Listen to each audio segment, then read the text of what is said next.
All right, good morning, everyone. Welcome to the budget process for the fiscal year 27. Feels weird to say that. Fiscal year 27, 2026, 2027. I'm going to open up the meeting, the budget hearings. Clerk, would you please call the roll? Thank you. Good morning. Councilmember Perea. Present. Councilmember Carbasi. Councilmember Arias. Vice President Maxwell. Councilmember Vang. Present. Councilmember Richardson. Here on time. Council President Esparza. Present. 5 members being present, we have a quorum. All right, fantastic. Next, I'll ask everyone, if you can, to please stand for the Pledge of Allegiance. And Councilmember Perea, would you please lead us in the Pledge of Allegiance? Ready, salute.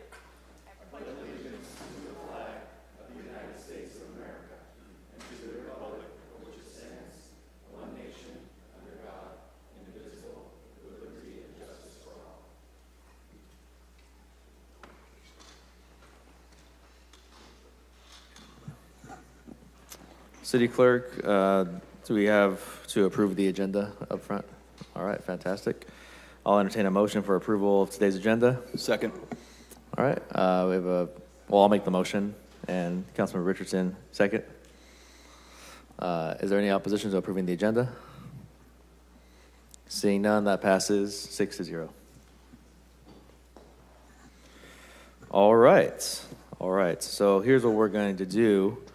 We have the general fund overview, the mayor's kind of broad overview of the budget to begin with, and then we have 4 departments scheduled for today: General Services, ISD, Information Services, Finance Department, and Parks. So here's the structure for today. Is we'll go ahead and take the mayor's presentation up front. It's kind of, again, the broad strokes of the budget and the general funds.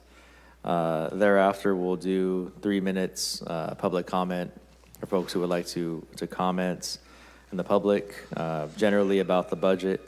And then what we're going to do this budget cycle is I will provide, in addition to the required 3 minutes, I will do 1 minute per person for each individual department as well, if folks have thoughts.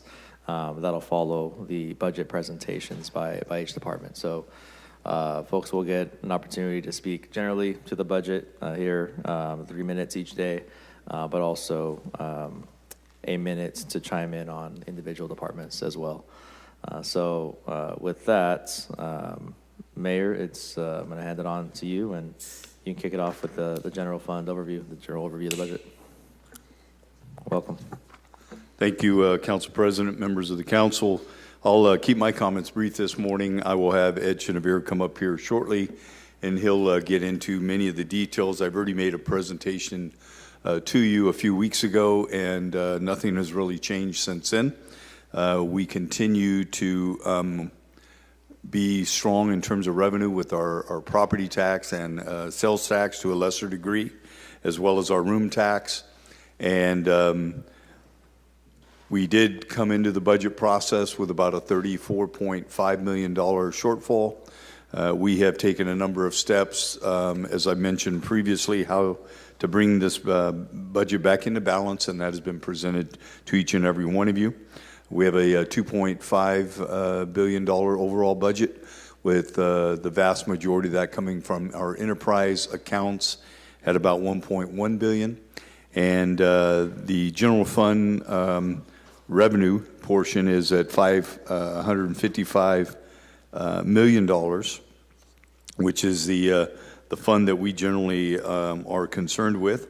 And so we have taken a number of steps. I think I told you before, this year was a little bit more challenging putting forth this budget because we did not have the American Rescue Funds to rely on, which made it much more difficult. We continue to rely on a attrition rate of 6.18% for all of our departments, with the exception of the fire department, which is not able to attain that level of attrition, as well as council.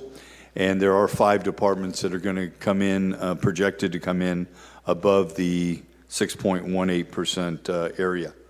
The overall appropriations by category, you'll see presented to you of the $541.8 million, and employee services is the lion's share of that at 51.7%.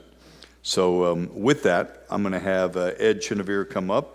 He's going to talk about the budget in more detail, and then I'll be available for any questions you have or the staff. Thank you. Mayor, I did want to say good morning and congratulations on your Green New Deal Award. I know you're a champion for solar, so I appreciate you supporting our progressive agenda.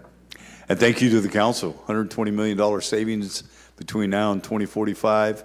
And we beat out some big cities across this nation, and we were the only one recognized as first place for that award. So thank you guys for your support on that project.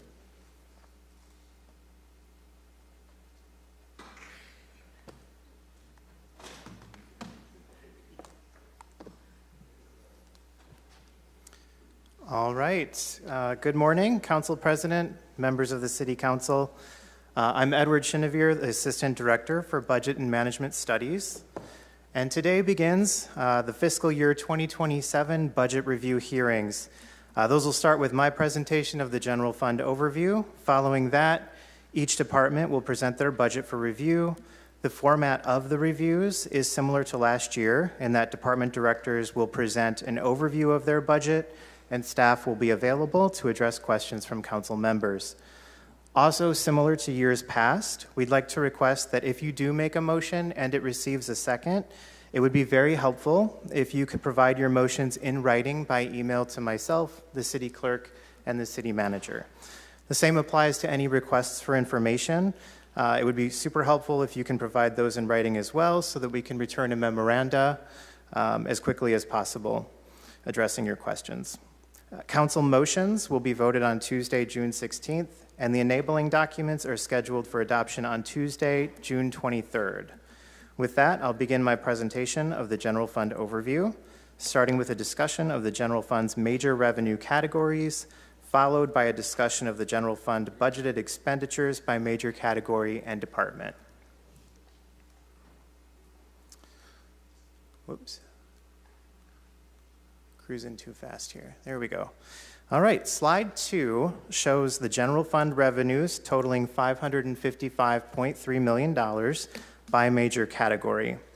You'll see that property tax equates to 38.3% and sales tax to 27.5% of total, making up nearly 2/3 of general fund revenues. The other categories, including business tax, room tax, charges for services, and all other revenue, comprise the remaining third. The $73.5 million all other revenue category is broken out here as well, but I will cover that category in more detail on a later slide. Slide 3 shows the recent history and change for each revenue category, starting with FY 2025 actual receipts, followed by the FY 2026 amended budget, then the estimate for each revenue category for the FY 2026 fiscal year, and finally, the FY 2027 proposed budget and the change from that budget to that budget from the FY 2026 estimate. General fund property tax continues to grow from year to year and is estimated to grow by 5.94% from estimate, based on an analysis of the 5-year historical trend and the growth in assessed values from the City of Fresno as published by the County of Fresno Office of the Assessor Recorder. As noted on this slide, an annual set-aside for the Enhanced Infrastructure Financing District, or EIFD, also continues to grow. This set-aside is not included in general fund revenues since it is restricted according to the adopted EIFD documents. General fund sales tax is projected at $152.7 million, an increase of 2.8% over the FY 2026 estimate of $148.5 million, which was also a meaningful improvement over FY 2025's receipts of $141.6 million, demonstrating improving year-over-year sales tax growth. Both property tax and sales tax will be presented in more detail on a later slide.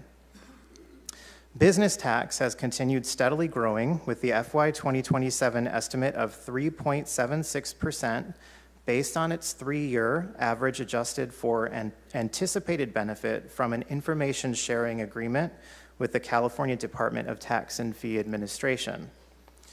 Room tax is estimated to grow at 6.09%, in line with its 3-year average, adjusted to account for new lodging coming online. Charges for current services are estimated at $45.3 million, which is a $3.1 million decrease below the FY 2026 estimate due to a comparison with FY 2026's one-time fire department revenues and a technical reclassification of the budgeted revenue for public safety services provided to other city departments. Those are now classified as intragovernmental revenue, and that's primarily the park ranger program and police services provided to FACTS and airports. All other revenue is estimated to grow at 5% and will be discussed in more detail on the next slide. Total operating revenue then is the sum of property tax, sales tax, business tax, room tax, charges for current service, and all other revenues, and is expected to grow at 3.53%. Carryover from FY 2026 to FY 2027 is $28.8 million, which is a decrease of 16.19% from the carryover from FY 2025 to FY 2026.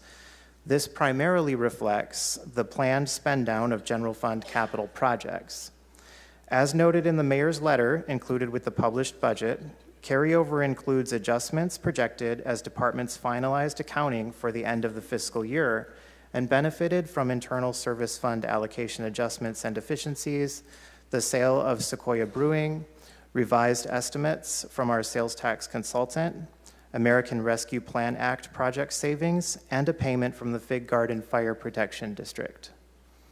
After accounting for carryover, total revenues for FY 2027 are estimated at $555.3 million, an increase of 2.28% from FY 2026. Slide 4 shows a further breakdown of the all other revenues category from the previous slide.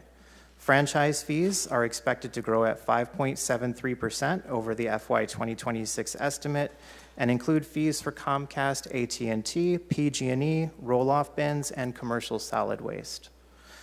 Intergovernmental revenue includes revenue from other agencies, such as contracts with schools for providing resource officers through the police department, along with SB 90, which reimburses the city for costs to comply with state mandates.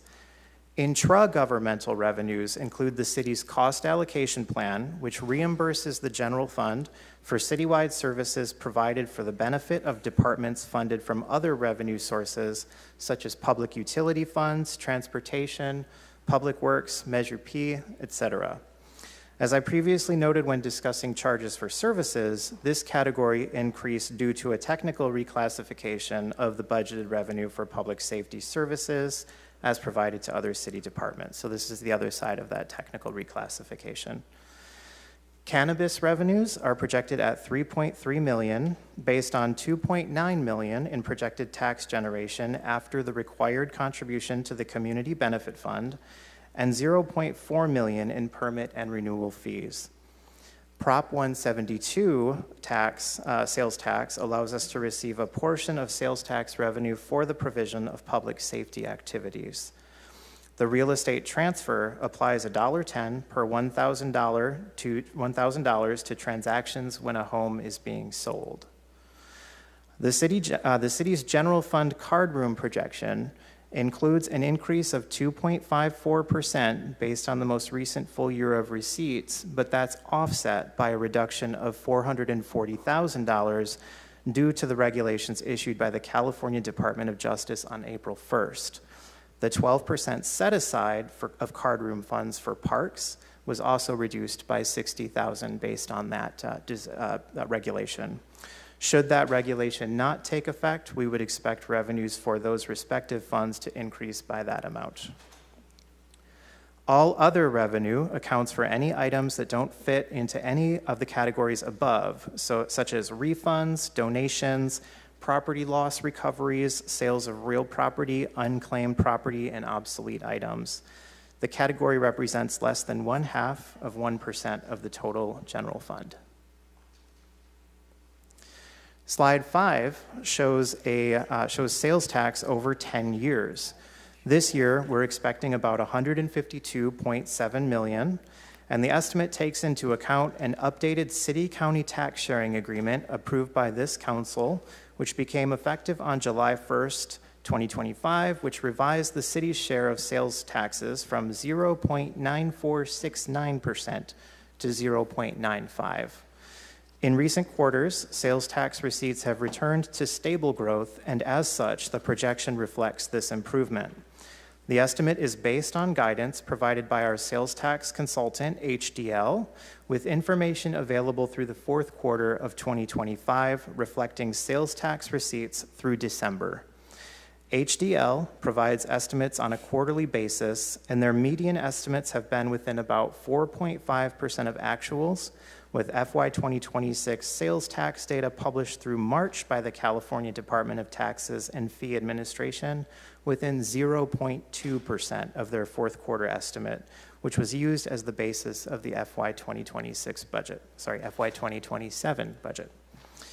The sales tax share by major industry group is also shown on this slide as well, with the top 3 categories, business and industry, general consumer goods, and state and county pools accounting for over 56% of sales tax. Slide 6 shows the 10-year history of property tax. You'll see that it's projected at $212.9 million for FY 2027, growing in line with the 5-year trend. Also reiterated on this slide is the EIFD set-aside, which allocates 1/3 of property tax increases for properties located within the EIFD to a dedicated fund. The FY 2027 set-aside is estimated to be $1.7 million. Moving on to the expense side of the budget, slide 7 shows a breakdown of the proposed FY 2027 appropriations totaling $541.8 million. Personnel categories include employee services at 51.7% of the budget, health and welfare at 6.3%, retirement at 8.0%, repayment of the pension obligation bond at 2.4%, and workers' compensation at 7.0%. Those personnel categories altogether account for 75% of the total expenditure budget, approximately $409 million. The personnel budget includes natural attrition for general fund departments. Operations and maintenance totals $47.1 million, or 8.7% of the total budget, and minor capital totals $10.6 million, or 2.0%. With regard to those categories, each department was asked to provide a list of ideas to reduce non-personnel expenditures in FY 2027, and reductions were made through the realization of efficiencies and strategic use of non-general fund resources to minimize any impact to public-facing services. Interdepartmental charges, or ID charges, are $73.5 million. ID charges are charges to internal service departments allocated to departments providing direct services. For example, the Information Services Department budget is funded by allocations to the Police Department, Public Works, Parks, etc., based on the number of employees and technology used in those departments. Efforts to control internal service charges included natural attrition targets at 6.18% to align with direct service departments, and similar to last year, each internal service fund was budgeted to end the year with a $0 fund balance. Contingency of $1.6 million represents the variable personnel and operations expenditures for each council district being re-elected this year. Consistent with prior election years, those appropriations will be transferred into the respective districts at the start of the newly elected or re-elected council members' term, and that's for 1/2 of the year. Yep.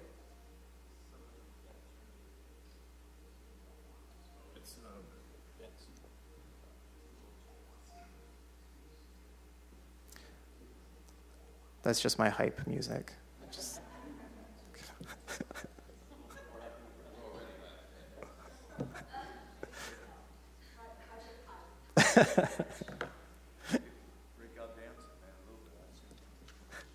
Just a little. All right, are we ready? Great.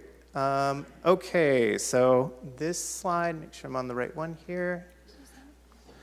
Slide 8 shows the FY25 appropriations by departments, and this is really an introduction to the rest of the hearings, as each department will present their budget to the council over the next few days.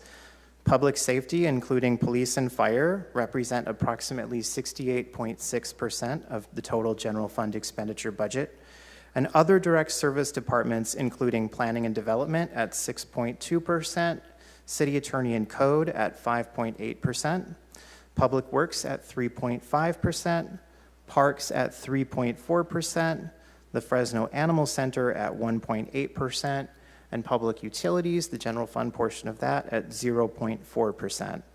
The remaining general government departments, including finance, city council, mayor and city manager, and city clerk, collectively account for about 10.3% of the budget. In summary, on slide 9, the mayor's proposed FY 2027 general fund revenues are $28.8 million in prior year carryover and $526.5 million in operating revenues for total general fund sources of $555.3 million. Uses of the general fund are operating expenditures at $541.8 million, transfers for debt service on existing debt obligations of $13.1 million, and net transfers between funds of $0.4 million for total general fund uses of $555.3 million. And this concludes my presentation of the mayor's proposed balanced FY 2027 general fund budget. And with that, we welcome any questions that you may have. Thank you, Edward. We'll bring it back up here. First, punched up, I have Councilman Barrios. Could you remind me, what is the anticipated sales tax growth and property tax growth in this proposed budget? Sure, give me 1 second here. Sales tax growth is 2.8%, and property tax growth is 5.94%. How close is that to the last proposed budget, what you guys proposed, and what was the final actuals? How close is that to last year's proposed budget from the previous year's actuals? From the actuals. Every year, you guys recommend a proposed sales tax and property tax percentage. Mm-hmm. And then we go through the year, and then we get the actuals. What was the delta? What was the difference? You mean the got it. 26? You Correct. want to know kind of where we landed for fiscal 26? Okay. Yeah, that's great. I have that, if you want me to answer. Yep. please go So ahead. what we originally proposed in FY '26 was, before economic incentives and sales tax, it was $144.5 million. We had 2 very good quarters. So when we came in at mid-year, to start the year, we had 2 good quarters. So when we came in at mid-year, we revised that number up to $148,451,000. So we beat the amended by about 4.26%. Excuse me, we beat the budget by 4.26% for the current year. And we have received 1 more quarter since then, and it's very close to what this revised estimate upward, very close. So do you anticipate also beating the proposed percentage? Because, from our perspective, right, I'm sorry, we're Miguel, adopting a proposed percentage as part of the budget. We can either go higher on that projected percentage or go lower. Higher if we have way too many budget motions that we're trying to adopt a balanced budget. Are you guys on the conservative side or on the opposite? I'll just say that was one of the reasons why we revised our projected 2.8% above, was based on our actuals that we were coming in stronger. Initially, when we started the budget process, we were lower than that, and then we elevated that projection upward based on those actuals that we were receiving. So we feel relatively good that we're where we need to be right now. We're still above what HDL projects, but we feel very good. And Ruthie may want to comment on anything I said there that was inaccurate, but All accurate. it was based on actuals that we elevated our projected percentage increase for FY27. So last year we were off by, we overperformed by about 4%, correct? Are you 4 talking about million. the current year, FY26? Yes. Yeah, for FY26, we estimated growth originally with the original adopted budget of 1.53, and we came in at 4.26 so far, based on the information that we have as of now. Okay. All right, thank you. I Other think question is- as if I recall last year, we projected that we were going to be 2.02% increase in sales tax. Mayor, I'm maybe looking at a spreadsheet that has net of the economic incentives. Yes. So that could be where we're off just slightly. Okay. But the point is that for the current year, it was about 1.5% growth over last year's estimate. But then we got better information. So for mid-year in our revisions that we're presenting to you now, we estimate that to be not 1.5 plus 4.2, but just overall 4.2 better. Got it. than What last about year. for property tax? Same question. I'm sorry, for property tax, the same question? For property tax, we came in with the adopted budget at a 5.99% increase. And what we actually realized once we got information from the county with the rolls is that we would be at 6.16%. So that is so we had almost exactly, we're right there. Since then, since mid-year, we did have just a little bit of adjustments based on certain collections here or there. So we're back down to about 5.94% for the current year. So hovering right around 6% at all points in time. Okay. And is that what's in the proposed budget, about 6%? It is, yep, 5.94%. Okay. I don't know if I missed it, but did you reference a reserve? I did not, but I do have the reserve balance. Give me 1 second here. Would that be your budget that officially presents a reserve, or what department presents a reserve? That would be us, yeah. Yep, so the general fund reserve for FY 2026 is estimated at $47.7 million.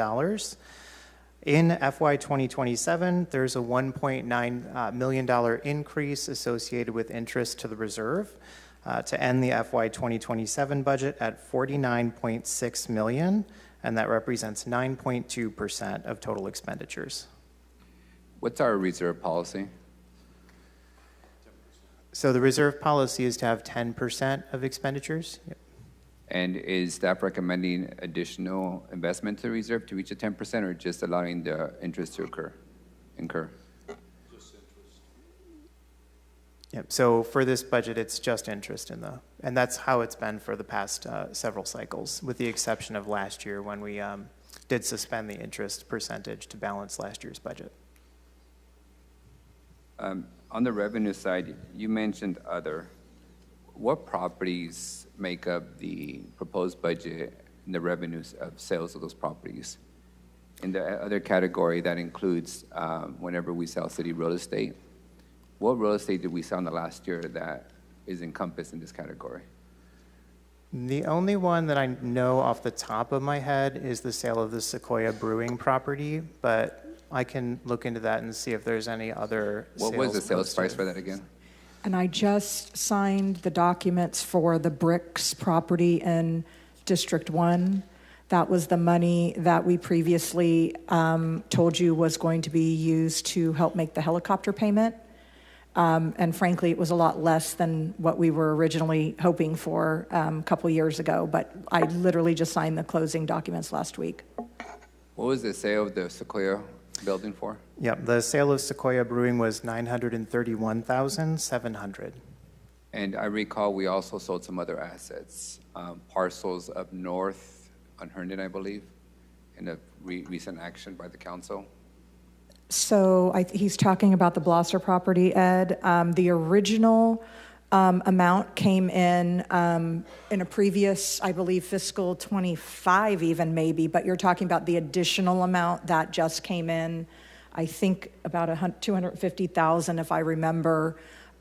So that will be reflected in the fiscal 26 carryover once we settle everything. But you're correct, you guys just approved that, I don't know, 4 meetings ago? So that's not included in this proposed budget, the revenue? I don't think so, because I think the budget was pretty much put to bed by the time. So I think ultimately, that gets reflected in the final carryover numbers. Is the Sequoia building also in the carryover numbers? Because that was recently sold, right? Yep, Sequoia is in the budget. Yep, that's accounted for. But that sale just closed, what, a month ago? That one, we had enough data at the time of building the budget to estimate that we would receive that payment. So is the standard protocol that all sales of real estate assets go to this general fund? No, generally, they'll go to whichever funding source purchased them in accordance with whatever restrictions or covenants may have been in place associated with that purchase. So the Sequoia Brewing revenue, where did that go? That was general fund. So it's just in the black hole of the general fund? It wasn't set aside to go into the Parks Department or to a fund that would eventually maintain the Tower Theater?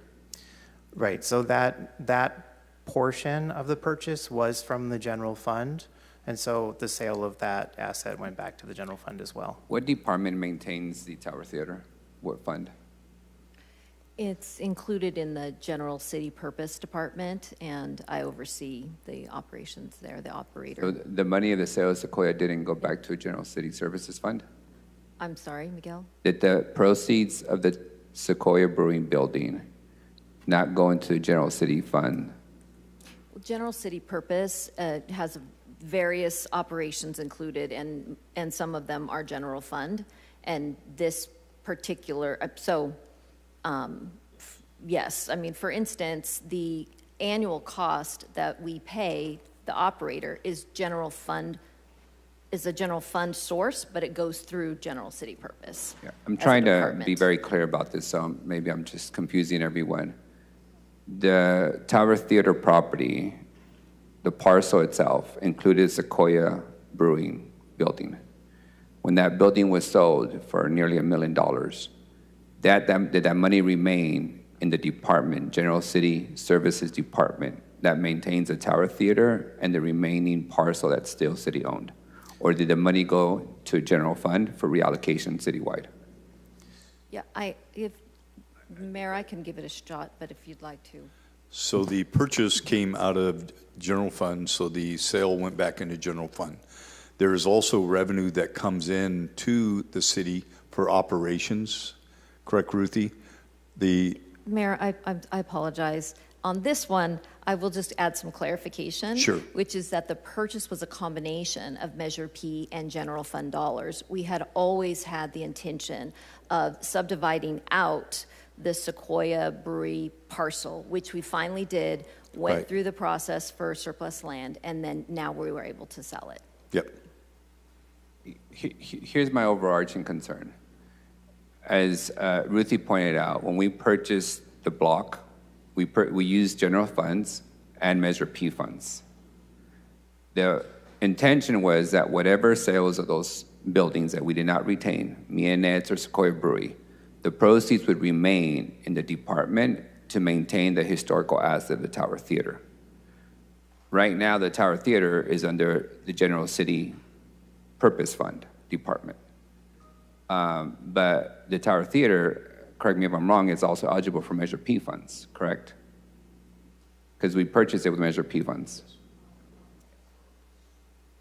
Yep, that's correct.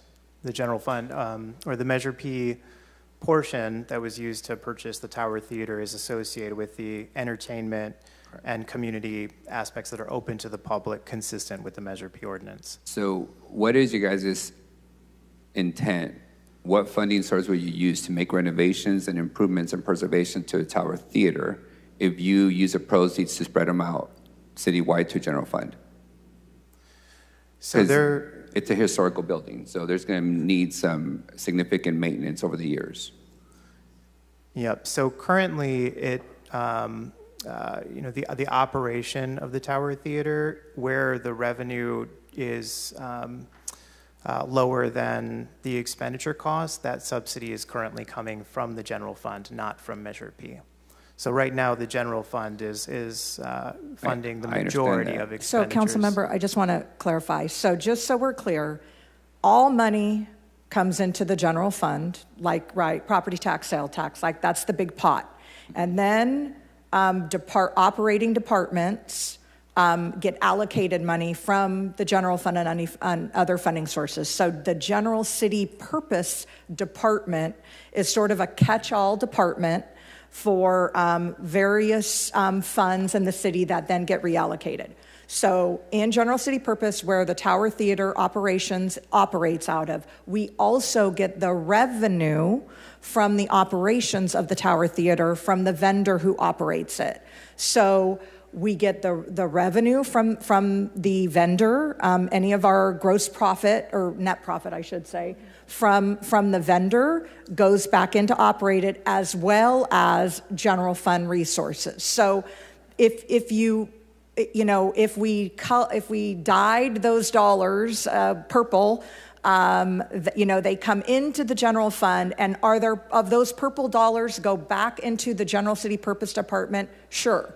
But the money, everything flows into the general fund, and then it gets allocated. So we have been operating the general fund. Ruthie is in charge of that, and all of the resources, what we're doing right now, the fire panel improvement, security, maintenance, any of those that are our responsibility per our agreement with the vendor. Anything that is a city requirement is either coming from the revenue from that it generates from events, or from the general fund.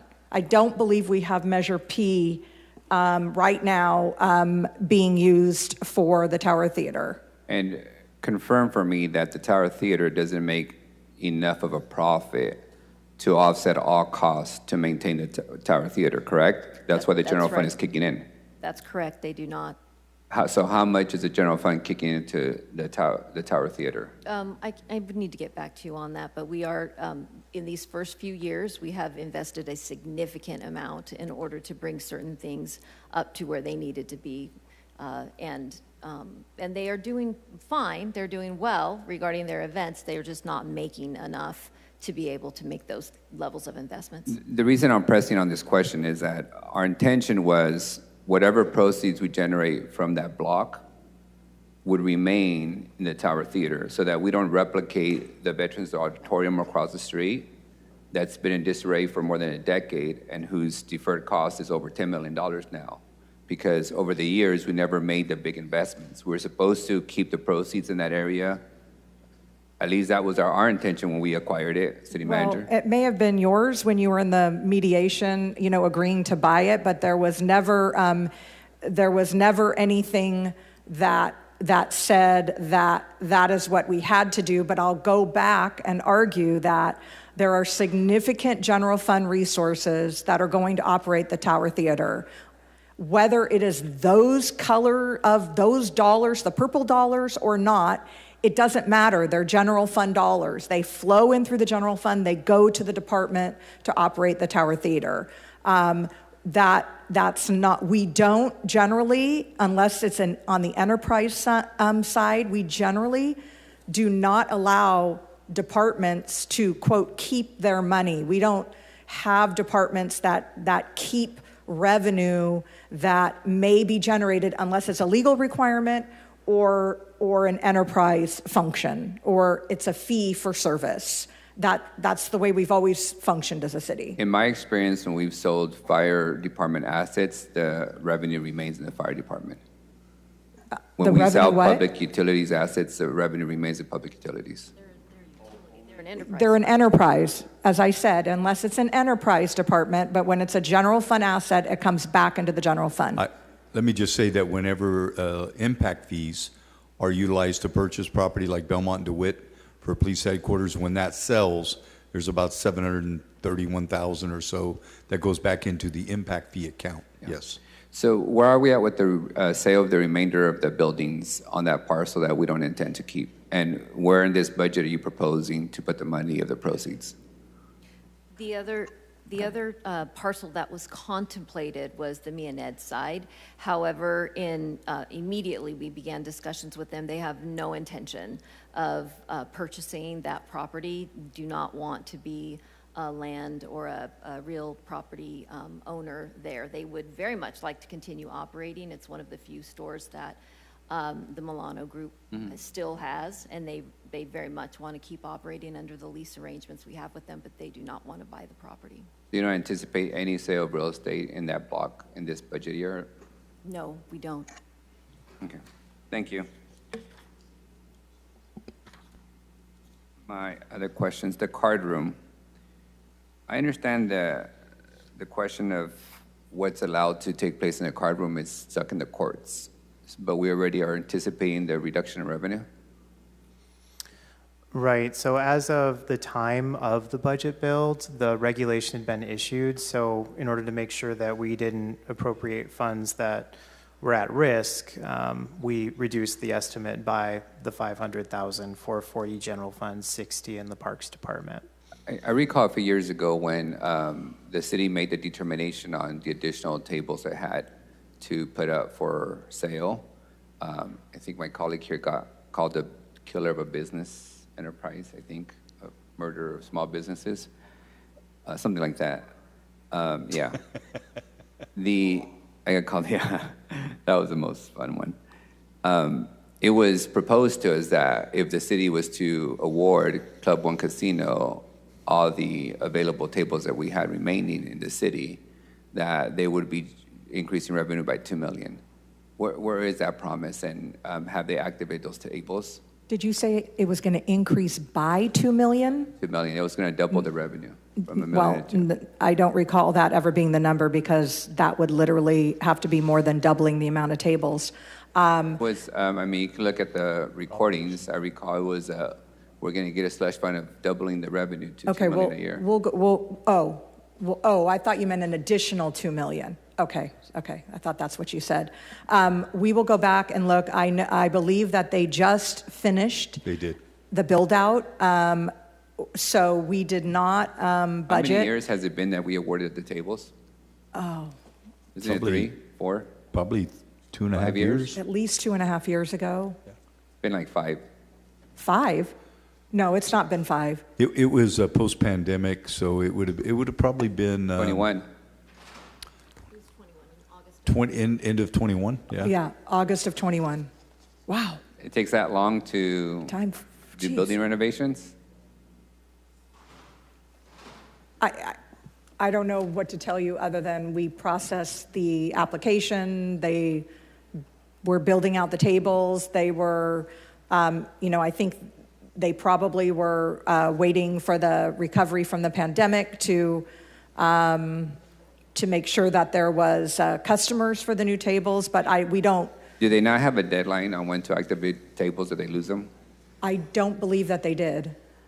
Other than whatever I don't think there was a deadline on the CUP or anything like that. No, I don't believe there was a deadline. I can tell you part of what happened was at the same time, Table Mountain went through a significant renovation, enhanced their property, and the local card room play is not as much as they had anticipated.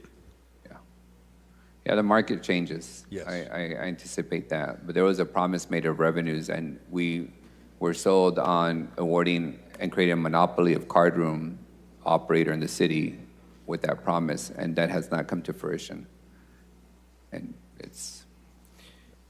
But you're already assuming a reduction in revenue from the card room. That's right, yep.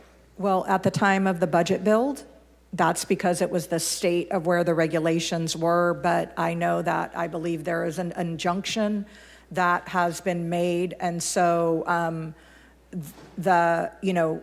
like I said, like what Ed said, he didn't want to overestimate and then have us have to come back and cut $500,000. So the current state of the litigation, I believe there's an injunction in place against the state so that they cannot impose those reductions. So we will likely see, the increase above what we put in the budget, consistent with prior year revenues. What was where did the 12% set aside for the card room go towards in the last couple of years? Are you talking about the District 4?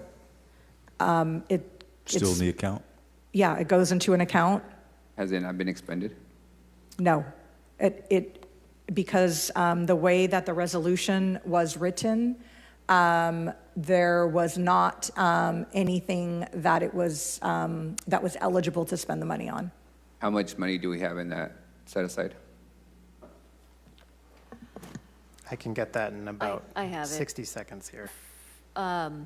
Estimated at the end of FY '27, 502,600. And the resolution maintains the set aside in existence even though there hasn't been expended? We're building a savings. Okay. Those are all my questions. Thank you for your presentation, staff. Thank you. I don't have anyone else punched up.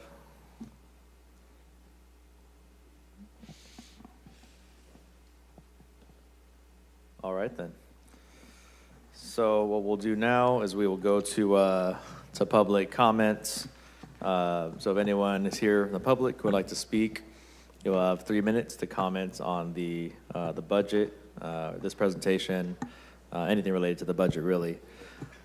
And then again, folks will have an additional 1 minute for each department if they would like to speak specifically to something.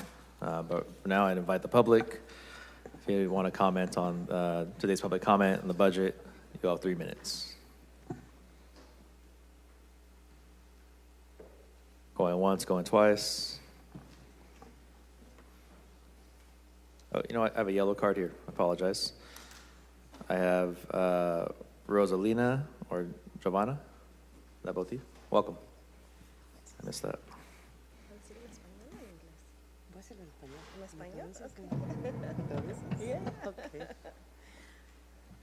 Buenos días a todos. Buenos días a todos. Voy a ser breve, pero espero me entiendan. Good morning, everyone. I'm going to be brief, but I hope you can understand me. Yo estoy aquí el día de ahora para seguir pidiendo las peticiones o la ayuda. Yo vengo del Distrito 3, del Three Palms, la área de Jane Addams. And I'm here today. I live in District 3. I live in the Three Palms area. Y seguimos pidiéndoles a ustedes que por favor nos ayuden en las áreas, en esas comunidades de bajos ingresos, que allí en Three Palms no hace mucho una señora murió por el heat, por el calor, se le descompuso su swamp cooler, o el aire acondicionado, no supo qué hora se le apagó, pero ella murió y nadie se daba cuenta hasta las 3 semanas. I am here to ask you for help, mostly to invest in our communities, in our neighborhoods. Recently, there was a woman in the park, Three Palms Park, and she died because of extreme heat. It was one of those weeks where it was a very long heat wave, and her swamp cooler, it was 108. And her swamp cooler gave out, and she passed away. No one noticed. I think someone finally noticed after 3 weeks. So that's why I'm here asking for investment in our communities. Yes, because we live in a trailer park, and the trailers or the mobile homes are real thin wall, and they get warm or hot real quick. And so another thing that we're asking is for more secure on those areas, because it's a lot of construction right now for the fast train. And también les pedimos más alumbrado más protección alrededor de la escuela Jane Addams. And then we also ask for additional streetlights and just safe routes to school, particularly going to the Jane Addams Elementary. También tenemos el problema del agua. Es una contaminación muy fuerte que hay, que nos ocasiona el agua. Después de 5 años de estar allí, nos ha empezado a salir como granitos o rash en la piel por el agua contaminada. Anda la ciudad poniendo ahorita, pero no van a cambiar los pipes, las pipas. So we're also asking for support with our water. There is a lot of water contamination. We know that the city is currently working to fix that problem, the connecting to water, but we know that they're not going to change the pipes. And so right now we are, when we use the water, we have a lot of like rashes, bumps. And so we ask that, there is some investment in at least also changing the pipes. Otra cosa también, la contaminación del aire, ahí está muy fuerte, 724. Las personas una vez que llegan a vivir ahí, después de los 3 años, empiezan a tener el asma, ¿okay? Y las criaturas son las que se afectan más rápido. En la Jane Addams, McKinley y Hughes tienen la roquería, se me hace que allí siguen moliendo las rocas y todo ese polvo se va a la escuela. Tengo yo más de 23 años que participo en campañas para la mejoría de esa contaminación, pero no nos escuchan. Por favor, tienen fondos para que nos ayuden, pero no lo hacen. Me gustaría invitarlos a alguien de ustedes que quisieran comprobar y sentir lo que uno siente, vivir en esas comunidades de bajos ingresos, para que sientan cómo se siente uno o cómo vive allí uno. And then I also want to uplift the issue with air quality contamination. We do see that this impacts kids, particularly younger kids. We see that they develop asthma after 3 years of living there. We're very much impacted by that. We also see that there's a quarry nearby, and so when they whatever it is that they do, we do see that there's a pollution that comes out from there, and it blows into the Jane Addams Elementary School. So we do ask that you invest in trying to prevent the air quality contamination. Also, I've been living here for 20 plus years, and so I invite you to come to my neighborhood and walk around and see what we are going through, so you can better understand the needs of our communities. Y última petición, nada más, les pedimos para todas esas comunidades, especialmente la de Jane Addams o ahí en Tree Palms, por favor nos ayuden con parques, porque esa área no tenemos parque para que nuestras criaturas puedan divertirse, tengan una actividad, ¿verdad? Y no se mantengan adentro de las mobile home viendo teléfonos, tele o algo y no tengan ninguna actividad física. Por favor, les ayudamos. Les pedimos la ayuda a ustedes con esto. Muchísimas gracias. Okay, and the last thing is investment in parks. We don't have a park nearby, and so that's very much needed in our community, in the Jane Addams, Three Palms area. Thank you. Thank you. Excuse me, where was that, Rosalina? That was her. Oh, gracias. Okay, no, está bien. Gracias. Okay. Any additional public comments on the budget generally? Of course, yeah. Comment. Welcome. Yeah, sorry. Thank you all. And just a quick comment about the parks. I know a lot of residents that live in Villa Mobile Home Park couldn't make it. And so one of their requests is if the unassigned funds for Measure P could be invested into either acquiring or land repurposing, or designing of a park in that area. That's just been a really great need in that community, as you kind of heard from Rosalina, and then a lot of folks couldn't make it because they're at work, but just wanted to make that ask. Thank you. All right, thank you. All right, any additional public comments? You have 3 minutes on the budget.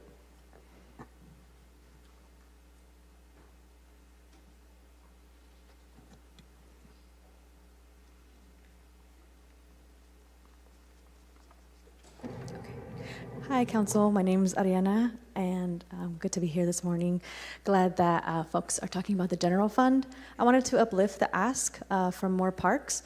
I've seen this be a really important public safety measure.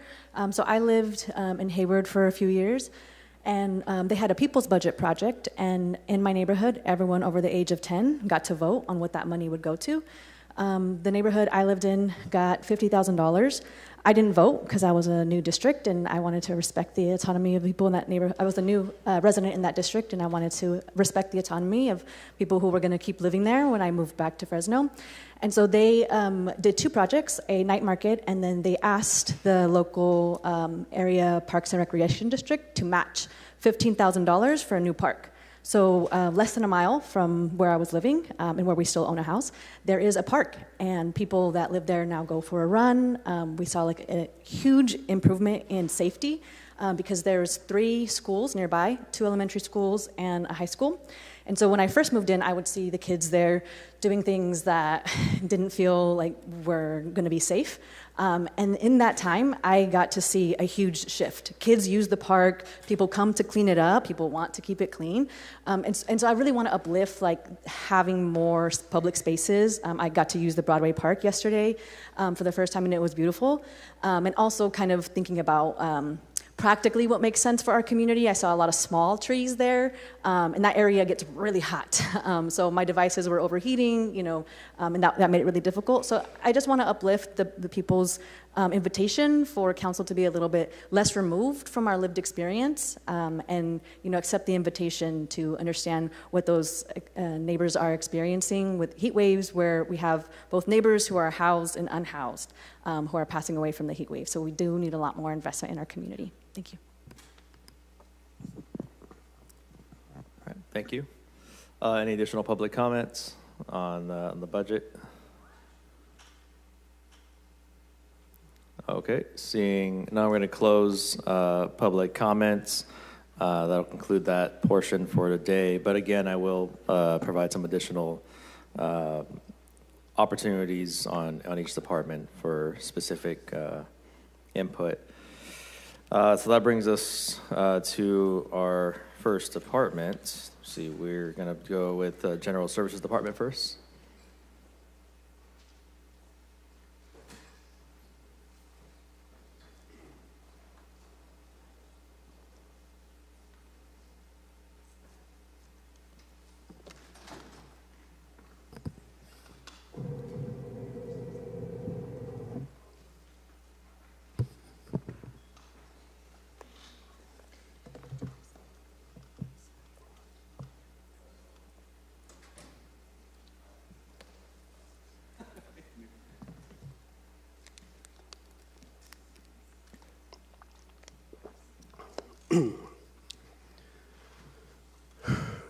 Okay. Good morning, Council President Esparza and council members. I am Brian Barr, Director of General Services.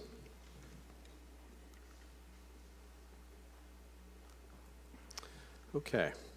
So General Services is responsible for supporting the city's core services. This includes facility management, fleet management, purchasing, trolley service, and other administrative support functions. General Services is an internal service fund provider. Like all ISFs, our expenses are recovered from the services provided to our customers. However, the purchasing division is supported by the general fund and is offset by charges to capital improvement projects for procurement services. Our FY27 budget totals $78 million, which is an increase of $9 million over the FY26 amended budget. I will cover the key reasons for the increases in a few minutes. No new positions are requested. However, General Services has one notable change to support the administration's goal of centralized core services. One vacant business process and system analyst will transfer from General Services into the Information Services Department. All right, we have several notable operational impacts included in the proposed budget. Number one, our new vehicle acquisition budget is $3.8 million, which includes 134 vehicles. Of the 134 acquisitions, 124 will replace vehicles or equipment that has exceeded their useful life. Number two, the budget includes an appropriation transfer from Parks and Public Works into Fleet Management. In the adopted FY26 budget, the small engine landscape maintenance shop and its 3 employees were transferred from Public Works to General Services. However, due to timing, the appropriations for parts and inventory could not be transferred until FY27. Number 3, the budget includes $50,000 for the replacement of controls at our liquid natural gas fueling station located at the Municipal Service Center. This fueling station is primarily used by public utilities to fuel their refuse truck fleet. Number 4, the budget includes $45,000 for contract janitorial services at City Hall, specifically to increase day porter staff from 1 to 2 employees, effectively restoring City Hall janitorial service levels to pre-FY25.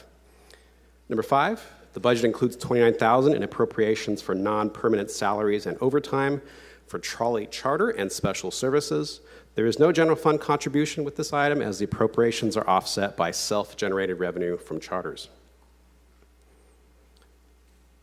So our budget includes several notable programs and initiatives.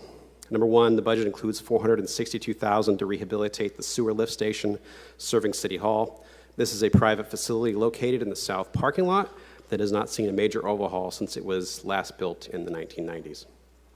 The budget includes $200,000 to begin initial engineering and planning for the addition of EV chargers at the Municipal Service Center, as required to implement the Advanced Clean Fleets regulation. Number 3, this budget includes $120,000 to replace a 15-year-old HVAC boiler in City Hall. And number 4, the budget includes $80,000 for a building assessment of City Hall by qualified engineers to forecast our capital equipment replacement needs for the next decade. In terms of the Fresno Hop operations, operations continue to grow. To highlight a few notable achievements, year-over-year passenger trips grew by 7%, with more than 7,500 passenger trips in our regular service. This year, we began offering charter services to private parties. In fact, we chartered our first wedding last weekend, very successful. The response has been extremely positive, and we are projecting strong growth in FY27. Last year, Council approved $10,000 in appropriations to fund charters requested by Council districts. These appropriations were rebudgeted. Finally, I would like to thank the Mayor, leadership from Georgianne and the City Manager's Office, and most importantly, the team behind me. They are dedicated to our mission and are responsible for the heavy lifting that every department relies on. Council President, this concludes my remarks. I am available for questions. All right. Thank you. I got Councilmember Richardson punched up for you. Good morning, Director Barr. Good morning. Did you say the $10,000 for the other services was rebudgeted? That's correct. Meaning budgeted again this year, or just put back into the budget? So you have, the council has $10,000 for charter services in the proposed budget. Okay. I appreciate it. Looking through the budget for your department, looking under fleet replacement, line item 654304, the O&S repair and maintenance, so outside repair and maintenance of vehicles, is expected in 2027 to almost double. Is there a reason that we're expecting that? So you read a little faster than I can turn a page. Can you repeat the line item? Yes. This is on page 114. If you're working out of the skinny binder, under fleet replacement versus the girthier binder, Council President. We're looking at 2026 amended budget, $354,000, moving up to $620,000 this year. Is there a reason we expect or projecting that to almost double? 1 second here. Oh, that's related to the vehicle acquisitions, new vehicle acquisitions. So those are us sending out vehicles for upfit to outside vendors. So that's not related to any sort of repair or maintenance ongoing. That's related to actual new acquisitions. Okay. All right. Equipment leases, we also found ourselves climbing by $5 million from $7 million to just over $12 million in the next portion. Can you speak to that a little bit, please? Yes. So there were a number of acquisitions in the FY26 budget that were lease financed. Many of those payments hit this year. Our first payment hits in FY27, and that significant increase, majority of it are those acquisitions. Does that mean that going forward we can expect, since those are on some sort of lease program, that big jump will kind of stay consistent throughout the next few fiscal years? As long as we keep buying vehicles and master lease schedule, that will increase. Okay. And then finally, fleet accidents, the next section there. We had 0 in the budget, 2024, 25, or 26 with the amended, and 2027, we're looking at almost 700,000. Can you just explain to the layman why that is? Great question, council member. So accidents were moved to their own fund for the FY27 budget cycle to better track how we're doing on accidents citywide. Previously, that was under the fleet operations budget. Got it. Okay, that makes sense. Moving on, I'm not going to waste time with the information systems equipment, facility repairs and replacement. I think that all makes sense as well. And that should be all I had. I know you guys are doing what you can trying to fit the attrition for the city to kind of help out. I know you guys are hovering right around that 0.1% attrition rate, and I know it's difficult when you got to man all the vehicles and maintain all the vehicles and acquire all the stuff and fix all the buildings and everything else. So appreciate your work. That's all I had at this time. Thank you. Brian, sorry if I missed this. Is the route still the same for Fresno Hop? Correct. Okay, just the same 3 stops. So we go from Fresno State and downtown and the Tower District. Got it. I have a request for information, just a memo detailing the trolley's charter service fees. Sure. Okay, thank you. We'll get that in writing as well. So I know you mentioned we have the charters and we had a wedding last week. How often are the charter services being utilized, roughly? That's a great question. So we've been really advertising this for really the past 6 months, and we have completed 27 charters, or we're projecting to complete 27 charters for a total in $35,000 in revenue this year. So we are set to increase that for next year significantly. 27 over 6 months? Yeah. Well, it goes full year because some of them are from council and things that we haven't advertised. But we've been getting phone calls off the hook the last few months. It's been great. Great, okay. Yeah, it's about 1 a week, roughly, give or take. Is there a special rate for nonprofits or schools? So currently the rate is $188 an hour with a 2-hour minimum. But if there is a benefit to downtown Fresno that is sponsored by the city manager has the ability to waive that rate. That is in the master fee schedule. Okay, great. Switching gears a little bit, when's the last time that we conducted a building assessment? For City Hall? Yeah. It's been at least 10 years. 10 years? Okay. Yeah, so it's time for us to do another one. We just sent out a memo on that, did we not? Yeah, we talked about it with the adhesives, the tray memo that just went out. That's kind of why it's top of And it mind. was mentioned about a building assessment in there? Well, as part of the budget, we will be doing that. That's the plan. Okay, well, I think all 3 elevators are operational currently. Shout out to basic functionality. That's great. Want to make sure not a reflection of these people at all. Of course. The elevator company was very difficult to deal with, so we were able to overcome that challenge. Great. Off the top of your head, I'm not sure if this was part of the memo or not. Again, this is kind of top of the mind because of the memo. What facility improvements do we anticipate as a result of an assessment?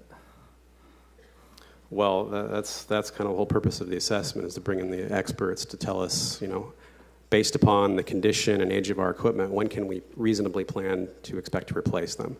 As this building gets past 30 years old, we need to start getting serious about planning for those capital improvements so that way it's not an emergency expense. And that's the job of the General Services Department to do that. Sure, okay. All right, fair enough. I just was curious if we had kind of top of mind. I also think, didn't we just approve something, or we're going to be doing a chiller replacement? Yeah.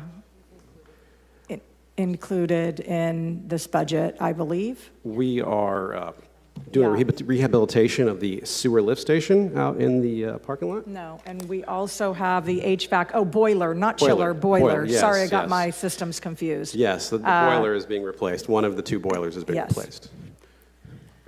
But, we have a history of not planning for repairs, and then we have, it becomes an emergency, as you can imagine, when the air conditioning goes out in this building.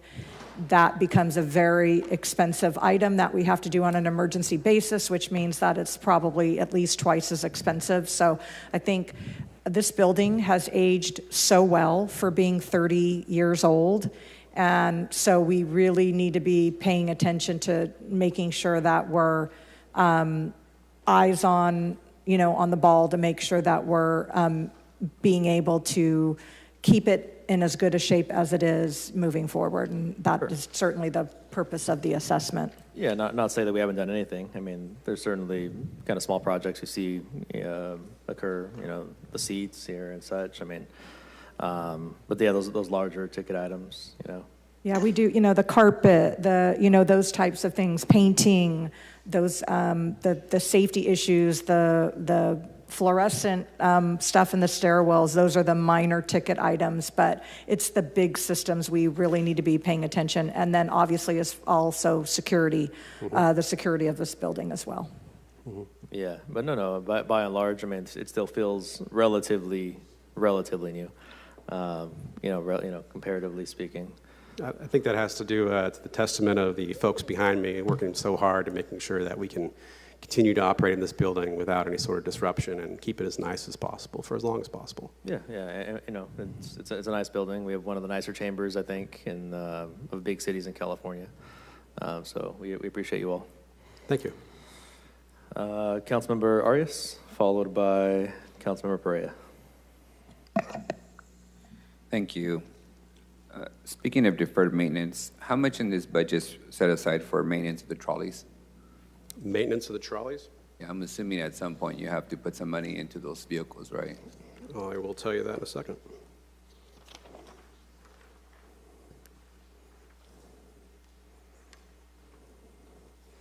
$45,000 is what's in the budget to maintain the trolleys. Do you anticipate having to replace them this upcoming year? No, they're still in very good shape. Okay. I do want to give you guys kudos. When we did the trolley, I asked the mayor to please not let this become a billboard on wheels with, chasing down the pennies for advertisement and making them look like an eyesore, right? One more bail bondsman advertisement down the street of downtown, and you guys have kept to that. And I'm glad that whatever advertising you guys have secured has not changed the visual aspect of the trolleys, because I think we would be better off with less billboards in the city. On your budget itself, you mentioned the lift station. So for 7 years, I've been asking about the lift station, that there's always a crew outside probably 3 times a week fixing. Well, what took us so long to actually get a replacement? And you mentioned a refurbishment.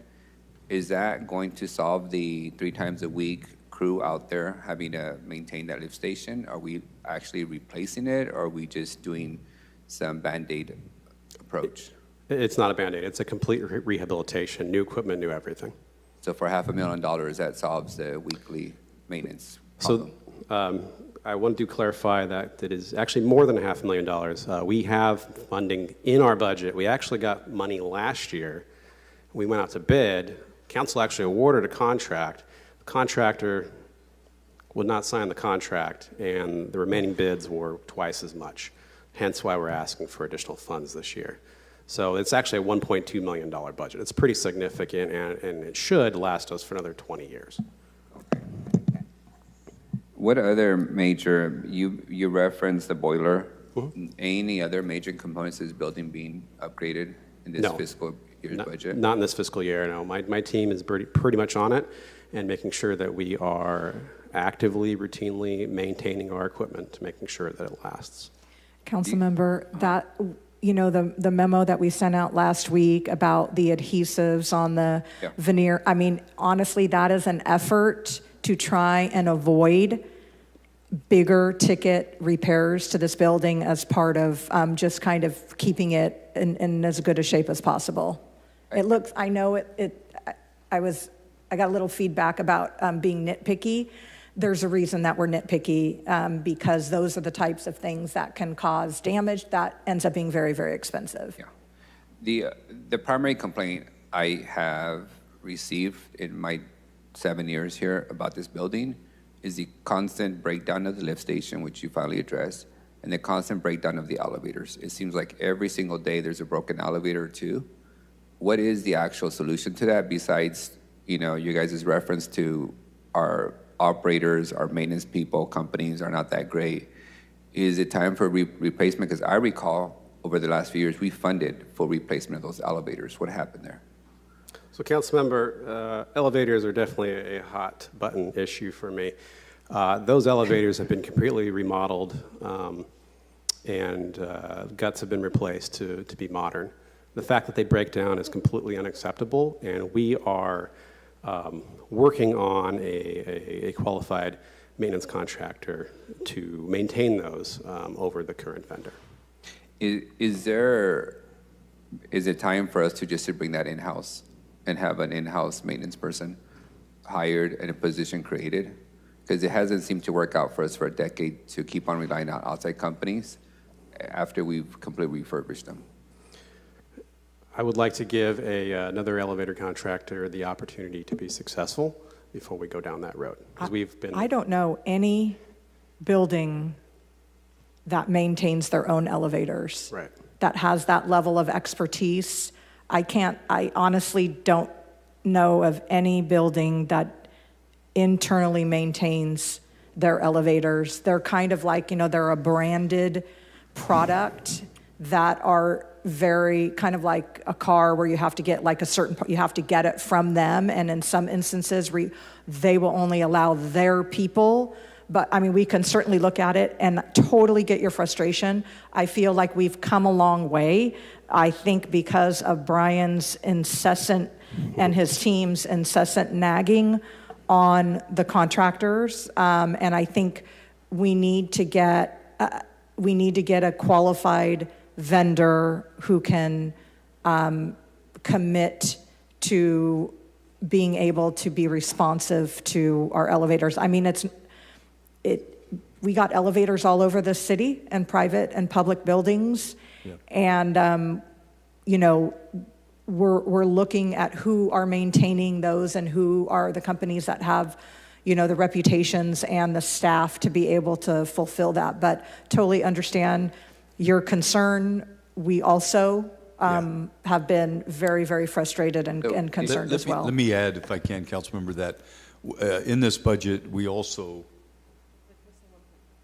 put in $1.5 million to rehabilitate many of our elevators that we have downtown, whether that is the spiral garage or the underground garage, as this may be a good time to incorporate not just all of those, but also our City Hall garage to look at how we might be able to get the best bang for our buck in all of those. And, I don't know, I don't know. I don't know enough about it, but certainly worth exploring. The reason I asked, Mayor, is as you're aware, we're building 2 new parking garages. The second complaint I get about downtown as it relates to elevators is parking garage elevators are constantly down. Mm-hmm. So those might be a little more vulnerable to vandalism and things of that nature. But it seems to, what we've been doing hasn't worked all that well for us. So if it's just, are you guys going through an RFP process for a new vendor, or can you bypass and go get somebody that's good, much better at this? We're using a cooperative purchase.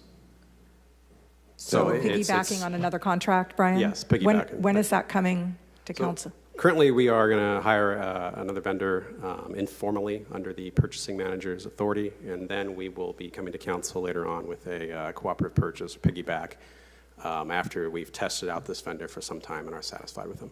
And is your intention to have the same vendor who does this building do the future garages? Yes. And the existing ones? Yes, I want to hold one company accountable. Okay.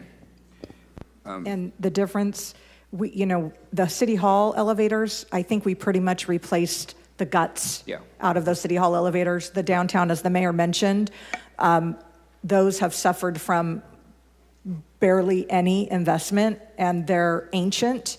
And so being able to go in and commit the necessary resources to get them functioning, it's terrible for downtown. We want to encourage people in downtown, but trying to get up to the street level from parking garages has been difficult at times. So that's why the mayor committed funding in his budget to be able to go in and rehab those elevators that are in our parking garages. Yeah, thank you. But we've experienced that even having a brand new rehab elevator doesn't result in it being operational. So it's the 131 vehicles. In what departments, who's getting them and why? So in each department's narrative, you will find a paragraph or two on their various acquisitions. We can provide a list through an RFI of all the different acquisitions. The two departments that are getting the most are public utilities and the police department. I thought we did a massive purchase of new police vehicles a couple years ago, and we have a massive amount of police vehicles sitting in a parking lot unused. Why are we buying them more vehicles? Well, as vehicles age and are driven, they require replacement in about 10 years or 100,000 miles, and the police department's vehicles are well used. But we basically replaced all the police fleet post-pandemic. It was a massive $10 million purchase for giving everyone a brand new vehicle, so they should not be up for replacement at this point. We didn't replace the entire fleet. We did make a large investment. Go ahead, Mayor. Yeah, I was just saying, we replaced 50 vehicles and then we replaced another 50.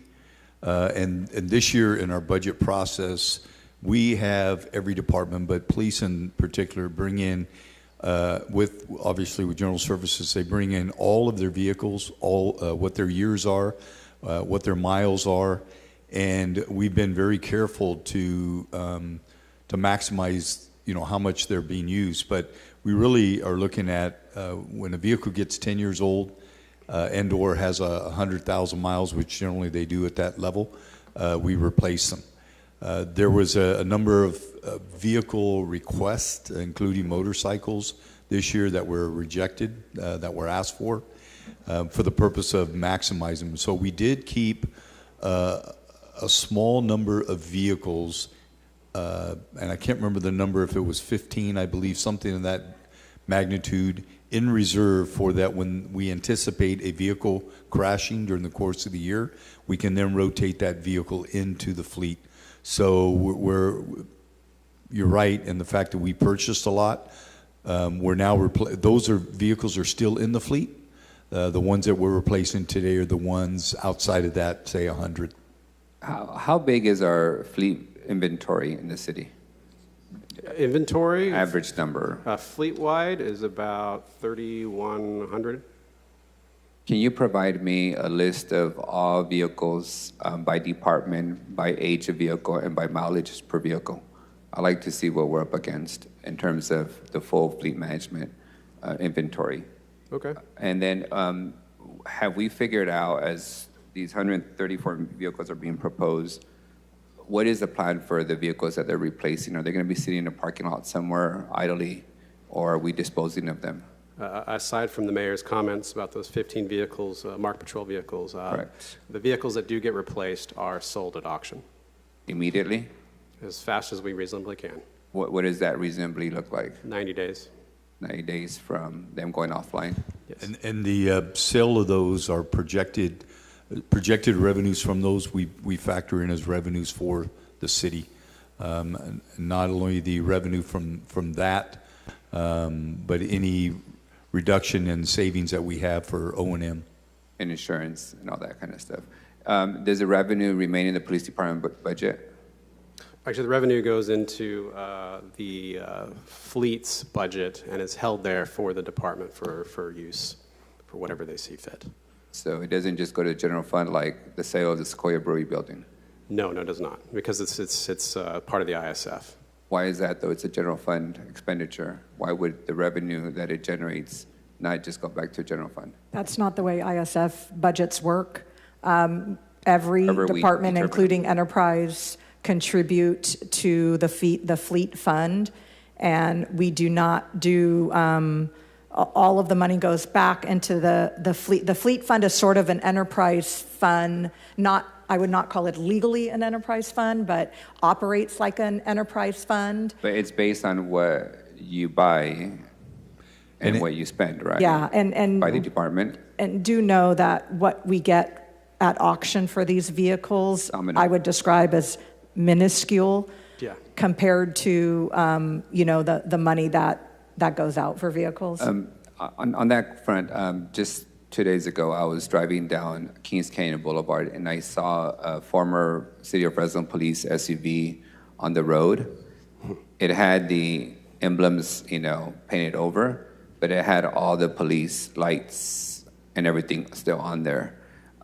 Is there a protocol that we're supposed to follow that we remove all that exterior, I don't know what you call them, Mayor, the lights that you control from your mirror side? The spotlights on the side, I don't believe that they remove those, but they do remove all the emergency equipment off of that vehicle that would allow for traffic stops. Why wouldn't they remove the spotlights? In the world of people impersonating ICE and law enforcement, why would we not remove anything that is intended for police purposes from a vehicle that's sold in auction? Well, I would argue that a spotlight is not just intended for police purposes. The red and flashing is for emergency. That is specific to the police department. A spotlight on the side of your driver's side is for what purpose? Would you find that in the general public's experience?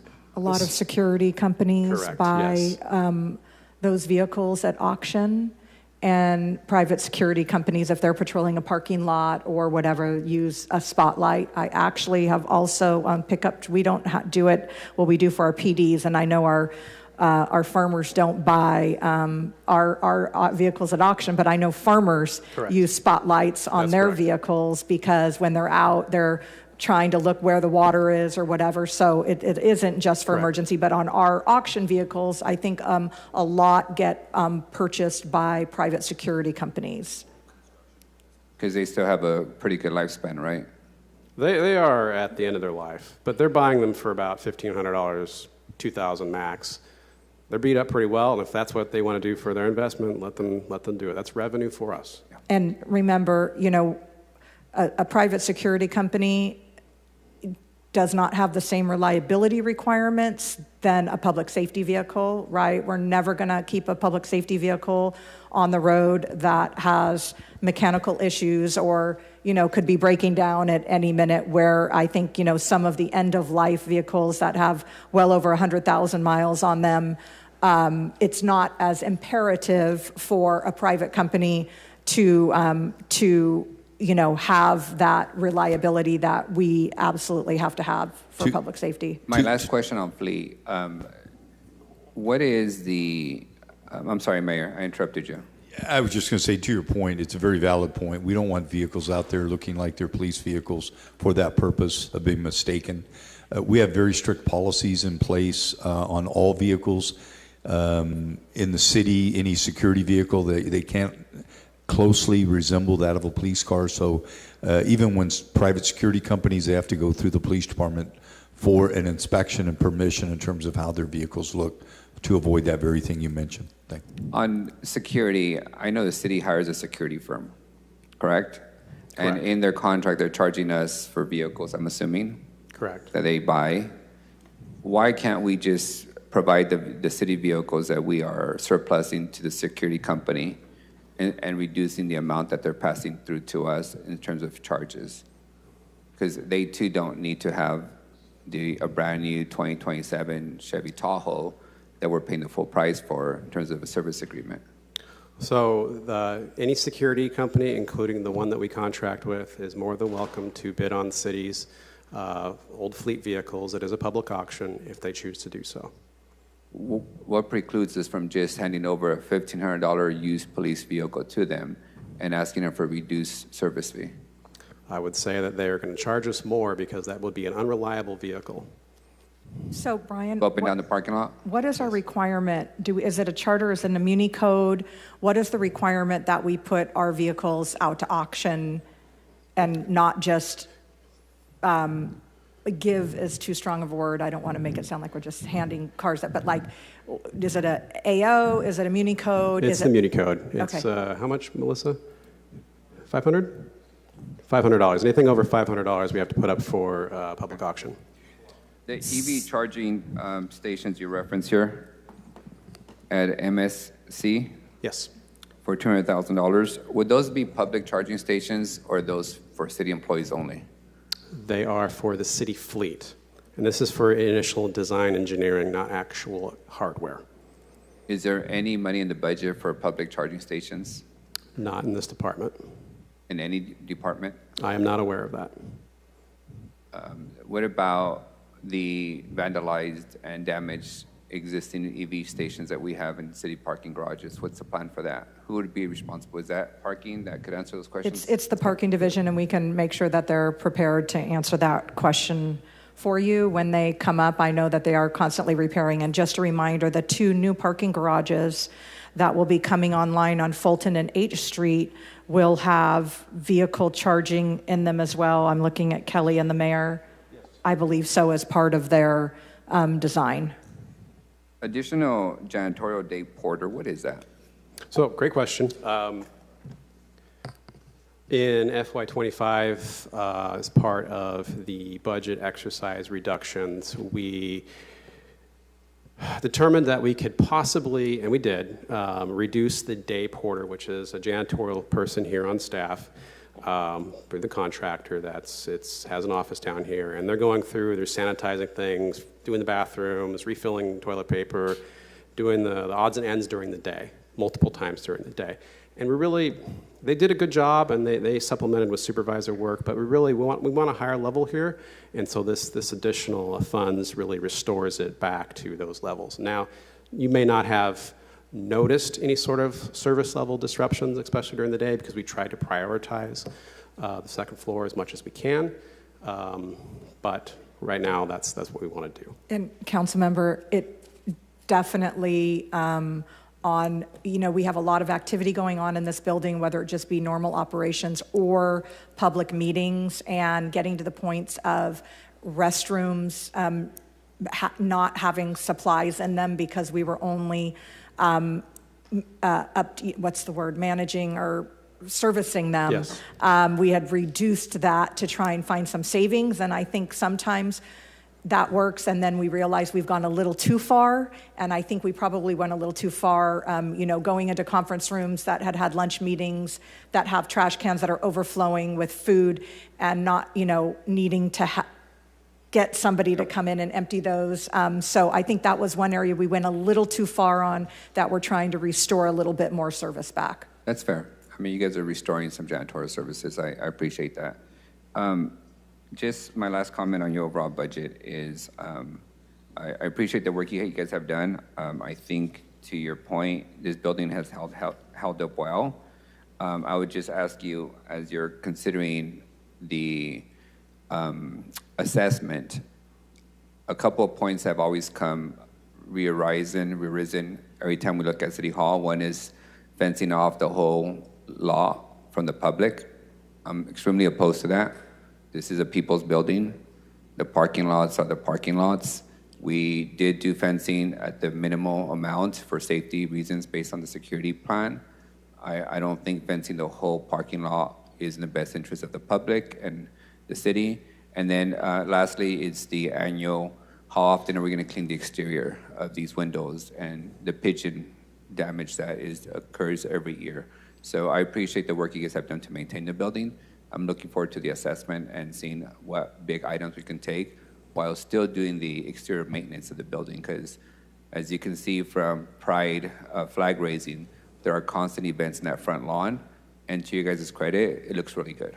The landscape is maintained well, the exterior of the building is maintained well, the interior outside of elevators are maintained very well. So kudos to all of you guys and maintain this historic, and not historic, but spaceship of a building to its original intent. Thank you all. Thank you, Councilmember. In regards to the window washing, that will occur this summer. Councilmember Perea, followed by Councilmember Carbasi.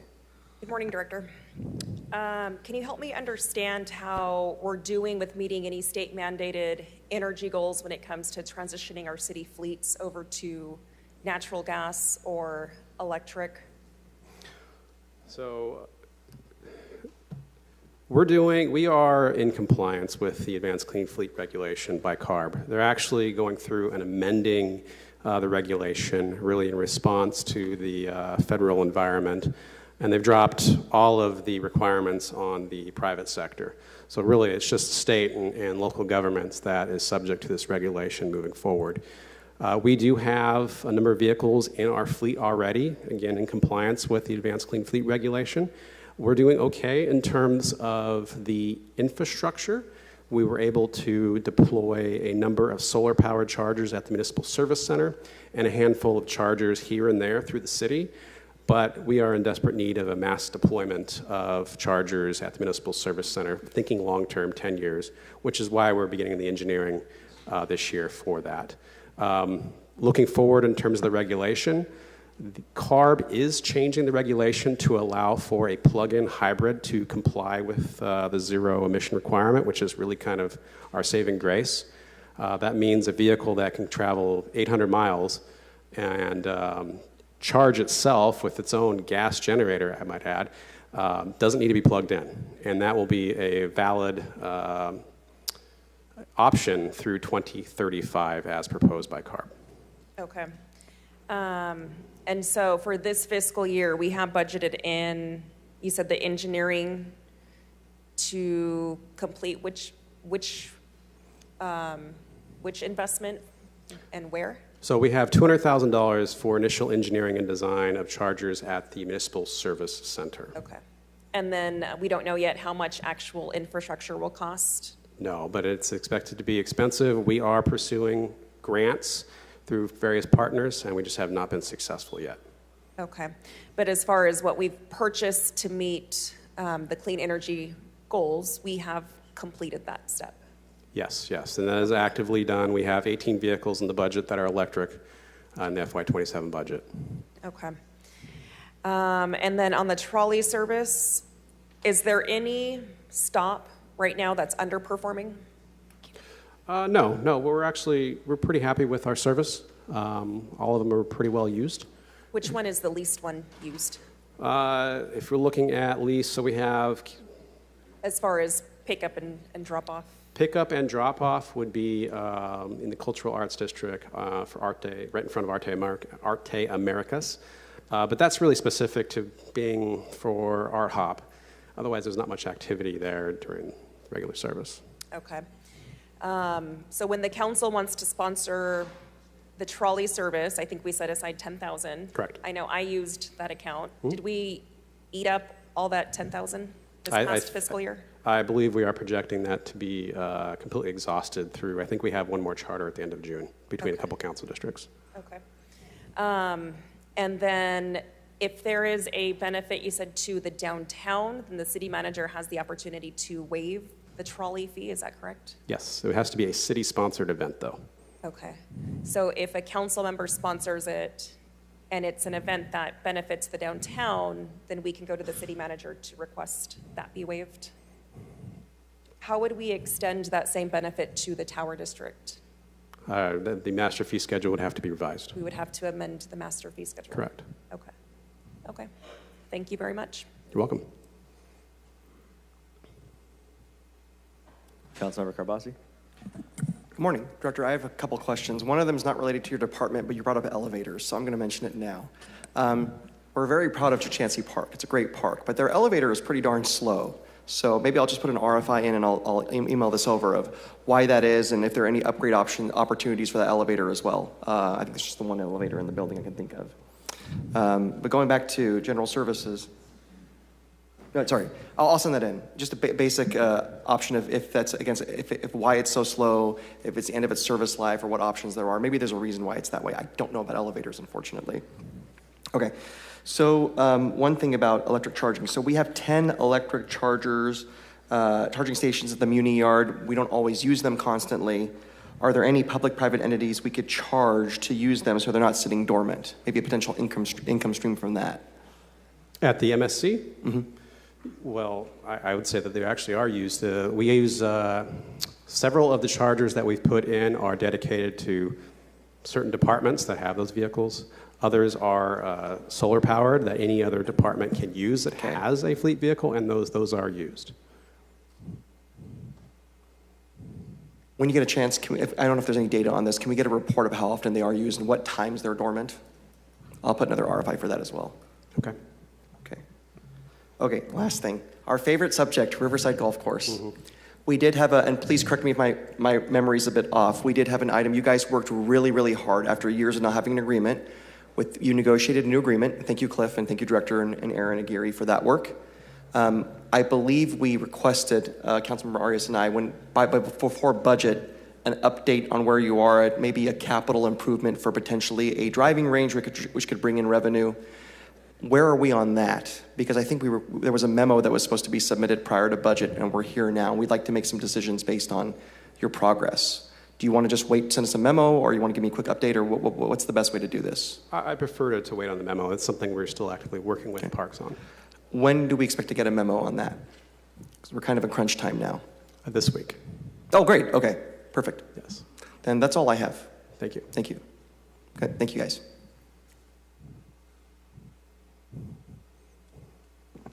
All right, Councilmember Vang.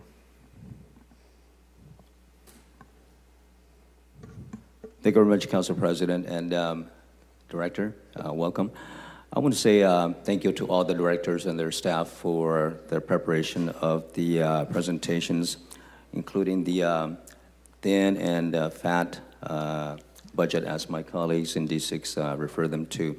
And I want to thank the administration for the budget as well. I know it's a lengthy process, started even summer of 2025 to today. So thank you very much, everybody who has a hand in this fiscal year budget. Just a question on the side. I know I'm one of the newest member, if not the newest here. City Manager, the binders that we received, the line items and the bigger folder that we received, were these folders disseminated into the public, for example, public libraries, etc.?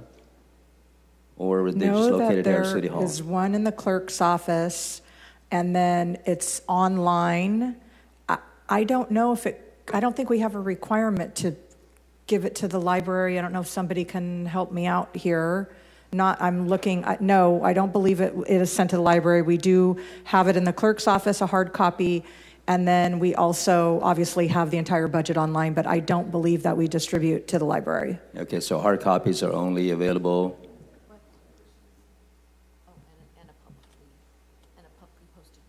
And a publicly posted notice. Okay. Thank you very much for that clarification. For those members of the community who wanted to have a hard copy or read the hard copy that is available to them in the clerk's office, I just want to make a few notes that the budget is always changing, the numbers are changing, and so if you go into the clerk's office yesterday or even today, like the hard copies that we have, those numbers are different than the numbers that are presented to us today. For example, during the general fund, on page 849 versus page 8 of the presentation earlier this morning, the numbers are different. So I just wanted to note that to the public, that when they come into the clerk's office, those numbers are going to be different than the numbers presented today and the rest of this week during budget hearing. And so, Director, I want to focus on They're not different. If there's something specific, they're exactly the same. We made no changes from the proposed budget to what we're talking about today. So if you have a question about maybe there's a reconciled difference that has to do with the general fund numbers, we are happy to walk you through it. I'm referring to the copies that were published, printed, and provided to councils and put it in the clerk's office. I assume the copy in the clerk's office has not been updated? The budget book has not changed. Correct. Are you talking about the PowerPoint presentation? Yes, the PowerPoint presentation earlier today and the ones in my folders. Should not be any different. If you're looking they are different. I guess I should have asked that question when that was presented. For example, if you go back to, let's see, A49 during the general fund presentation. On the PowerPoint? No, the hard copy. The hard copy that we received, and I believe should be the same as the hard copy. Well, Councilmember, can you refer us to more specifics as to what you believe is different? Yes. Okay, on page A49. Yes, we're there. Okay. And then the PowerPoint presentation earlier today. Which slide number? Number 8. Okay. Okay, if you look at the police appropriations budget on page A49, that number is at 47.5%. Okay, so you're talking about the percent. Percent, the number yes. is not changed. Got it. So the Right. we'll Yeah, take no, a look the at that. appropriation numbers of 541.8 is still the same, but the percentage of Okay. how that is appropriate has changed. Okay. And so if the public comes into the clerk's office today and looks at the hard copy, that hard copy does not match the presentation today. And so Okay, I just Ed, want to can you note that to the respond to public. that, please? Yeah, if I can clarify real quick. So the numbers in the budget book on page A49, they include the general fund transfers Correct. out as part of the overall uses of the general fund. Those are not technically appropriations, right? So the percentage of the appropriations is what we saw on the presentation. This is showing kind of the percentage of all the uses, including the transfers out of the general fund for debt service. So the percentages are a little bit different. Correct. But the underlying data is identical. So yeah, we will definitely make sure that they're more aligned in the future to clarify any questions about that, but there should be no change to Right. the This budget. is not a criticism of anything. I just wanted to note to the public that the binders that were given to us and made available to the public in the clerk's office, which was about a month ago, those numbers have changed. They have not changed, council member. The general. Okay. If you were to look at the police on page A49 in terms of the percentage, it's 47.5%.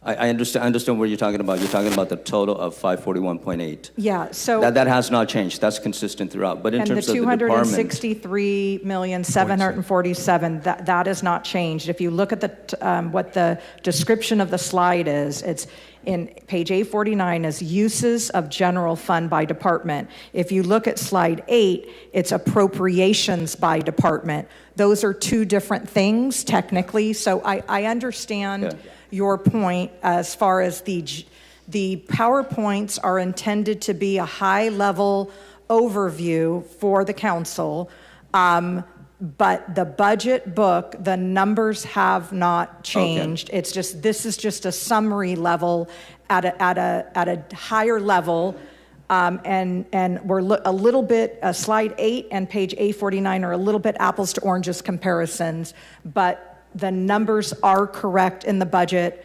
and the PowerPoint slide is correct. It's just the way, and we'll pay attention to that next year, but it's apples to oranges. right. So of when what I'm you're describing. I'm speaking from the perspective of the general public, and I have the presentation today, and I looked at page A49 versus page 8, and I look at the police category.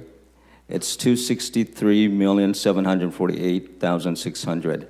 Again, it's 263.7 in page 8. The percentage in A49 is 47.5. The percentage in page 8 is 48.7. And so if I am looking at that from the public's perspective, I'm saying, oh, these are similar, if not the same. But as you said, the appropriations per department, the number is the same. But when I look at these two numbers, they're different. And so if I am members of the public, this is confusing. Yep. Am I correct on that? Or am I the newest one that No, it's just I will reply to that comment. It's very understandable why. Correct. And maybe it should have been pointed out at the beginning that we are talking about two different, it is apples to oranges, but it's very clear why somebody could get confused on this based on those percentages. And I think, if you look at the audience for the PowerPoint, while of course we're here in a public meeting, and this is also for the public, we look at the PowerPoints as the audience, as council members. And so we'll once again, we'll pay attention to that for next year, but when we're doing a PowerPoint, we look at the audience being this dais, but again, understand how it can be confusing to the public, but we'll pay attention to that next year. Let me add that the number to the police department didn't change, right? So what is being reflected here is different. This is being reflected to the 555 million versus the 541.8. And those two numbers are distinctly different. And maybe you can explain, I think it would help that for everybody, not just you, Councilmember, the difference between the 555 and the 541.8. I think that's where the issue is. Sorry, there we go. Yeah, the 541, that's those are the appropriations, right? So those are the expenditures. And you're right that this slide is a percentage of expenditures. Right. And the 555 includes the revenue transfers, which are transferred out to service the city's debt. And so the book on page A49 is a percentage of that total, including those transfers. And I totally see your point that Right. could be confusing, and we will make sure those are aligned next year. Right. And I understand that the presentation is to the city council members, but this is a public hearing with transparency as the backdrop. We ask for public comments. We ask for the public to watch the live presentation, the meetings.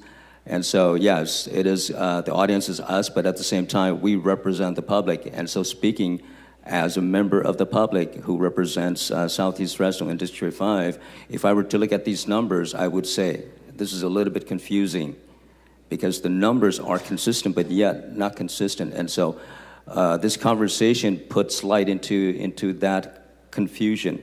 Because what I want to do is I want to place myself in the average person in the city of Fresno, not the person who has a degree in the business or a degree in any forms. And so when I look at these numbers, sometimes it is confusing to me. And if it's confusing to me, then it may be confusing to the average voter or the average person out there. And so I wanted to put that out there, and this is a great conversation to have that. And so if there are no more comments, Director, can I have you come to the podium again? Thank you very much for that. Now, I want to touch upon the R-hops or the trolley.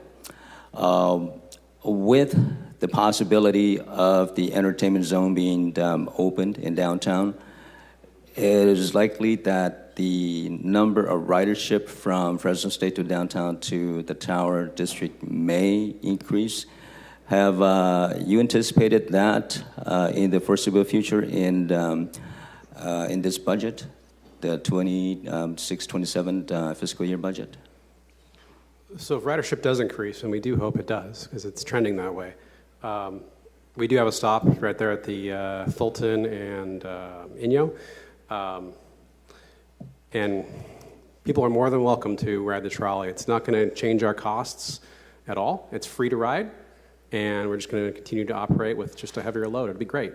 I guess the question is if the entertainment zone is passed and we have a 1-year time frame to see how that entertainment zone is being received by the public, and if when it comes to ridership on the trolley, if that increases. I know the expectation is right now perhaps a 5 to 10% increase. I think that's the budget, or that's the anticipation now. If that number goes up, let's say if we have like a strong demand for ridership from Fresno State to downtown, when this entertainment zone is implemented and comes into fruition, does the trolley has the capacity to increase in terms of the number of trips Thursday night, Friday night, and Saturday night, or it may not be able to accommodate that increase? I know this is all speculation, depending on the number of ridership increase when the entertainment zone is implemented. But does the trolley have the capacity, let's say, to increase the ridership to 20% as it is right now? We have capacity within the vehicles to accommodate an increase in ridership. There's no concern with that. And at a certain time in the future, if the capacity is too overwhelmed, what are the options I'll tell you, the trolley ridership? If we are too overwhelmed, that'd be a fantastic problem to have. And then we'll be working with the administration on how best to adjust our service, whether it be more frequent turnover of the vehicles or additional vehicles. That'd be something we have to evaluate at that time, but that is not in this budget. Okay. And another question, just a last question from me on this here. For the FY 2027 budgeted positions, you have in fiscal year 2025, which is adopted, and 26, the trolley services in terms of the number of positions you have, the percentage in that, and also for fleet management in fiscal year 2025, you have 83.25 in terms of the positions. Explain to me and to people who are watching what those percentage means, what they reflect in terms of 4.2 and then 3.3 for trolley services for fiscal year 2026 and 2027. So we have part-time employees in the trolley division, which is why you're seeing a point. Our drivers are part-time, and I have a supervisor that's part-time. The difference between 4.2 and 3.3 is that about 16 months ago, we changed our service levels to go from every Thursday, Friday, Saturday nights to just Friday, Saturday nights plus RTOP Thursdays. So therefore, I had to adjust our employee levels down to what the actual service needs were. So the 0.30 is the actual 30% of full-time. Well, so we have a full-time manager, and then I have a part-time at 0.75, I think, supervisor, and then my drivers are each 0.5, so I've got 3 drivers. Okay. That's how we get there. Okay, that's how you get the 0.30. That's correct. Okay. Thank you very much for explaining that. I appreciate it, Director. You're very welcome. Okay, thank you. That's all I have.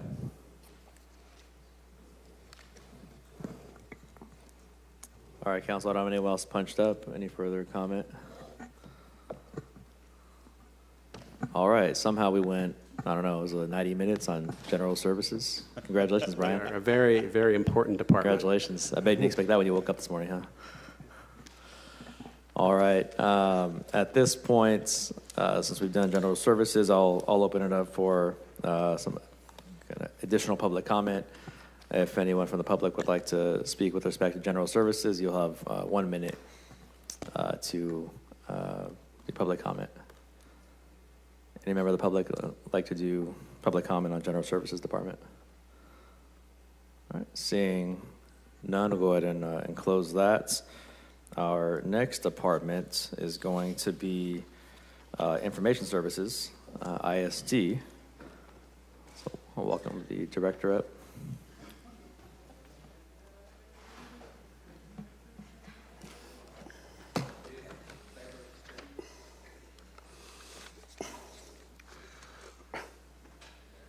Morning, Council. Brian Horn. Are you guys ready? We ready? Okay, thanks. Brian Horn, I am your IT Director, otherwise known as the CIO. First and foremost, I'd like to thank the Mayor and City Manager's Office and Council for all the support they've given to us the last few years. And you've been great. We got a lot done.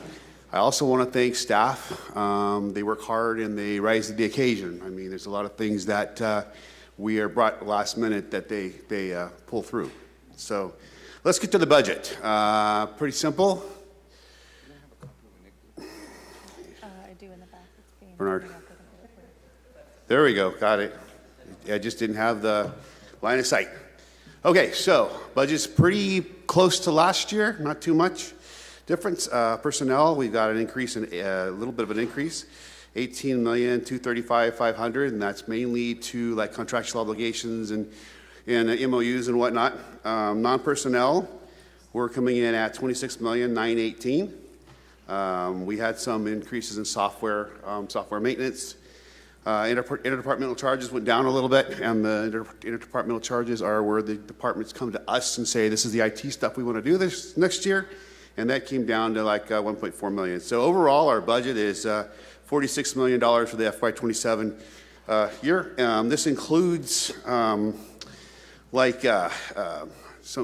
projects I'll go over with you later. So Let's go to the personnel.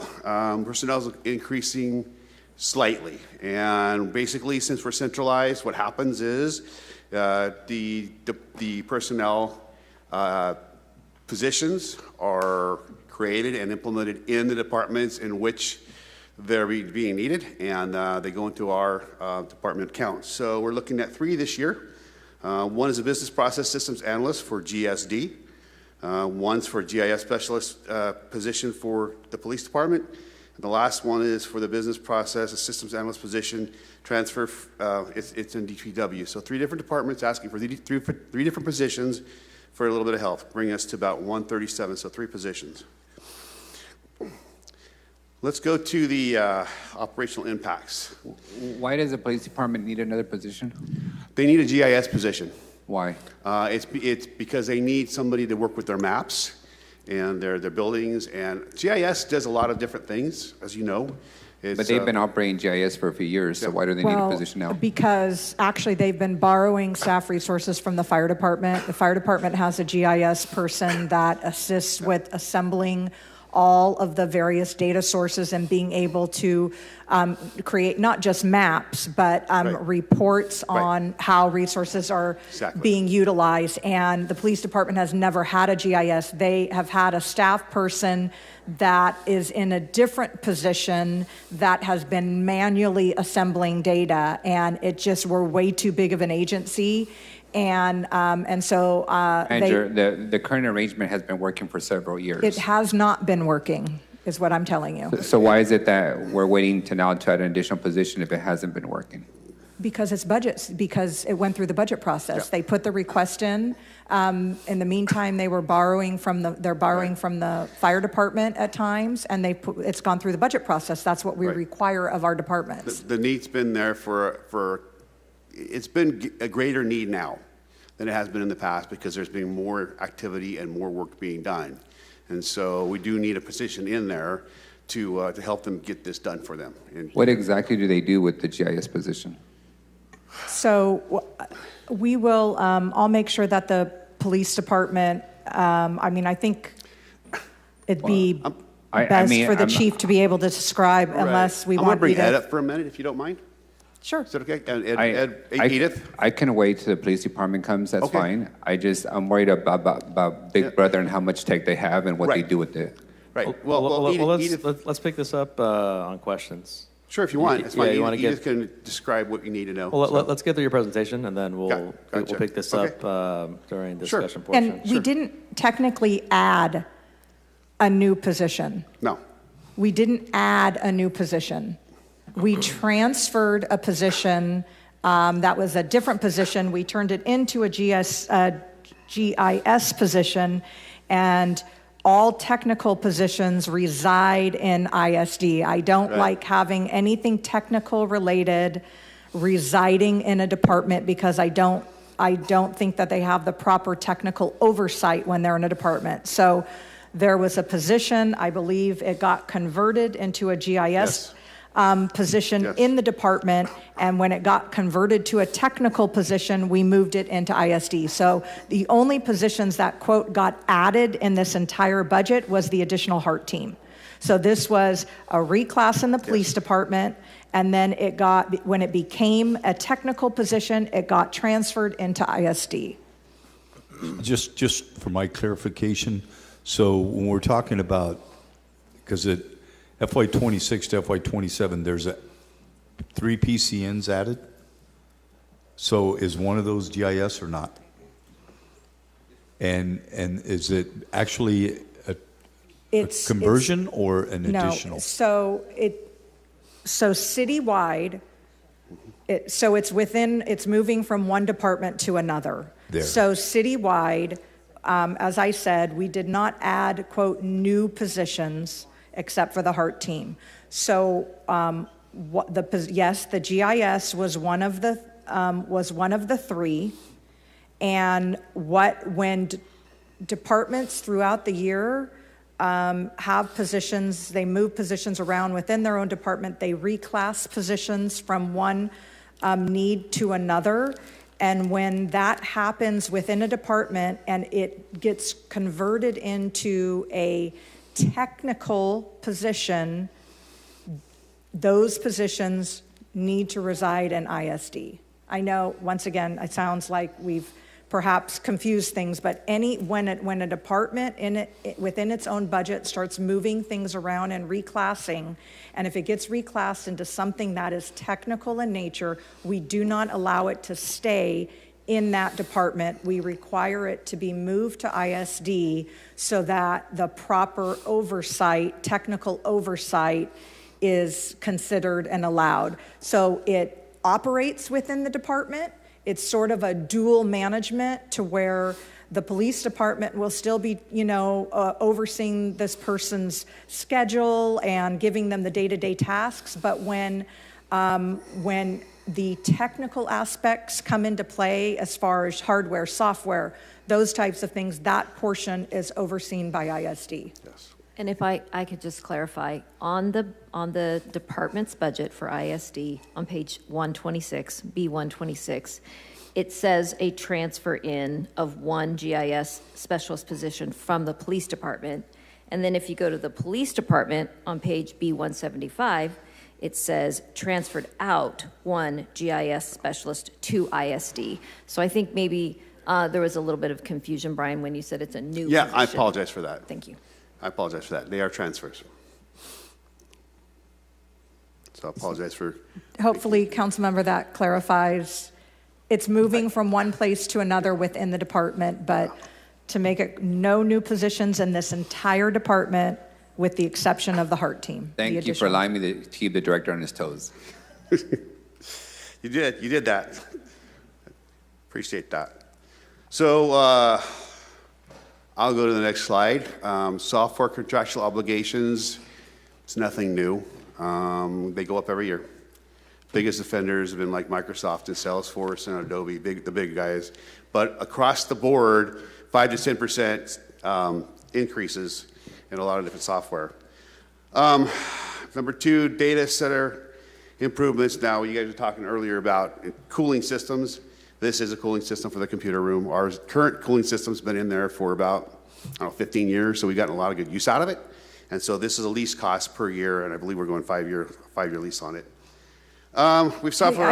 I just want to add too, because Sure. I want to make sure there's no confusion out in the public or community that the data center that we're referring to is just basically a hub within City Hall. It's a room where all of our equipment rests. It is not the type of data center that I have seen some written material out in the community that we are allowing all sorts of data centers, which we're not. So I just didn't want this to be misunderstood or misconstrued that we are doing a data center in Fresno. This is an internal within a location of where all of the city equipment resides. Nor do we have any planned data centers in the city of Fresno. Correct. Thank you, Mayor. Yeah, no, this is City Hall Data Center. You are correct, and this is the data center that serves the city, serves the employees, and takes care of our security and our networking and whatnot. So, Director, can you give us a memo of how much water and power data centers require? We can. Thank you. We can. We will. Okay, so software license. Which is why we don't have any plans for data centers in our community. Go ahead, Brian. No, you're fine. You're fine. Software license and management software. This has to do with audits. We've had several audits over the years, and one had been Microsoft lately, and we actually did a pretty good job in thwarting them down with a company that we like, and so we're going to do this with most of our software to make sure that we are doing what we're supposed to be doing as far as licensing is concerned. Cloud backup and recovery improvement, a little bit more cloud services for us. We're going to put all our email in the cloud finally. We've been hybrid before. It's time. It's way past due. There aren't any, the features and functions in the cloud are a lot better than on-prem, and so it's time for us to move completely, and so this will help us get there. Public safety radio, this is for a portion of the operations outside of the upgrade. I'll talk to you about the upgrade in just a little bit. Outside of our big project that we're upgrading. And the internet service improvement for the PD, we just need more connectivity over there, basically. PD needs to be, we're running it, managing it, but we do need to make sure that the cars are taken care of and their 911 center's taken care of and everything. So that's just a little bit. Those were asks that were approved. Let me go to, not questions yet. So 3 big projects we've got going on, keeping us busy. Of course, this is not our entirety. Of course, you know that we do a lot of different things. And PeopleSoft HRMS upgrade, we've got 3 different years that we're going to be pulling money. This year is $2.6 million. Next year is about 2.5, and the last year is going to be about 600,000. So for 3 years, this is the upgrade of our personnel system, our payroll and personnel. As you guys are all aware, Tyler came in. Tyler failed, and so we are going back to PeopleSoft as an upgrade, and it's the right solution for us. So, and this was we actually came to council before with a particular item which pulled down the Tyler Munis costs and gave us back some of the implementation costs to help us do PeopleSoft. So, public safety radio frequency upgrade. You all know this one as our radio system upgrade. $490,000 is the lease cost. I owe you a report update, a quarterly update. I've been waiting on a couple of items, and I'll get that to you in the next week. It's going very well so far. We are on target for November, like council requested, and so far we've got a lot of good things going on, and we're pretty much in the green. So I will get you that update this week. And data center improvements, this is just what I talked about before. I mean, it's basically the cooler system and whatnot. So those are big ones. I mean, we got other things that we're working on, ADA compliance, which we will be compliant when they finally decide to enforce it. And there's SBA 707, which you are aware of, which is going to affect council chambers. So, and of course, the transparency portal, which went live today. Any questions? I'm good. That's it. I'm open for questions, ribbing, anything.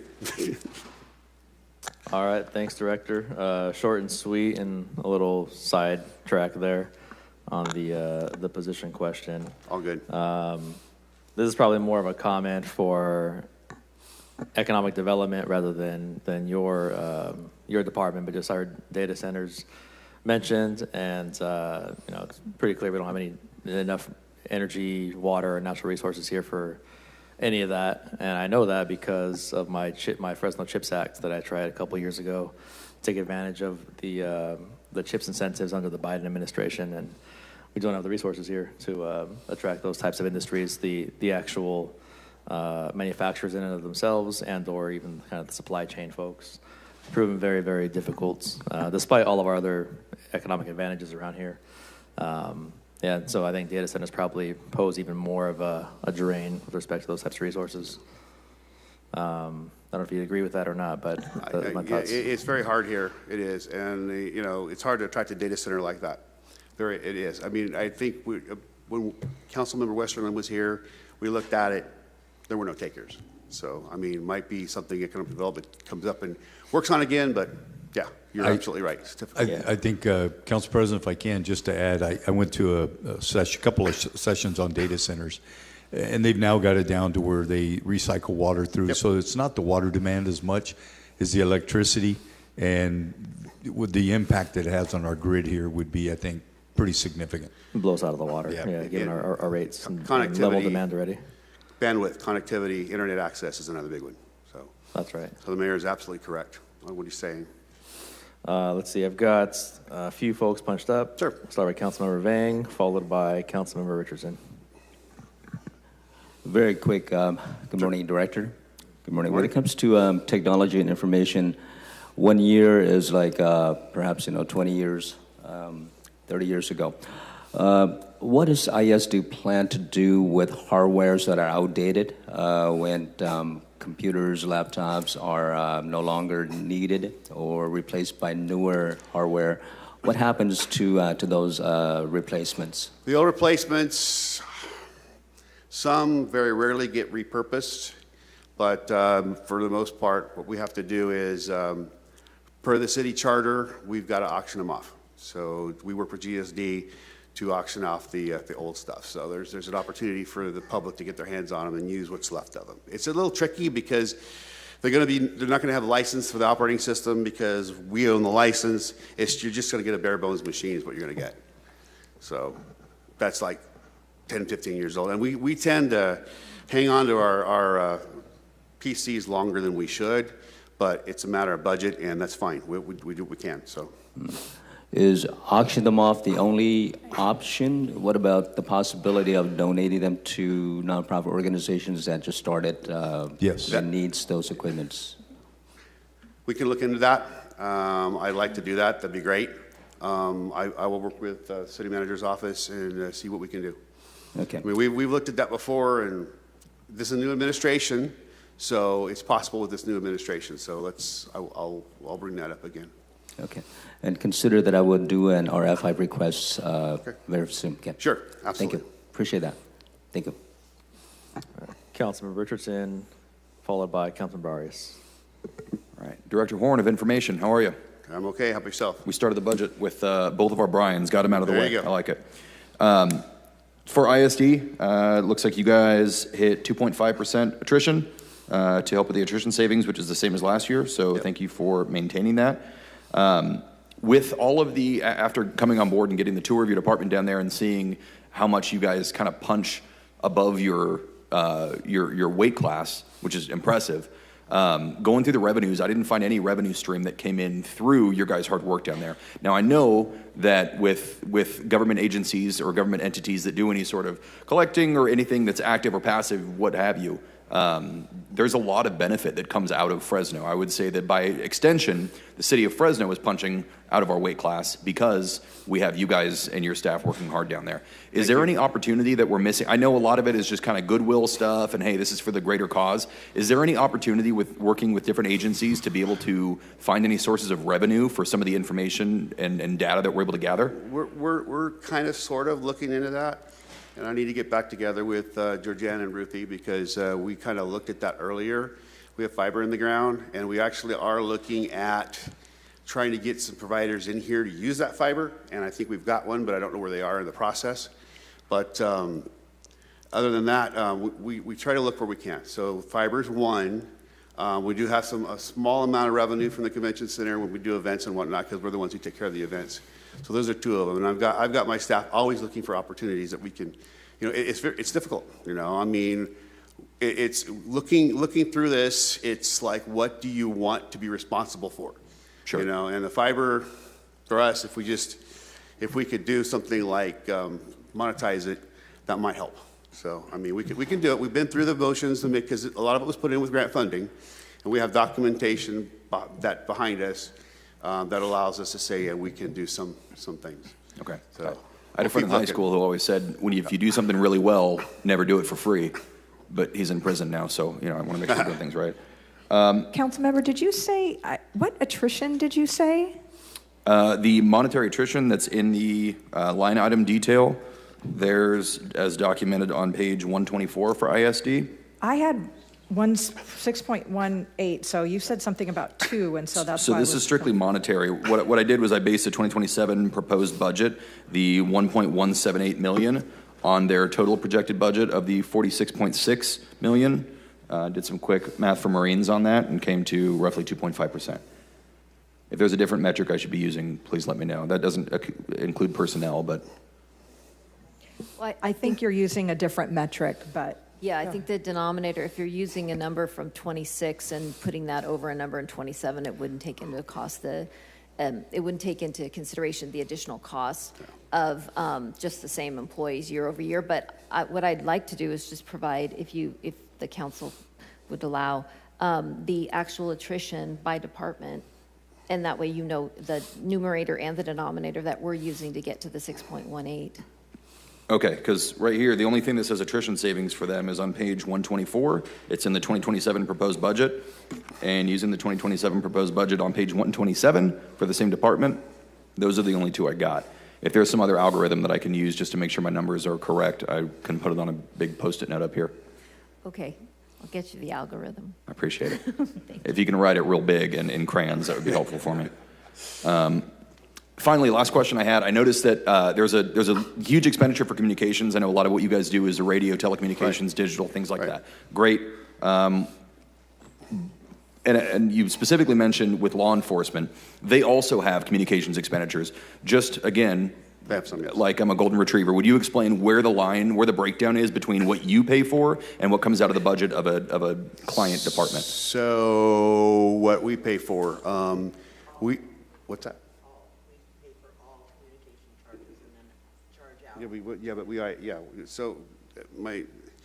So we pay for all of them, as Kim was saying, but then we do, do the ID billing, that. So from our perspective, the actual radio system is ours to pay for. That includes all the stations that are in the field. The radios is where the stations come in, and the fire and police will start buying their own radios. But we take care of the entire system as far as the hardware is concerned, the software is concerned, and all that. And so that's if you're talking just radio specifically. If you're talking communications, other communications like cell phones and whatnot, they pay their own cell phone bills. We pay it, ID charge them, but they pay those their own. So does that help or? Yeah, it does. So essentially a little more nuanced than just black and white, but you are buying it, then essentially it's an internal, like department to department billing that you send out to whatever entity is using them. Right. Got it. Clear enough for me. Okay. That's all I had. Thank you. Thank you. Councilman Vargas. Welcome back, Director. Thank you, sir. I can't seem to find, and maybe it's not incorporated here as a breakout, but who's tracking the amount of resources we're spending on artificial intelligence software? Not yet. So well, I know PD uses AI. Right. So who controls, from the IT perspective, who dictates when AI can be used, and how much can each department spend on AI services? Yeah, let me back up. When I say not yet, we're not, so I misspoke. It's okay. We track all the usage. We track which programs are being used. We block programs that should not be used. And right now we're in the middle of developing an AO, which is mostly done. And so that will come out and define the city's policy. But basically what we've done is we standardized on Copilot. And if you have an issue, let me know, because we'll work with you on it. But I mean, here's what I'm trying to understand, Director. Okay. AI has boomed. Yep. AI is extremely expensive Yep. for users. So Can be. We have yet to establish and approve an administrative order providing guidelines and guardrails on when it can be used. Right. I've seen departments already spend significant amount of resources on AI features, specifically the police department. So what are the cost controls to indicate we're spending too much on AI or we're not spending enough? Who does that? Is it I would say that's departments are allowed to overseen do by that? our office, generally speaking, or originally as part of the mayor's budget, but we have very tight controls over AI, not only for cost control reasons, but also for cybersecurity reasons, because there are certain things that we do not want into the Netherland. That's right. Netherland? You know what So- I mean. You're about right, yeah. Whatever, the ether world, Yeah. whatever. So what are those Netherlands. controls? Oh my gosh, I don't know where that came from. What are those AI Yeah. controls? So we allow Microsoft Copilot, and we allow Madison AI right now. Those are two programs that are authorized to be used within the city. What's Madison? So Madison AI is a software that is used predominantly in departments to help, used a lot for creating staff reports. You can, Brian, you can talk more about Madison AI. We've had it it's come to this council. Yes. We've had it for a couple years now. The reason I asked city manager is, in last week's council meeting, the agreement we approved for the airport parking included AI. And so I'm seeing AI also included in the police department's, camera system operation, the whatever cameras they wear, Axon. So it seems to me that we don't have a whole lot of guardrails and controls on who's using AI and to what extent and what limitations on it costs we have in place. So I think your point about external contractors, so those that you just mentioned were mostly our third-party contractors Correct. that utilize AI in their business model. I do know, we look very, for instance, Axon, the one that you're referring to in the police department, is a closed AI system.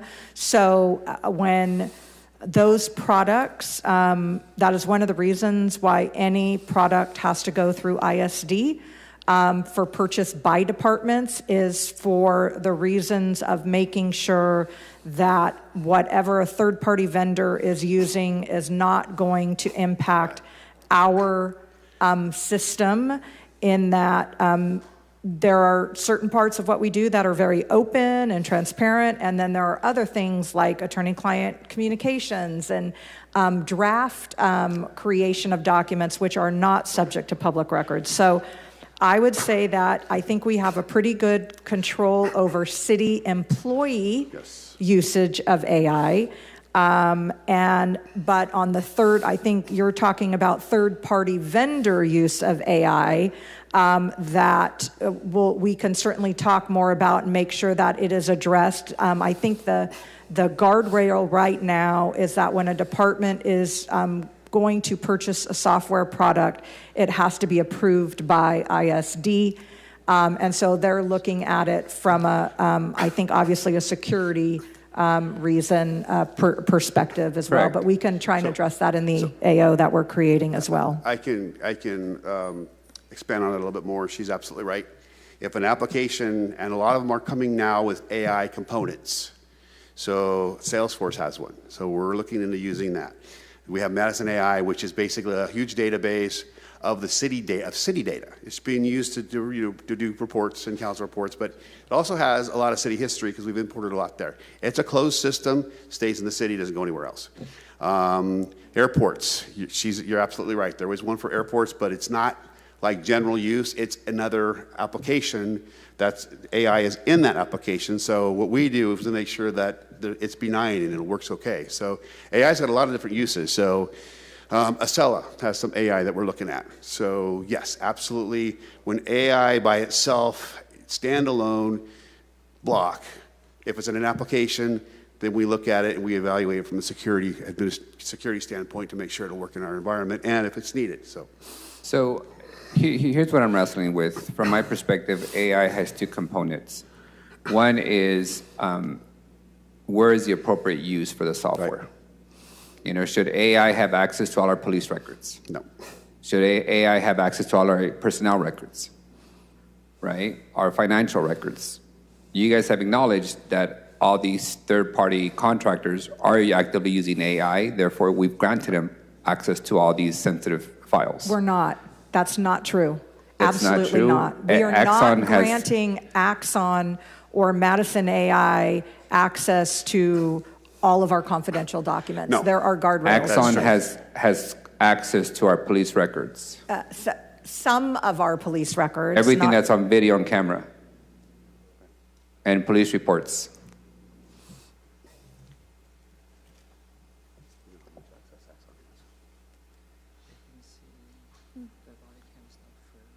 Body cameras do not use AI, by the way. The contract called for AI usage on their body cameras that we Well, approved. I'm telling you that the chief is telling me that body cameras do not use AI. Well, it's contradictory to the contract we approved. I think it was AI that was more for the report writing side of things. You're talking about Report writing based on the camera footage and the audio in the camera.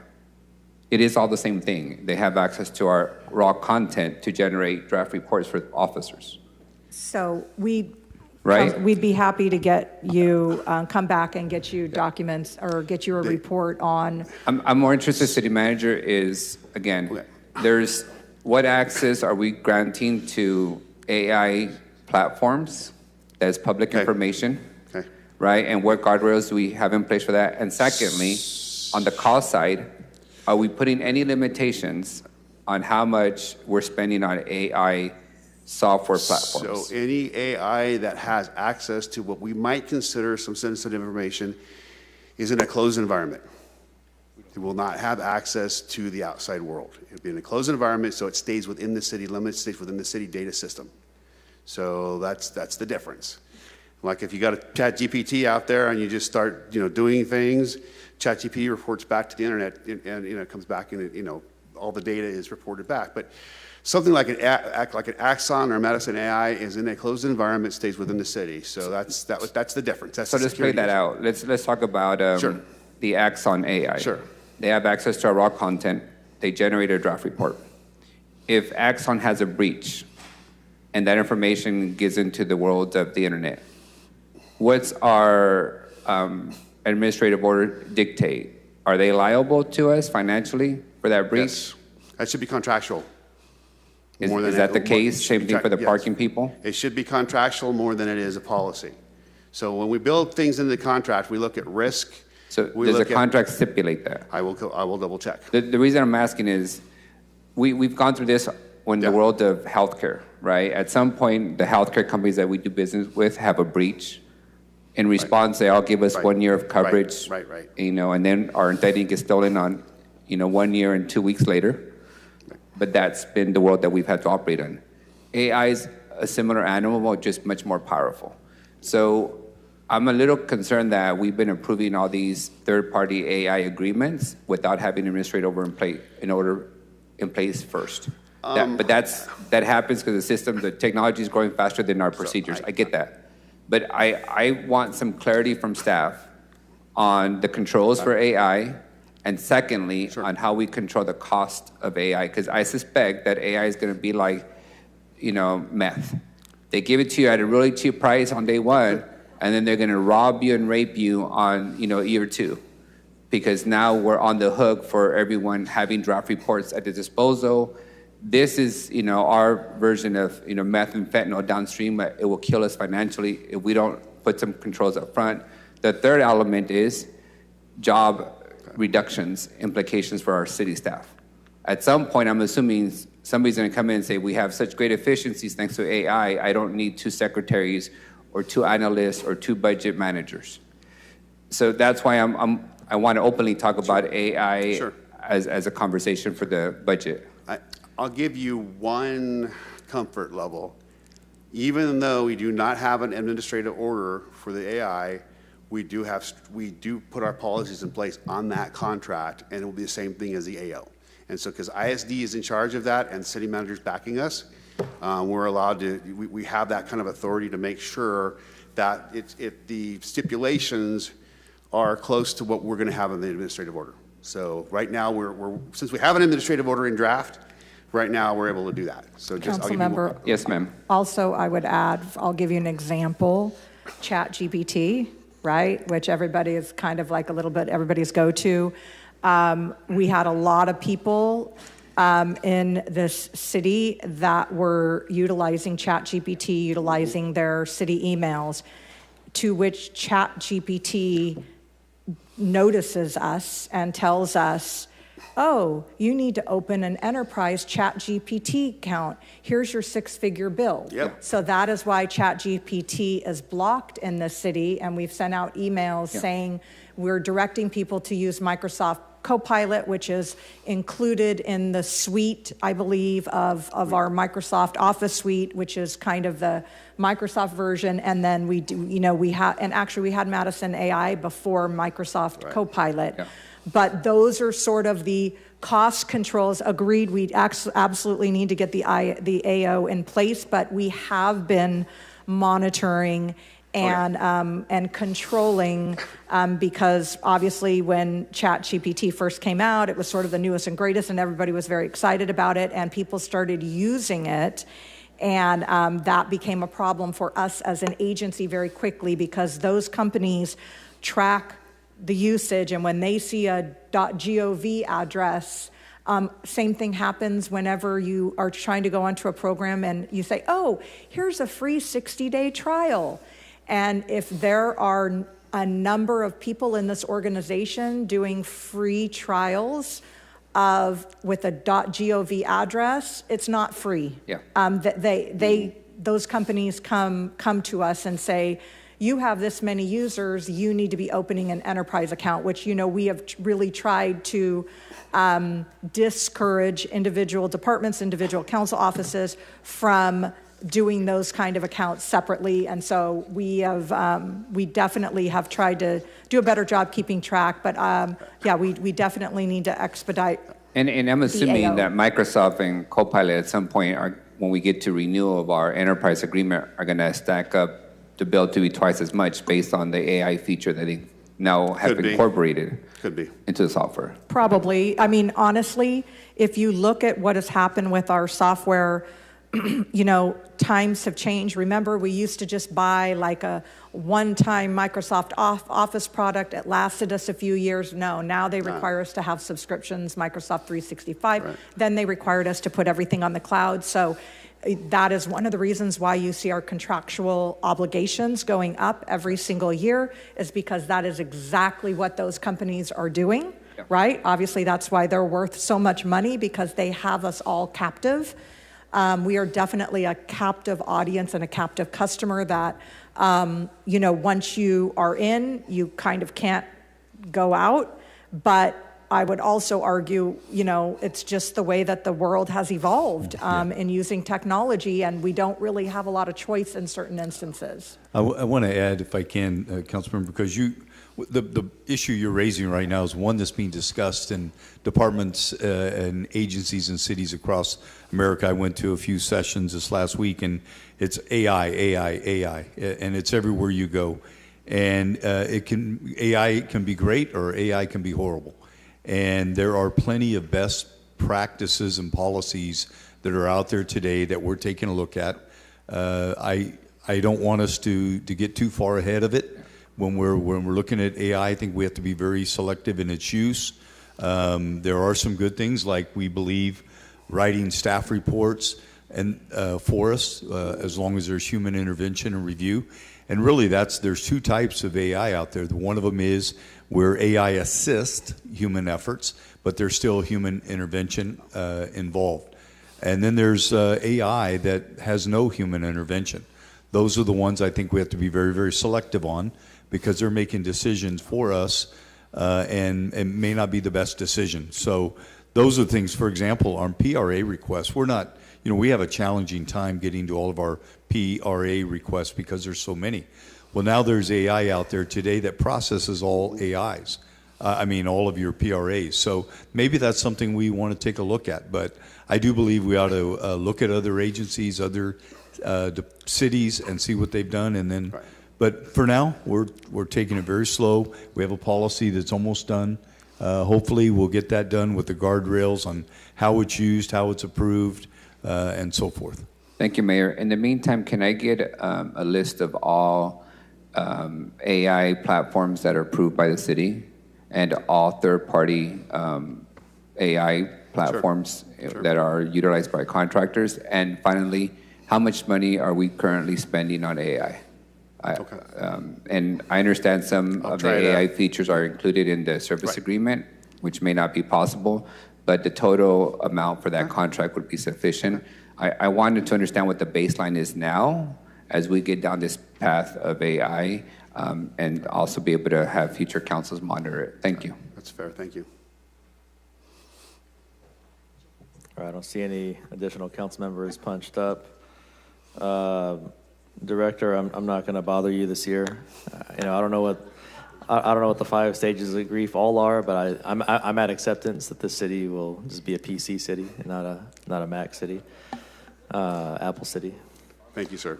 Yeah, so we're acceptance year 8. We do have some Apple and Mac in the I have one environment. of 2 or 3, 2 or 3. Yeah.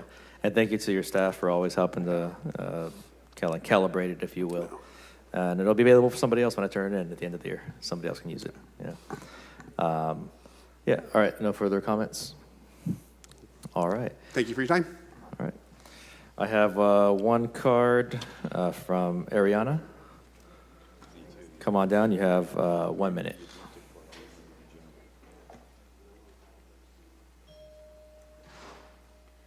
Hi, thank you, Council. Thank you. I just had a clarifying question about the department funding for the information tech position for the police department. So is that a position that is entirely funded by the information services department, and then they provide services solely to the police department? Or I know y'all maybe can't answer my question, maybe someone else can, but I was just wondering, like, so that funding comes completely from one department and they provide services solely only to another department? Yes. That's correct. Okay, thank you. Thank you. Is there any additional public comments on the Information Services Department? All right, seeing none, we're going to conclude with that department. That brings us pretty much to the lunch hour. We'll come back here at 1:30. We've still got two departments, Finance and Parks, as well as a special meeting that we're going to convene as well. So we'll see everyone back here at 1:30.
All right, we are back. We're going to reconvene, and before we proceed with the balance of the budget hearings today, we're going to go ahead and open up the special meeting that was scheduled for 11:30 a.m. So at this time, I'll ask the clerk to take the roll. Thank you. Good afternoon. Councilmember Perea. Present. Councilmember Carbasi. Councilmember Arias. Council Vice President Maxwell. Councilmember Vang. Here. Councilmember Richardson. Here. Council President Esparza. Present. 7 members being present, we have a quorum. All right, I'll entertain a motion to approve the agenda. Second. Motion by Councilmember Arias, second by Councilmember Richardson. Any opposition to approving the agenda? Seeing none, that passes 7-0. Clerk, could you please read, I don't have the exact title in front of me, could you read the title of the item? Yes. One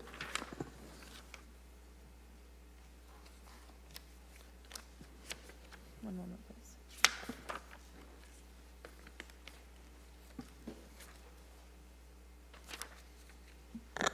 The title will escape all of us. Sorry, one moment, please. This is resolution establishing the Commission on Family Affordability and Child Care Access. Fantastic. Council Vice President, I'm going to hand this over to you. Thank you very much, Council President and City Attorney and Clerk. Just to confirm, both the budget process and this item are both open at the moment, correct? Correct, concurrently. Thank you very Agreed. much.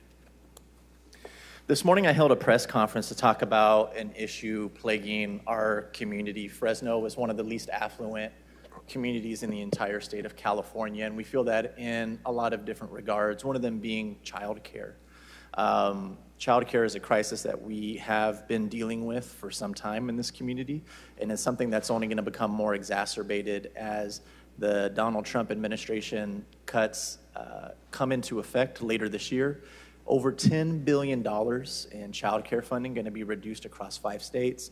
California is the biggest recipient of those reduction in dollars. We know because of the U.S. Bureau of Labor and Statistics that the median family in Fresno that is paying for child care is paying $11,000 for a preschooler, $13,000 for a toddler, and $22,000 for an infant to enroll them in a local child care center, which frankly is just untenable for most families across this nation, especially here in the city and county of Fresno. As I mentioned, there's going to be some huge cuts coming down the pipeline, which is just going to make this problem even worse.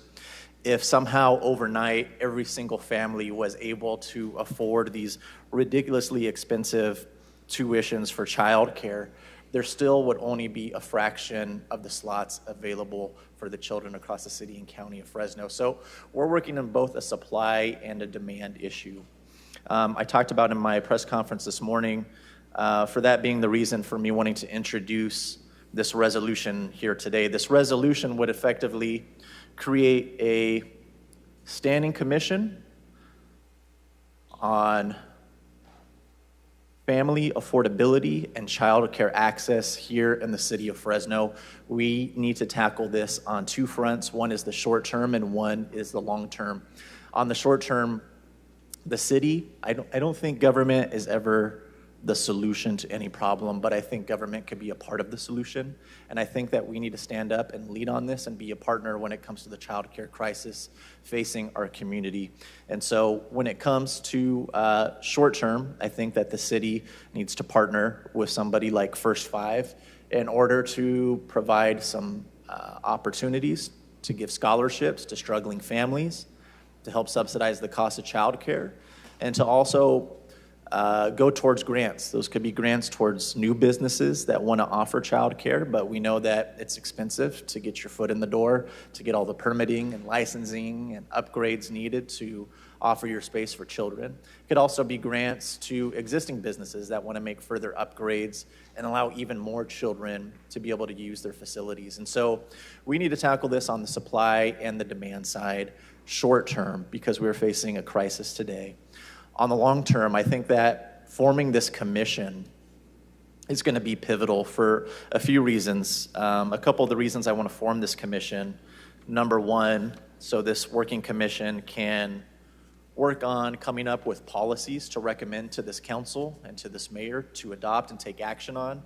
I know Mayor and I had a really good conversation at lunch. We talked about what some other big cities like Albuquerque, New Mexico is doing to help with childcare. And I think having a working body of professionals in the childcare industry across the city of Fresno coming together, having a working group where they're coming up with best practices, policy ideas, and also long-term solutions. We need a long-term solution so that we can ensure that every single in-need child across the city of Fresno is able to receive some sort of affordable child care.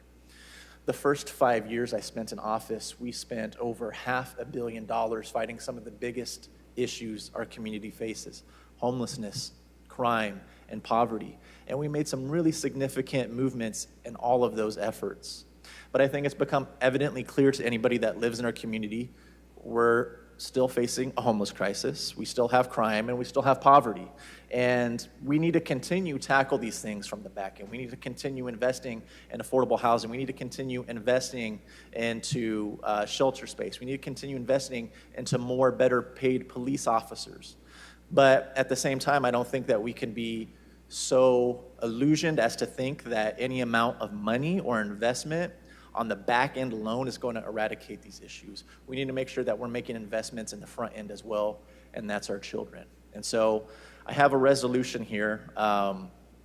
Before I make a motion, I'll have us go out to the public, but it would create a 9-member body of folks from across the city of Fresno to meet on a regular basis to come up with ideas for best practices, for policies for this council to adopt and consider, and for identifying a long-term solution beyond the motion I'm about to make to ensure that we are able to fund affordable child care year after year, and not just this year. The crisis is just getting started. And with that, Council President, I do have a couple motions, but I'll have you go out to the public before I do that. Great. All right, so at this time, we'll go out to the public for public comments. If anyone would like to speak with respect to the special meeting item, please either come on down or fill out a yellow card. And Good afternoon, members of the council. My name is Fabiola Gonzalez. Did you need to call me? I'm so sorry. I just stepped right in.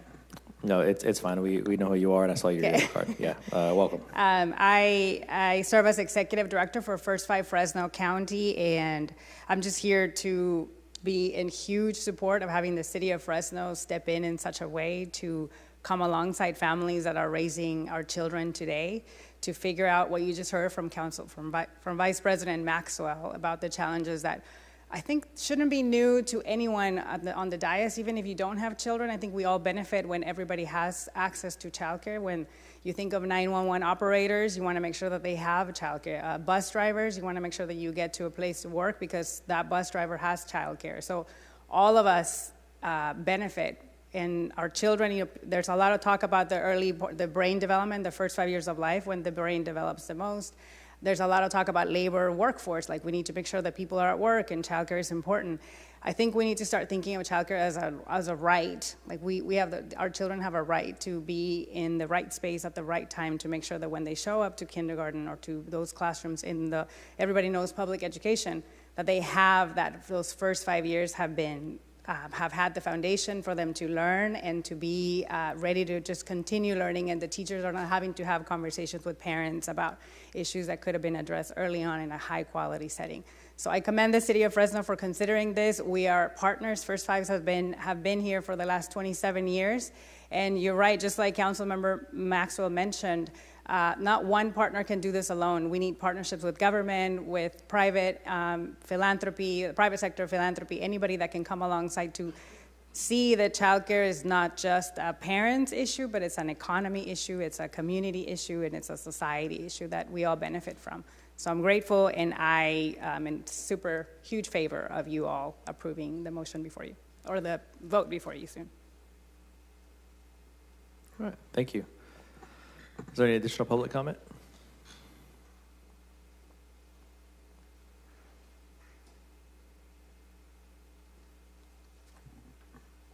You can begin.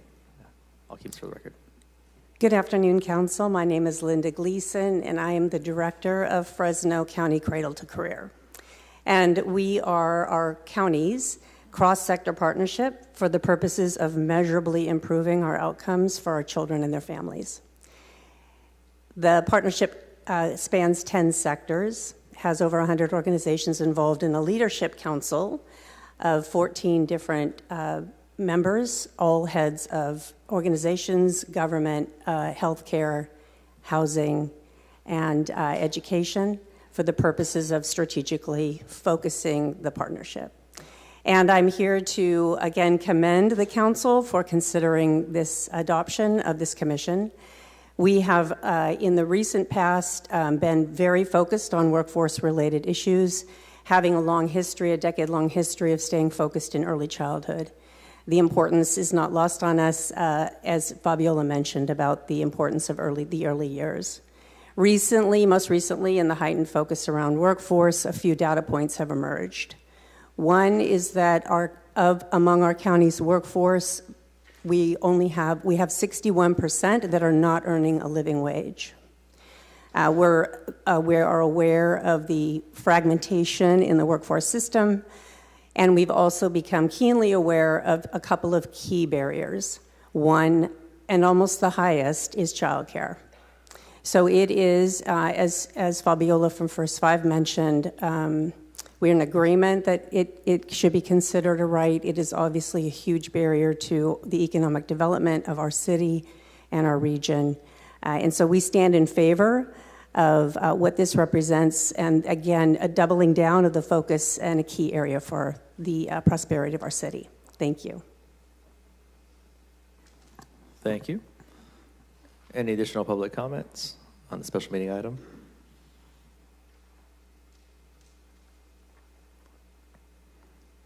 Welcome. Hello, I'm Brooke Frost. I am a independent contractor, and I work with a variety of organizations, including schools, Fresno Cradle to Career, and a variety of other kinds of nonprofits. One of the things that I have seen throughout my 12 years of being an independent consultant is the need for childcare. I work with the Home Visitation Network, and those nonprofits are facing a lot of barriers right now, but the biggest one for those who need to reach those in the community is childcare.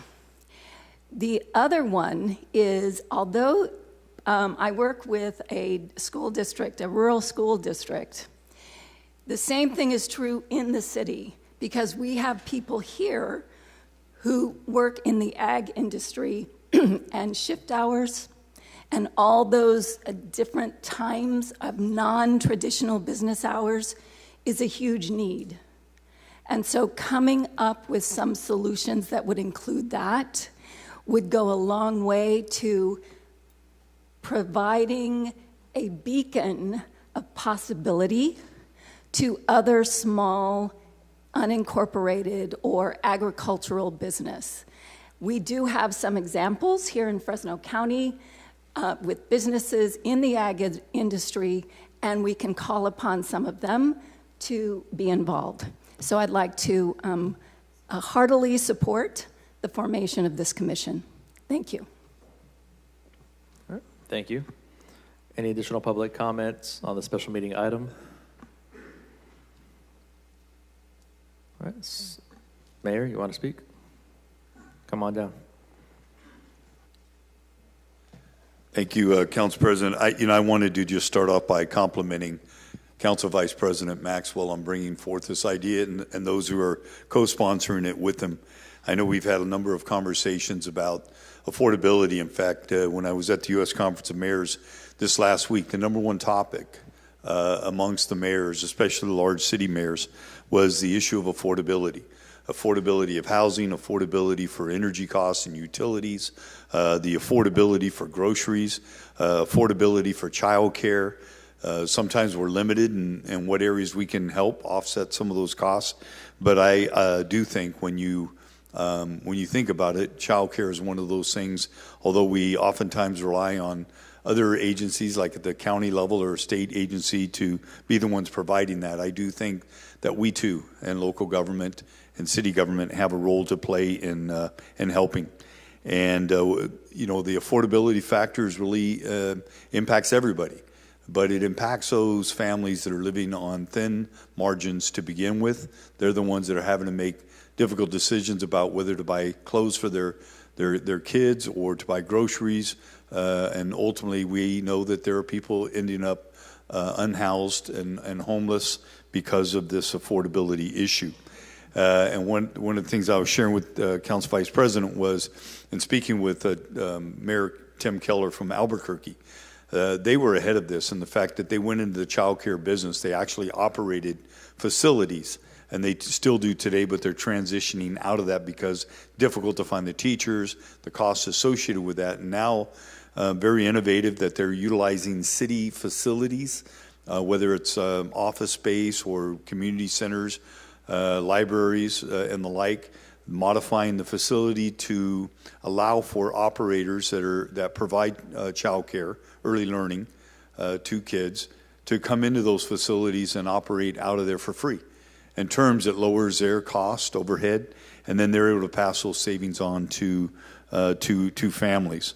And so, and then they partner with nonprofits. They're out seeking funds, and I think a number of cities across America are struggling with this one deal. And I'm going to be proud to say that Fresno is also going to be doing that as well. So I support the commission and look forward to hearing your motion.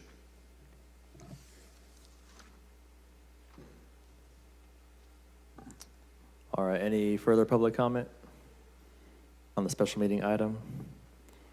All right, seeing no one, go ahead and close that and bring it back up to the dais. Council Vice President. Yeah, thank you for those words of encouragement, Mayor. I think it is always great when the council and the administration can work together to tackle these big issues facing our community. So I do appreciate what you had to say, and I think you brought up some good points.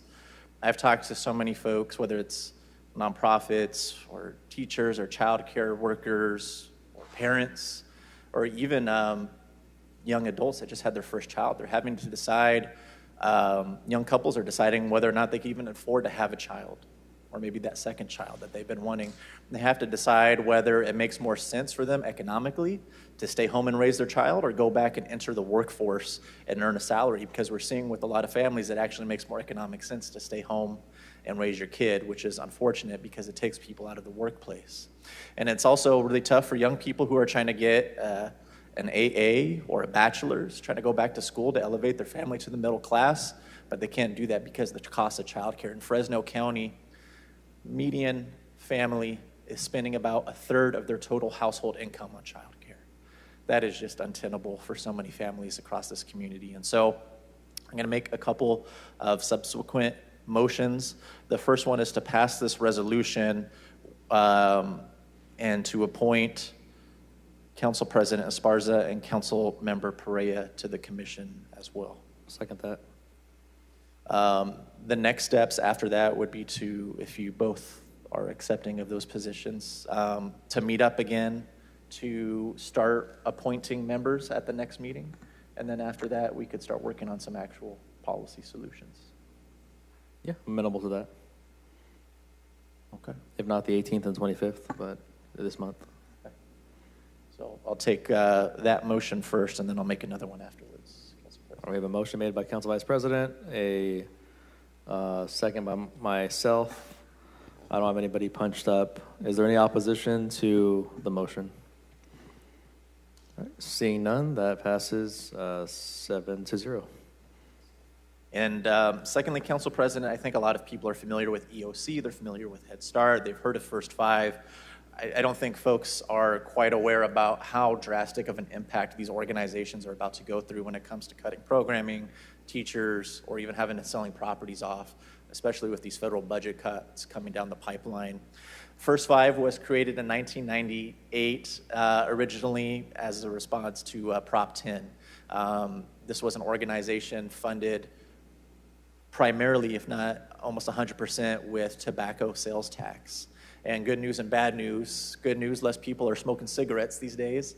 Bad news is that's less funding for children and child programming across our community. So I have total trust and faith in this organization. They work really closely with the county, who they're chartered with, and obviously have a lot of regulations from the state level as well. And so I'm going to make this next motion with them in mind, and that's a motion to appropriate $3.5 million as a grant to First Five California for the public purpose of generating childcare within the city of Fresno.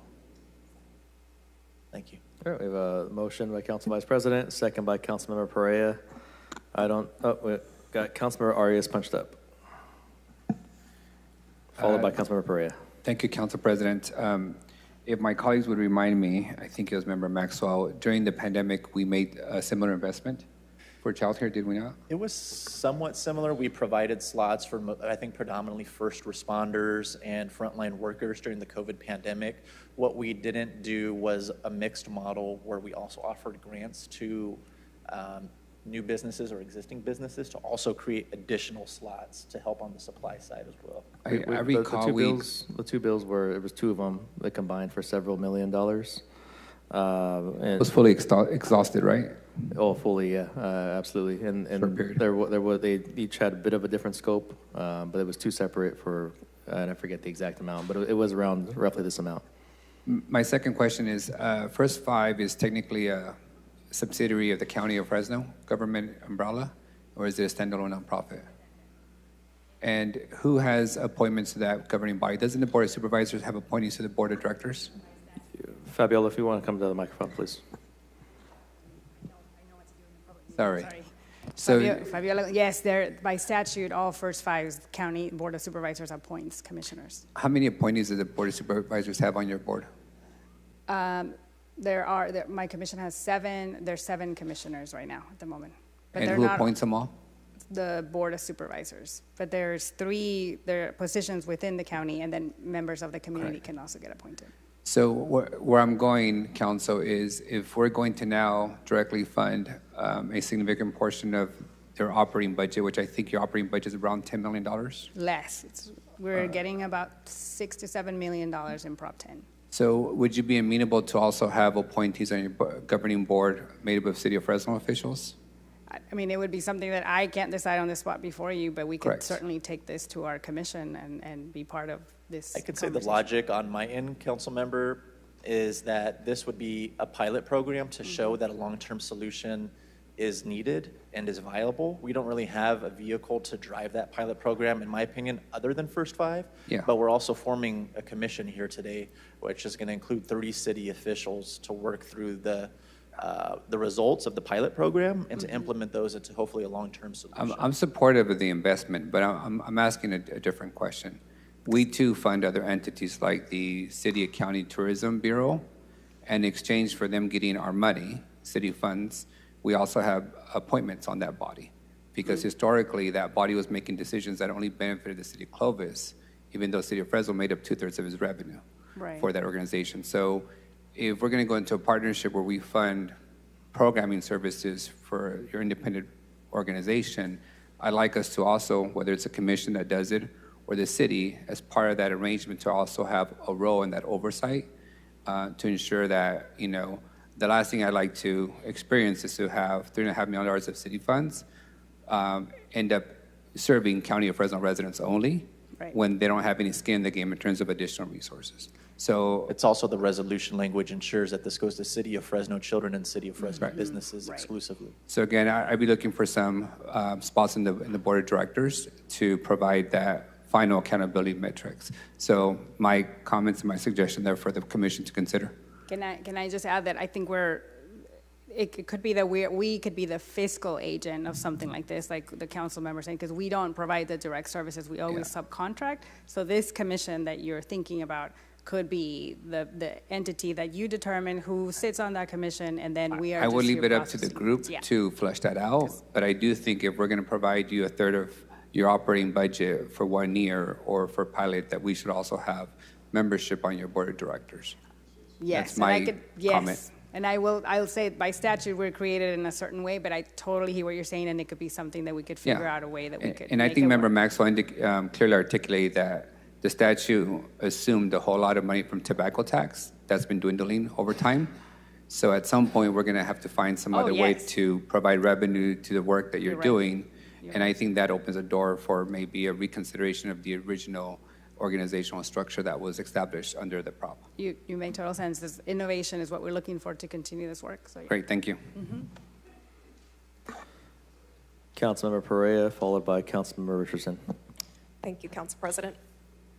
I think a city that wants to grow needs to make it easier for our families to stay. And I think investing in childcare is definitely a solution for that. In my household, we spend about $2,000 a month on childcare. And that is a sizable mortgage rent for most Fresno families. And we are a 2-income household. And so imagine the families that are out there that only have one income coming in.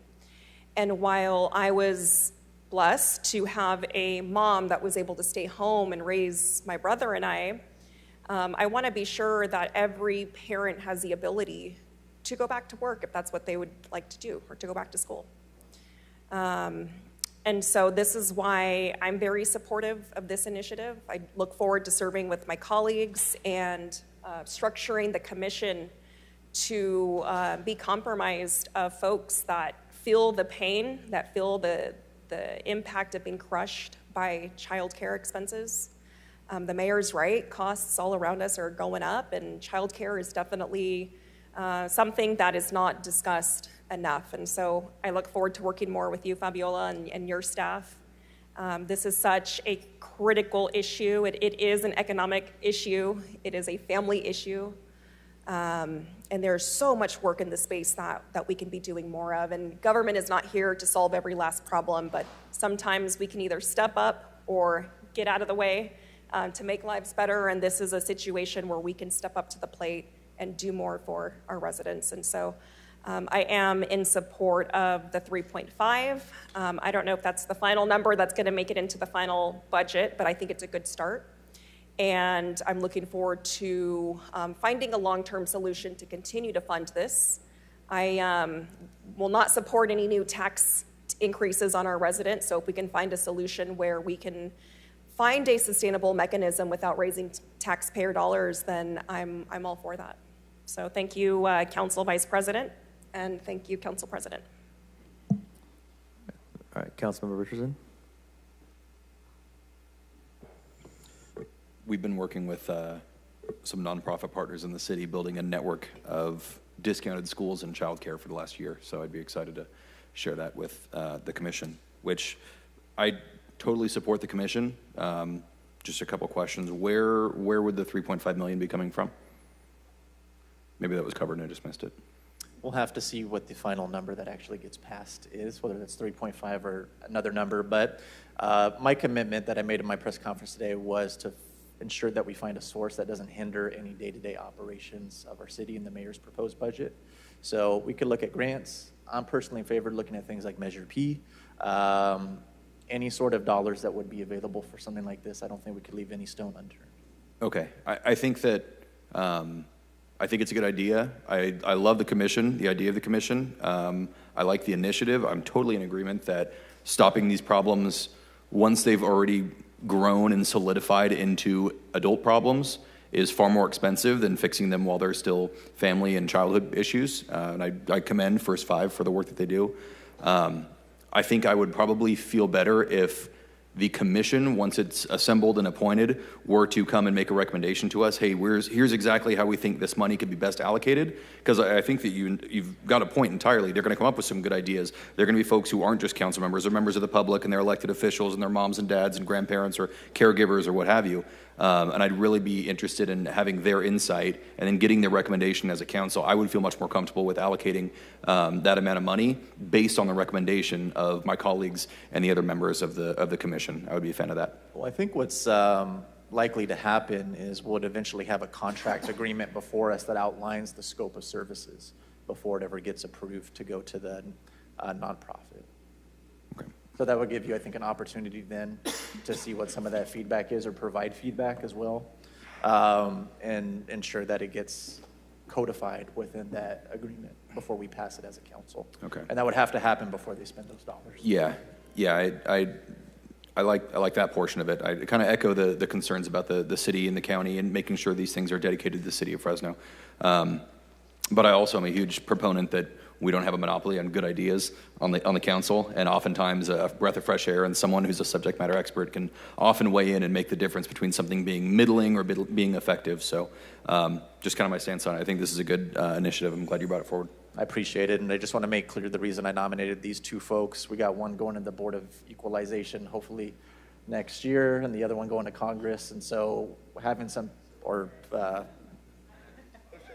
Assembly. So having some partners at the state level, I think, would be really helpful, because this is a one-year-long commission, and the language does necessitate a 6-month progress report and a 1-year report to be presented to the council. Thank you. Councilmember Arias, followed by Council Vice President. Just a couple of points. I'd like to have the commission also explore the reality of the decrease in population. It's been substantial across the board. The births, the babies are significantly down across the state, including here. We're seeing school districts dwindle down enrollment in kinder and preschool. So what I like to be thoughtful about is that we don't go and double this capacity for daycare when there isn't the amount of kids that would benefit from it. The other cautionary tale I would give the commission is around who benefits. As Member Perea indicated, I think I'm out of pocket $10,000 a year for daycare. Appreciate that's painful for us at times, but I don't need the help. I'd rather go to somebody who's working 2-3 jobs and is the working class folks who are really struggling to get through and having to balance daycare with PG&E bills. So I want to be thoughtful about this. Isn't supposed to, be a subsidy for the what's the best way to describe it? The Tesla owners of the world. It needs to be for the working families. And I would also include our firefighters. Some make $250,000. Our police officers make $6-figure dollars. That is not, in my view, the folks who need the help. It's our folks in, support services in the city, bus drivers, kitchen cooks in school districts, people who really could use a boost. And then the last point I would just caution the group with is Measure P is very clear. The voter-approved initiative cannot be used for daycare services. So I don't want to get us entangled into a violation of the voter-approved initiative. I think we said childcare, not daycare. Or childcare. We do offer after-school programming, which is a form of That's childcare. different, programming versus childcare services. For childcare, if I may, childcare services is designed to be an all-day thing while people are at work. I don't think that's After-school services is different. So my recommendation is that we look at the general fund. It's the most flexible money. There's no potential for violating voter-approved initiatives.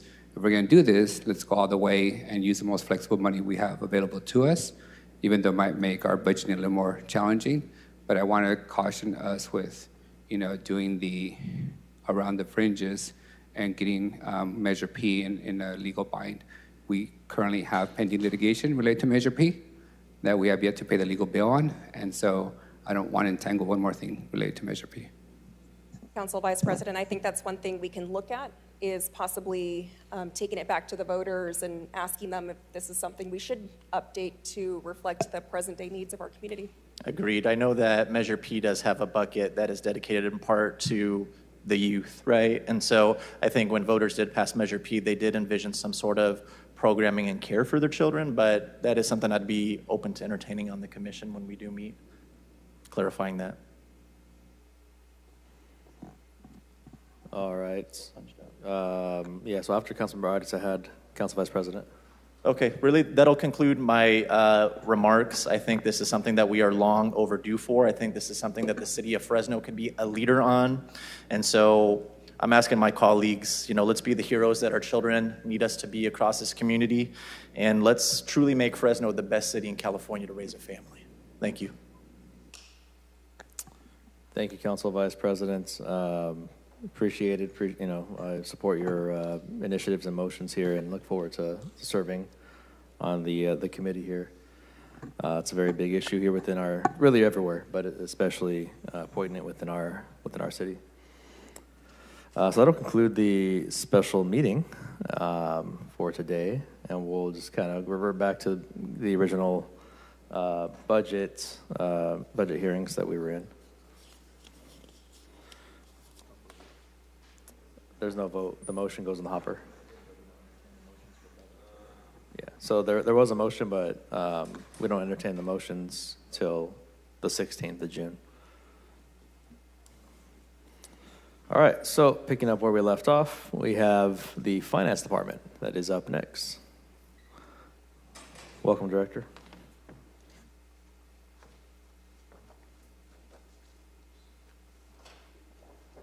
Thank you, Council President, and good afternoon to the President again and members of the Council. It's my pleasure to be here today to present our proposed budget for the Finance Department for FY27. I want to start by just thanking the finance team for all their work, staff both here in the chambers today and staff that's back at their desk, surely watching this. Very grateful for all their dedication and work that they do to contribute to our success and our work that supports our budget recommendation. As shown on this slide, the overall proposed budget for FY27 is $19.4 million with $9.5 million. Coming from the general fund and $9.9 million coming from non-general fund resources, the enterprise fund supporting the work that we do in the utilities billing and collection department. The proposed budget maintains a 6.18% of attrition, similar to what we've achieved. In fact, have succeeded in the current year, along with any MOU-related adjustments to personnel costs. Shown on slide 3 here is a summary of the positions that we've allocated to supporting the various areas, amounting to 128 positions for the department. And we are proposing the conversion of 2 positions that you'll see noted there on the slide, while adjusting other areas within the budget to ensure that those conversions are cost neutral for FY27. The first is the division manager position that we're recommending oversee our operations for our financial statement preparation and our annual external audit, in addition to overseeing our general ledger section of the department. And the second is a conversion to a senior accountant auditor position to be added to our debt investment section to support and add capacity to those functions within the department. And again, these positions will be cost neutral. We've made other adjustments within our budget to ensure that, and will not result, as you can see on this slide, to any net new positions to the department.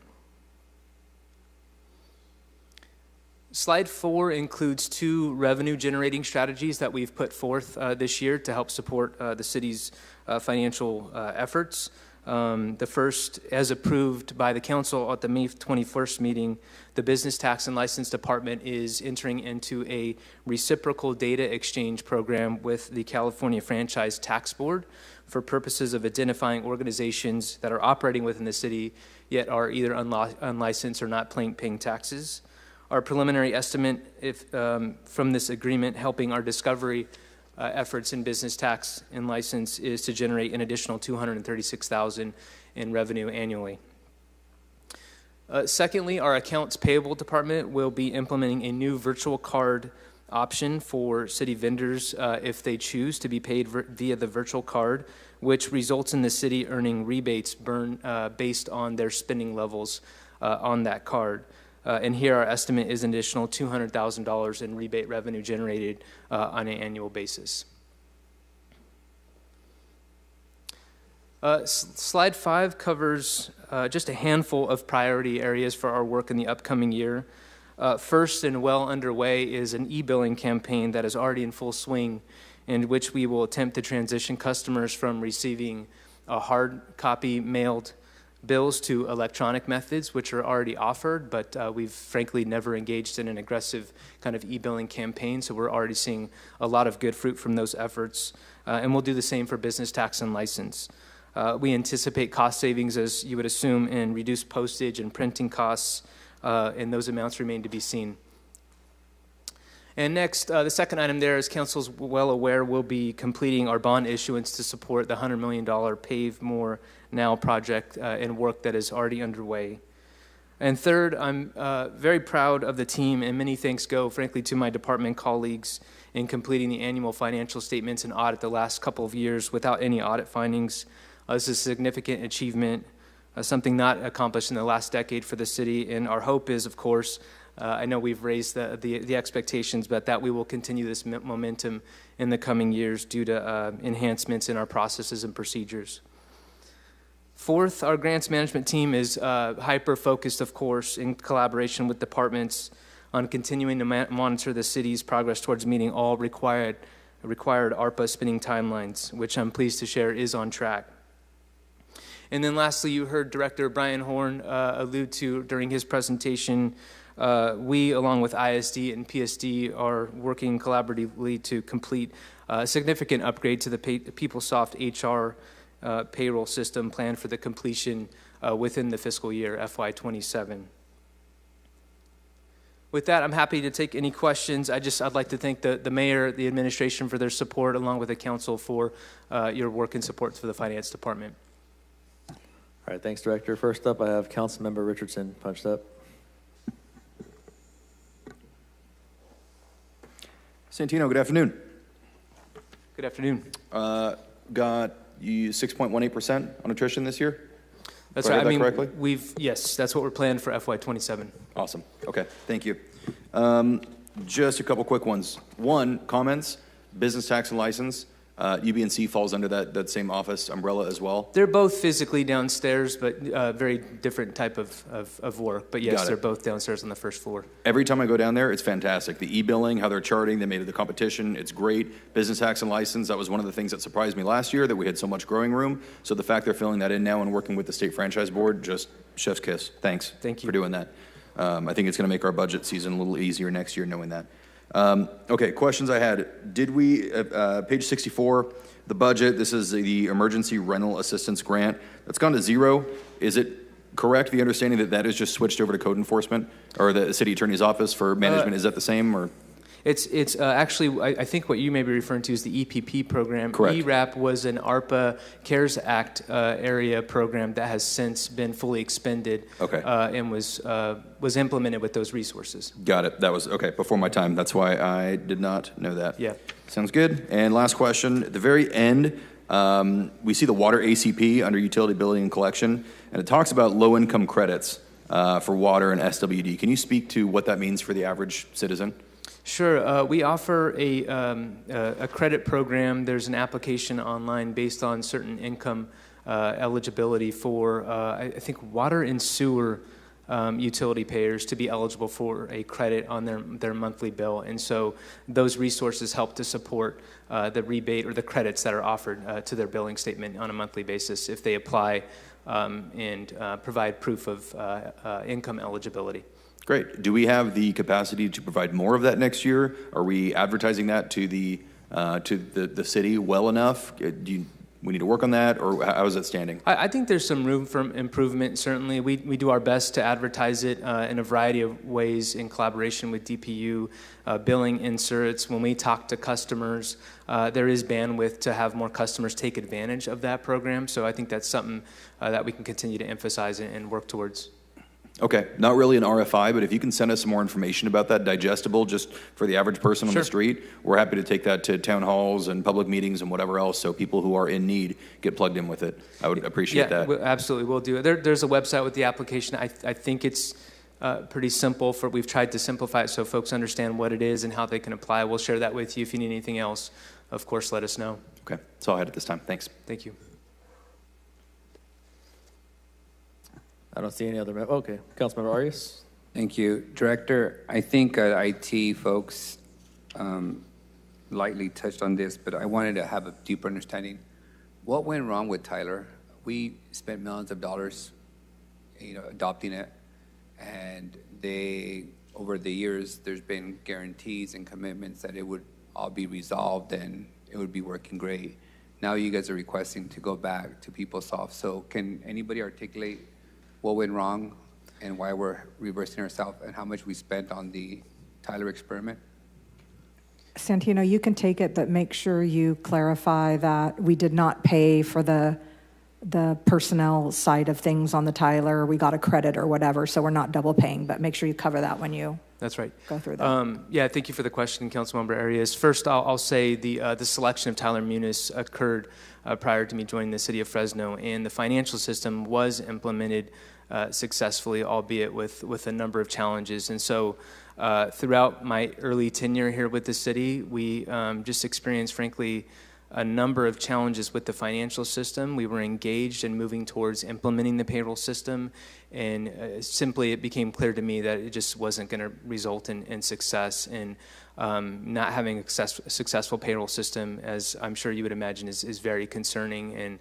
And so we made the decision to talk with Tyler about removing the costs and those services from the existing agreement and work towards pursuing an upgrade of the existing PeopleSoft system, which is where we're at right now. So are we walking away from Tyler completely? I'm sorry? Are we walking away from Tyler completely? We still use them for the financial system software and system. So we intending to keep two software systems at the same time? I'm so sorry, Councilmember. I just want to be clear that the change was for HR and payroll, those modules. All of the other modules, we are sticking with Tyler, at least for now. We have a contract and we'll remain with them for our financial statements. How long is our contract good for with Tyler? Oh, that would be a question for ISD. I could connect with them and provide that information back to you. I want to say there's another couple years, but let me confirm with Director Horn on that. In the budget, what's been the cost to ditch Tyler for the payroll and to go to PeopleSoft? Again, Director Horn, he included, I think, that element on his slide from what I recalled this morning. If someone can call that up, or will provide that response. He ultimately, he and his team work on managing the contract with Tyler directly, and so he would know that more directly than I. And I know you weren't around when we did this, but I'm assuming there was a RFP for the software system. Yeah, the way I understand it is there was a comprehensive RFP that went out for the enterprise resource management system, which was kind of the whole enchilada, which was finance, HR, and payroll. And frankly, that predates this administration. And there were a number of people on several selection committees. And then ultimately the decision was made to go forward with Tyler. Now, you know, hindsight is 2020. And as we go back and as we encountered problems and, you know, perhaps not all the right people were on those selection committees as we Monday morning quarterbacked it, which is always very easy to do. And then I think another problem early on the financial side was we did not run the two systems concurrently for a test period. We kind of just did the switch over, and I think that created some issues too. So I think that also was a lesson learned as far as how we did the implementation. And then, I think now that we're in it, I think the financing side, there have been some positive things that have come out on the finance side that I think we certainly did not have in place when we were on PeopleSoft Finance. Now, but we were in a very old version of PeopleSoft Finance. So we went from a very old version of PeopleSoft Finance that, you know, I don't know why, if it was just too expensive, of why we never considered sticking with PeopleSoft and just updating it, even though it was going to cost a lot of money. But once again, it's Monday morning quarterbacking. Yeah. And what I'm more interested in, City Manager, is when we approve such a significant contract, say we decide to go from Windows to Apple, the council president's preference one day, does the contracts that we approve allow staff to determine whether we fully migrate? Aren't the contracts that we approve requiring a full migration? At what point does the contract allow you to only say we're going to do this component, not the other component? I know there's an out for cancellation, which if you guys exercise that, I'd be fine with. There's a provision there, but when we award a massive contract of this size, I didn't realize that staff had the authority to not fully execute. Well, what I would say is we fully executed the contract, but I would argue that Tyler was not able to fulfill part of the contract on their side. The city attorney's office can correct me. I don't want to step in it too far legally, but we don't believe that what they sold to us was implementable on the HR and payroll side. Brandon, help me out here. So my understanding is that staff negotiated with Tyler regarding the modules, and once they figured out they wouldn't work, staff negotiated changes to the contract, i.e. amendments, and those were brought forward to council for council to approve. And Councilmember, the amount I believe that Brian Horn said this morning was $2.6 million to do the PeopleSoft and HR upgrades. So I don't know what money was gotten, what they got from People's or We just Tyler. didn't pay them. We didn't. It's just that we didn't pay them for all the modules, so we didn't get any money back. It's just we didn't give them all the money. Do we know what that amount is? Is it equal to the 2.6? We're getting that right now. Yeah, and Mayor, I trust staff's judgment on, if you don't think the platform is, equipped enough to execute for our interests, fine. What I'm more interested in is process. So if you could just give me the date that the contract was amended by this body, choosing to support the staff's renegotiated terms, that would be helpful.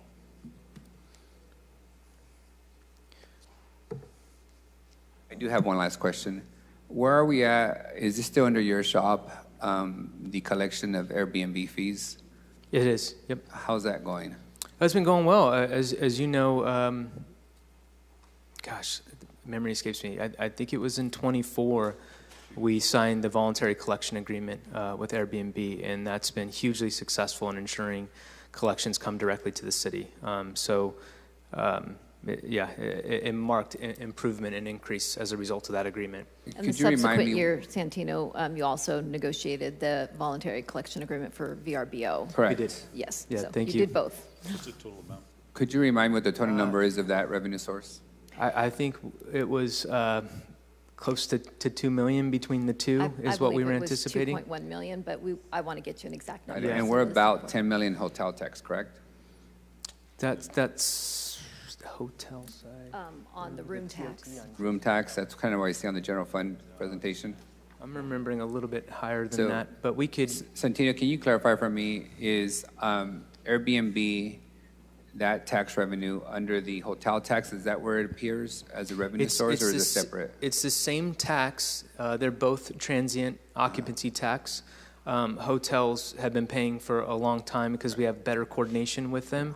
And Airbnb was more difficult because it was short-term hosts not remitting payment. But it's the same tax applied to both hotels and individuals hosting homes. But when we see it in the revenue side, on the general fund, is that $10 million that we classify as hotel tax? 16.8 million. It's all in one line. 16.8 is our room tax. 16.8? 16.8 million. Does that encompass the Airbnb tax? That is both, yes. Part of it. So 2 million of that is going to be. Perfect. That's what I was looking for. Yep. Thank you. Appreciate your help.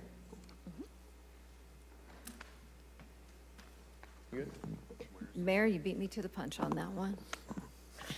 All right, I don't see anyone else punched up. Sorry. Going once, going twice.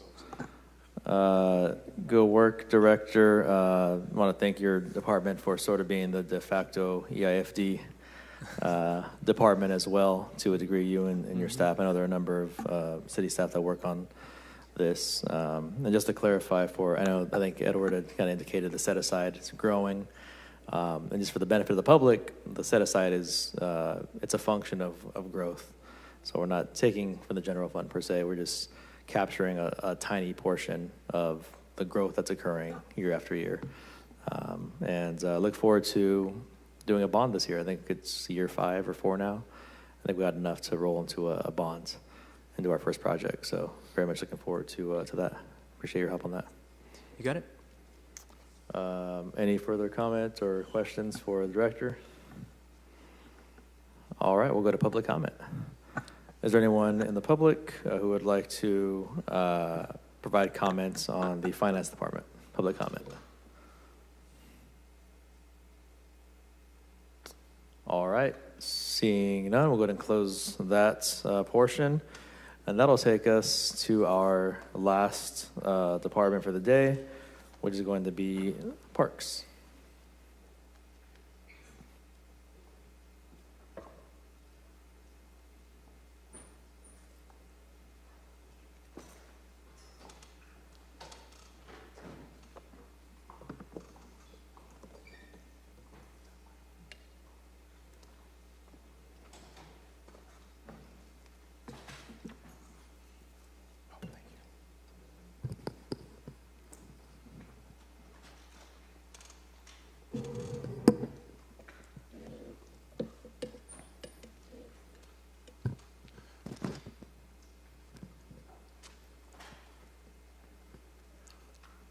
Good afternoon, Council President, members of the council, Aaron Gary, Parks Director.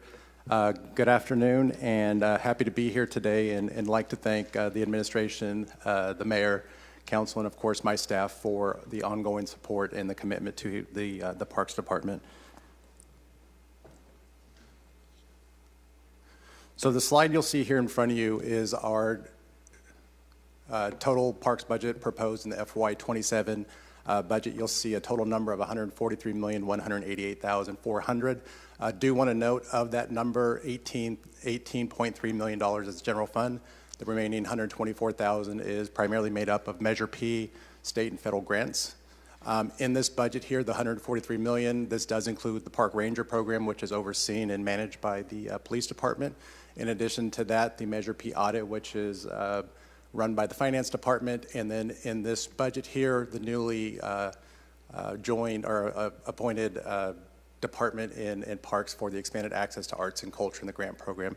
And also in this, you'll see our attrition of 6.18, which we were able to meet. Parks, oops. This next slide here is the budget positions in FY27. As you will see, there is an unchanged amount of 217 from the FY26 amended into FY27. The noted reductions and additions really reflect an internal reorganization intended to better align the department with the new objectives and responsibilities that the department is undertaking. As I mentioned, the expanded access to arts and culture, and then last year with the landscape maintenance division. So there have been some internal reorg there, but again, you'll see the 217 position that's consistent with what we had last year. So no new positions proposed in the FY27 budget.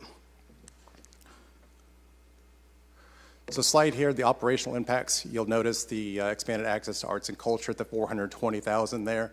That's the team I mentioned to administer Cycle 2 and then the upcoming Cycle 3 grant guidelines that we are bringing to you on the 18th, as well as the oncoming awarding of those Bucket 4 awardees. In here, you'll also see Cultural Arts Plan Update. That is to stay in accordance with the Measure P ordinance, stay consistent and stay in compliance. Every 5 years, we are required to have an updated cultural arts plan. Last one was done in 2023 before we started dishing out the cultural arts money, so that's what that's for. Artwork conservation, that's $50,000 in this year's budget. That will allow us to address any vandalism to art or any conservation efforts needed on public art in the Parks Department. That $50,000 is split between high needs and citywide, so $25,000 in high needs, $25,000 in citywide. You'll also see in here the highest needs definition. That update is coming before the commission here soon, which will then be adopted here by the council. So that's the initial startup of that process that will consist of outreach and going through the various equity factors that you all are familiar with, then ultimately bring that back to you all for approval. That needs to be done by the end of the calendar year 2027. And then finally, the last one here is the landscape division. As I mentioned last year, the Parks Department inherited the landscape maintenance. In that, 2 supervisors came over with some vehicles that were beyond their lifespan, so this is lease payments for 2 new vehicles for the supervisors.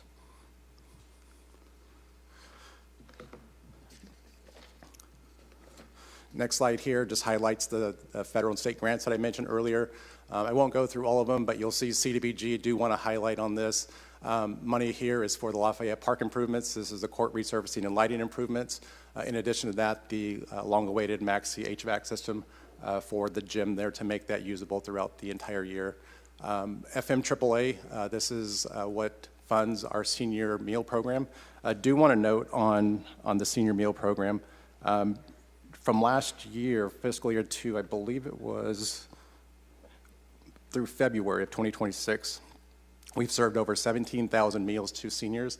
That's trending on an upward path of more than 20% of growth. So that's a popular program, and that's what this money is here to do. Next one is our OTS, pedestrian and bike safety program. Those are services that we take out to the community, offering pedestrian, bicycle, and walk safety, as well as passing out helmets, reflectors, things of that nature. You'll see the next one, number 4, the what we call CalVIP, the California Violence Intervention and Prevention Program. That primarily goes towards the Camp Fresno efforts. The one below that, this is a new grant to the department, Youth Community Access Grant. That is being used this year to fund the Camp Fresno activities. And then down below, program that you all have probably heard about, very popular. This is the California Advanced Service Funding. We call it the CASF, the digital literacy. So that 196 goes towards that. Highlighting some capital projects in the department, citywide senior center. Last week, the temp fencing went up for the construction. We anticipate the next few weeks seeing more staging materials and work to begin this month. El Dorado Park, this is for the master planning in District 4. We have a meeting scheduled the end of this month with the community to get input on the look and feel and the wants of the community for that park. As I mentioned, the Maxi Parks HVAC, this will be going out to bid later this fiscal year 27, and then award and construction the following calendar year. Quigley Park Rehabilitation, District 1, we will start moving forward with some court resurfacing while we're going through the design for the other elements. 11th and Tulare, this is one in District 5. This will be a new park, and will be going out to bid early part of FY27 with construction beginning early part of calendar year 2027. And then the Rotary East play structure, this is an addition to the budget, but this here would construct a new play structure with softball and shade at Rotary East Park in District 6. This next one here, this slide here, these are the recommendations that the PRAC Commission made. This was their round back in November of 2025. You'll see the various items here that were made. I won't go through them all. We recently met with them again on June 1st, I believe it was. No new recommendations, but do want to note they did recommend the approval of the parks budget as proposed in the mayor's 2027 budget. And with that, I will close my presentation and open up to any questions you all may have. All right, thanks, Director. Got 2 folks punched up already. Councilmember Carbasi, followed by Councilmember Richardson. All right, good afternoon, Director.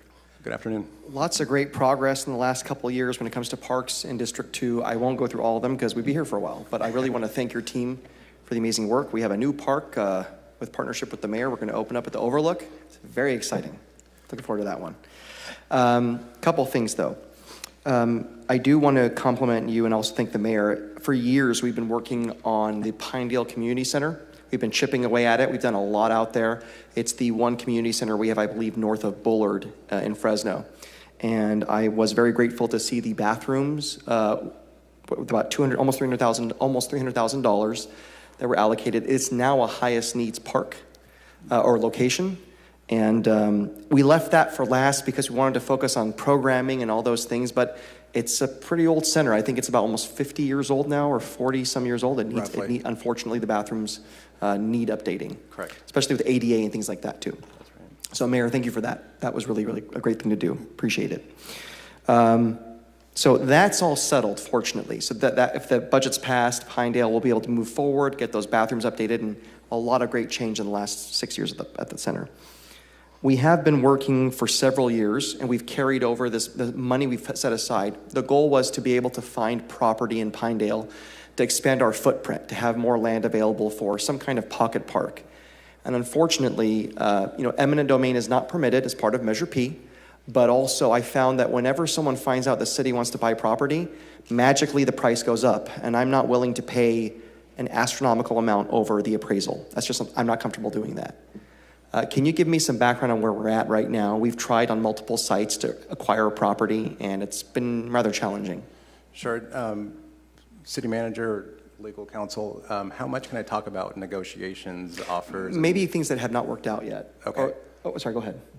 If you want to be more general, that's What fine. level of detail did you want? I don't want much detail. Okay. Basically, we've tried multiple times, and the numbers have never been able to match. Is that fair enough to say? It is. We'd identified, I think, 3 or 4 different parcels in the Pinedale community, and for whatever reason, we didn't really have willing sellers. Some, as you mentioned, came back with a asking price above what we were able to. Quite a bit above. Correct. And different elements, whether it was underground infrastructure that was going to be an issue. So a number of items came up, but yes, the last one that we were negotiating with decided to come back, and they're looking at developing the site themselves. Okay. I didn't ask you this beforehand. I apologize. Do you, by any chance, have the number of how much we've set aside in that fund towards? Okay. So in the budget we carried over, I think it was $440,000 roughly. Okay. So while I know we're going to continue working on the community center, I don't want to necessarily give up completely on this finding a site. But I also want to face reality that we've tried for years, and this money is just sitting there, and there's other locations that would need funding. A couple of years ago, we did get money to purchase property for the Veterans and Barstow Future Park site, which we have had a meeting out last week, which was very well attended. Yes. Thank you for that. And I believe that design, according to RFI 4, design cost is about a little over $447,000. That's correct. What I'd like to do is I'm going to make a motion to amend the language in the budget, if this is appropriate, to also add not just that, to reallocate that money not just for a future park site in Pinedale, but a future park space west of Highway 99, which includes the Barstow and Veterans location. Thank you, Councilmember Perea. So that's that on that issue. And then there was a motion previously for things like Logan Park. We had something last year for swings. You guys gave me a memo on Stallion Park, which is one of the few. We've done so many great things at Holman and Logan and Collegian and the Overlook. But Stallion, it's the one with the metal swing, the metal slide still. How are things going in terms of Logan Park? Is there going to be a shortage? Because unfortunately, we've seen costs go up dramatically. I know in the memo there seems to be a little bit of a gap for Stallion, what we allocated versus what's necessary. How are we doing there? So working closely with capital projects, their bids are coming in some cases right on the dot. Okay. So we feel confident with their latest number. Again, they're looking at like projects in similar cost and similar quantities. So we feel that number is accurate at this point. Okay. If anything should change, please let me know. Like, for example, I just want to make sure we're covered because the Stallion Park item, that was, I may have read it wrong, but it looks like the estimate was, forgive me, and that was RFI number 7. The project budget is just almost $591K. Soft costs for construction, design construction, about $668, so there may be a gap there.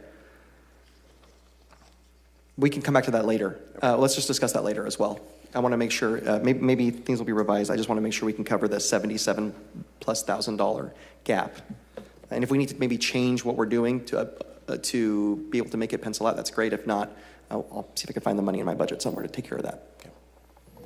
Okay, almost done here. For that. So I want to talk briefly about Riverside Golf Course, but more specifically, something that we haven't talked a whole lot about, the First Tee program. Yes. Would you provide a little, you're familiar with the program. We've been out there together. A little overview for the public about what First Tee does. And I am, okay. and First Tee is primarily aimed at our youth, introduce them to the sport of golf.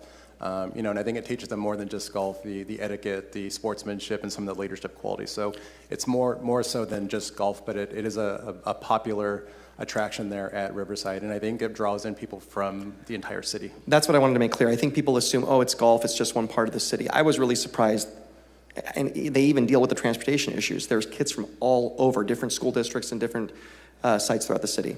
So, yeah. Yeah, and I've been out there where, you see kids from Fresno Unified, Central Unified, even Clovis Unified has been out there, more so for golf matches, but it is used throughout the entire, city and beyond.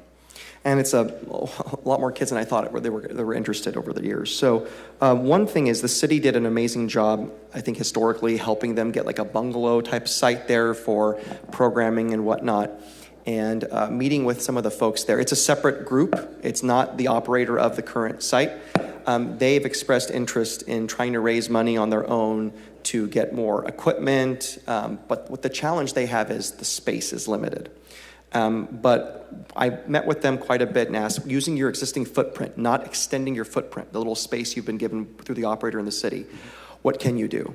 And they've concluded that they believe for a certain dollar amount, they can expand on the current bungalow they have and create more indoor space. So let's say they're rained out, they'd still be able to operate. They'll raise the money for a fancy simulator. I don't know how any of that works. I'm not Happy Gilmore, but apparently it does work.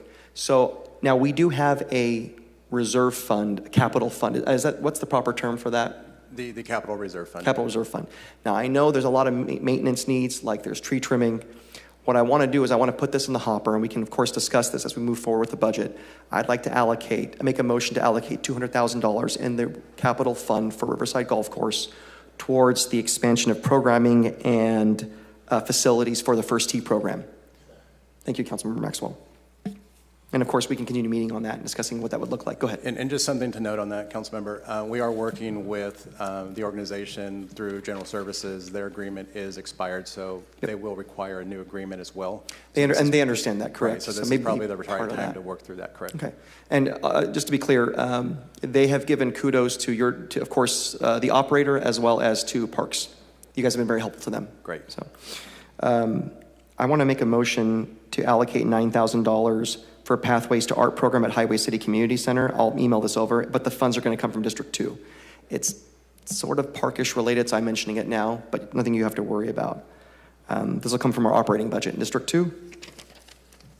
Thank you, Councilmember. Yeah, it's still moving money around, so. Tyler. Maxwell, sorry. Also, I want to make a motion to allocate $10,000 for the sweet potato program with the West Fresno Family Resource Center, funding to be determined. Second. Thank you.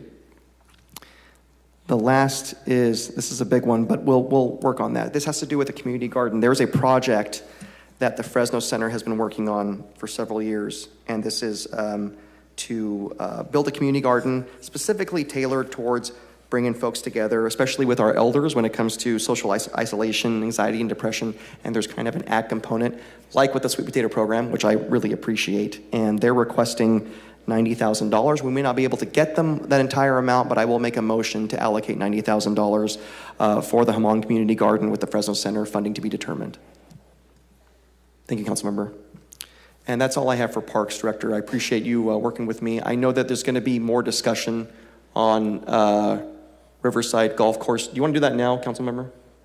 Let's go ahead and do that now. If you want to go ahead and... So give us a background on some of the negotiations that have been going on to the extent that you can. We've discussed expanding opportunities with having activities and bringing in revenue for the city. This idea of a Topgolf Lite, I guess, is the best way to put it. Yeah, and I think the first negotiation was amending their current lease agreement. Which was done. Correct. Thank you. So the second part of that would be amending a new agreement potentially that would allow them to build it's not necessarily a Topgolf. It has the technology where you have the screens, where you have the various, what's called TrackMan, that will, it'll measure, club head speed, ball head speed, distance, all that type of data that, people may like. It also has the ability to play different, kind of like games, that younger kids can play, and it really is engaging. So that would be part of their thought to include that into some sort of a next agreement. In addition to that, I believe they wanted to look at potentially looking at the current building, the footprint, doing some improvements to it. I know at one point in time there was a thought of building a whole new clubhouse. I think they've gotten away from that. Okay. And it's more of just, I think, revamping the kitchen, maybe some of the office space, restrooms, things of that nature.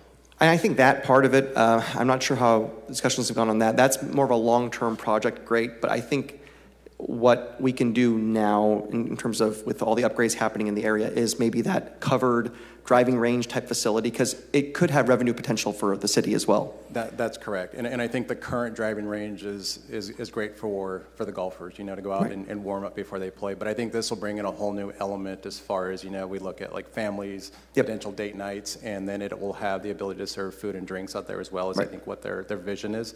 So yeah, it definitely could generate some additional revenue that the driving range is not bringing in at this current time. The dilemma we face now is this is kind of crunch time for us, so if decisions have to be made, we have to make it before we approve budget. So we did request at one point information before budget. We haven't quite gotten there yet, but I understand there's ongoing negotiations. When will we get the information, or at least a status update where you guys are, so we can make the decision on how to move forward? I believe that's the memo that Director Barr mentioned coming later this week, so you should see that shortly. Okay. If I may just intervene real quick, what's the reason for the delay? If these folks are intending to make a huge investment into the facility, we need the revenue, they need the revenue. Why is this lease or renewal taking so long? It's been years in the conversations. Well, I think the investment that they are seeking isn't completely funded by the operator. They're looking at the city to come up with some dollars, so figuring out what that dollar amount is. In addition to that, some of the concessions, Don't we already have a set aside for the golf course based on money that's kept there? The reserve fund, correct. So the money's there, it's not new money. No. The money's not there to build a golfing simulator, right? The money's there for capital improvements. For capital improvements, It wouldn't be a simulator. It would, in this case, and I may be wrong, it's the actual, I'm assuming they'd bring in a considerable investment and we would provide some funding towards a capital improvement, meaning the covered areas or the new work, the actual physical work being done out there to expand programming. Is that correct? I think in the conversation, they would do the construction, they would do the design, pull the permits. I think they're looking at the city, again, conversations that we've had a few weeks and months ago was trying to determine what is that dollar amount. So trying to figure out what is this really going to cost. We went down and visited the facility they built in Visalia. So we kind of have an idea on what that cost. It's going to be a little different. This is a little smaller than what Visalia built. So determining what that looks like. In addition to that, the new agreement would have different potentially revenue streams for the city. Right now they pay a certain percentage on the base rent, sales at the pro shop, sales at the range and the cafe and so forth. So working through those details. And I think we've been clear. We want to make sure, obviously we get it's a little bit different as expanded opportunities for both of us. We want to make sure we get a good deal as a city too on the revenue coming in. Correct. If I may, Councilmember Carbasi. Yep. What I have in the back of my head is Chichansi. The agreement didn't call for us to make all those improvements that we made in the millions of dollars recently. It was just included in the mayor's proposed budget. The council approved it. It did not require or trigger an expansion or extension of the agreement. It happened quickly. Why, if they're not asking for new money and there's some money there set aside for capital, and you guys have been engaged for now a couple of years, why are we still not moving fast enough? Because what I see, the surrounding areas are investing in their golf courses. Everyone's trying to attract top golf, and the only golf course left in our inventory is sitting there idle, waiting for something. We expedited the change in the lease for them to capture more revenue from the city on our portion. What's the holdup? It seems that it would be in everyone's interest to hurry up and approve and give the green light for the construction so they can compete with the neighboring golf courses, given that their primary target audience is youth in our city. Councilmember, I know you always like to compare everything to Chichansi, but privilege gets money, everyone else waits. And that's basically, I would tell you, of where the comparison pretty much ends, because it's a much different lease structure. But I think one of the issues is this was a very long-term lease that was a competitive process, and we have not done a competitive process on this lease in a very long time. So there are other vendors out here that do the same thing. So you're asking... Is your intention not to continue with the same vendor then? And go after RFP? I think it depends on what the proposal. I think we're intending to, but There are other vendors out there. So wouldn't it be in your interest to expedite the process so we can make a determination whether we go out to another vendor or not? Absolutely, and that's what we're working on, and they're going to have something to you by the end of the week. I totally get it. We've been busy. That's really what it comes down to. I want to be clear on one thing. Whether it's this or another facility, if a vendor comes in and says, we're going to make a significant capital investment at their cost, granted they want to make money off of it, are we amenable to saying we understand that, and that creates a different scenario to where you could potentially get a, I don't know what the proper term is. You know what I'm getting at, though, City Manager? I do, and I can tell you this happens all over the city, and I understand that they're coming in saying, hey, we'd like to invest X number of dollars, but we would like a 10, 15-year extension in order to amortize our investment. Well, I'm just saying, I'm dealing with this on a completely different department right now. We could have another vendor who would come in and say, yeah, I'd come in and I'd spend X number of dollars for a certain amount of time as well. So I'm not saying that's what we're doing here, but I'm saying that's what gives us pause of when we look at extending contracts over that has been a very long-term contract without going to a competitive process. We really need to look at it closely just to make sure that the path that we're going down is the best path for the taxpayers, whether it be for amenities, whether it be for money. We have to look at the whole equation. My last point on this is we had a similar conversation when it came to the tables at Club One Casino. We had the opportunity to go out to bid, and staff said, we have a vendor. We hadn't gone to bid in decades on those tables. Let's just work with the vendor. He's promised to turn those tables around quickly, generate a ton of revenue. 4 years out is not done. So changing vendors is a council decision. I just want to get to a point of having everything in front of us so we can make the decision. Because it's been years in the conversation, and I don't want to see the golf course die by a million slices of non-action when it comes to the city and the renewal or not renewal. And I think in this case, this is the building, of course, whether it's rehabbing the building or building a new building, that's going to be a multi-year project. This seems to be something that they've done in Visalia, right. A little smaller than Visalia's, but that they can actually accomplish within a year or less. That would open up activities and revenue for the city, and those terms really do matter. But I think there's a bit of a sense of urgency because the clock's running out for some of us here. So. Right, and I think that would be their approach. Phase one would be the golf range. Let's focus on that. Yeah, I think that's the focus. Long-term would be building or something. Yeah, I think that's the approach that they would like to see. Okay, I think it's fair to say, I know Councilman Marias stepped away, but we're looking to make a decision during this budget process, so that information will be very helpful. Sounds good. Thank you. Okay. All right, Councilmember Richardson, followed by Councilmember Vang. All right, good afternoon, Director. Good afternoon. Clear something up for me first, if you wouldn't mind. Showing that in the presentation you brought with the federal and state grants, we got CDBG money, which the public can be very passionate about depending on the time of year. We have fiscal year 27 proposed at $3.2 million. However, going through the actual line item budget detail here, we're looking at $23.2 million. Can you just explain to me the difference in the presented number and the number that's here in the line item detail for fiscal year 27? For reference, if you're working out of the skinny binder, we're looking on page 134 primarily. For the senior center.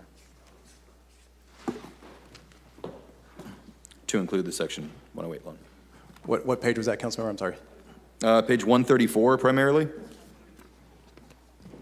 And there's that's a little bit on 132 as well. 134. And what are you comparing it to again?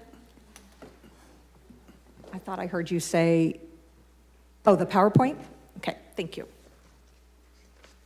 This appears to be slide 5 on the PowerPoint.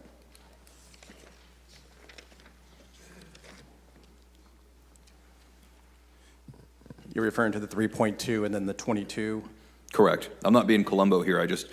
I please just explain why those are different. So the $22 million number, that's for the Senior Activity Center. That's the 108 loan.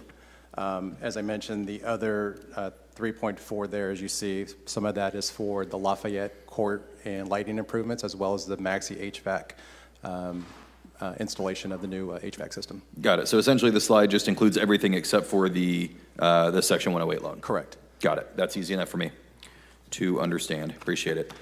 Second thing, one of my colleagues talked about this about a month ago, and I appreciated it, and I'm passionate about it as well. It has to do with VMA downtown. Can you speak to some of the projects that have taken place this year, what they're looking at next, what kind of their biggest difficulties are? I know we've had some renovations, we've had some improvements. What are we looking at next as the next thing that we're going to have to, the Parks Department's going to have to undertake from them? Right, so the first few projects we've done, we've replaced some of the doors around the perimeter. We've done some tile work along the entryway. Upcoming, we have some safety items that we're working with and finalizing. Some of that's the rigging system inside the staged area. In addition to that, there's some carpet, some paint, and things of that nature.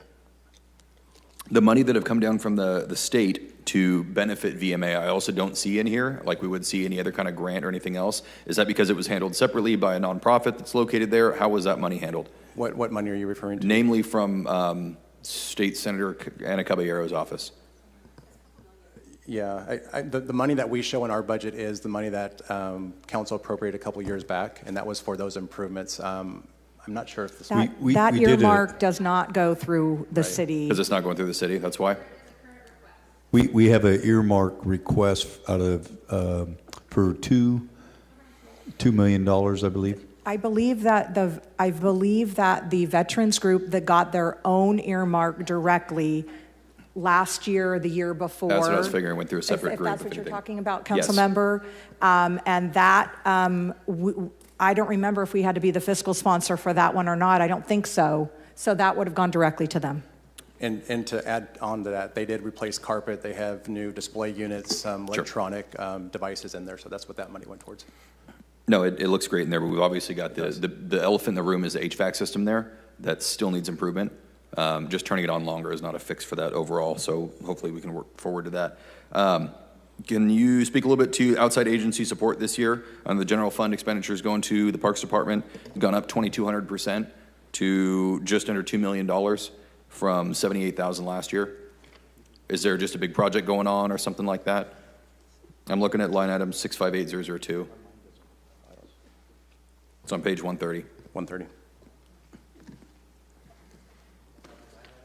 I don't.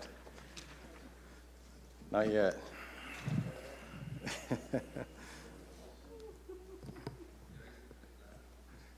Thought you'd be nicer with the guy wearing glasses. His hands started sweating too. I'm not sure if you can see that from there. What's the number? You said. Correct. Went from about in the 70s of thousands for the last 2 years to 1.7 million this upcoming year.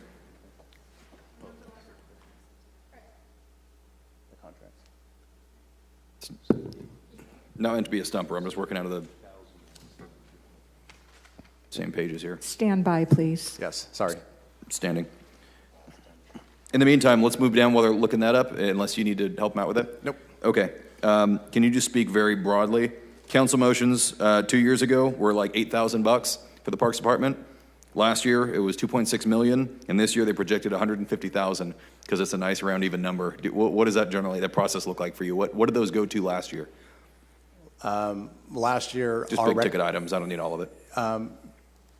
I think we stood up a couple sports leagues, so some of the non-PERS items. Really nothing major in the department. I think some of those were probably from the landscape maintenance division coming over, some purchases for that, but relatively minimal. Okay. What's the 150? Why do we plug in 150 for this year?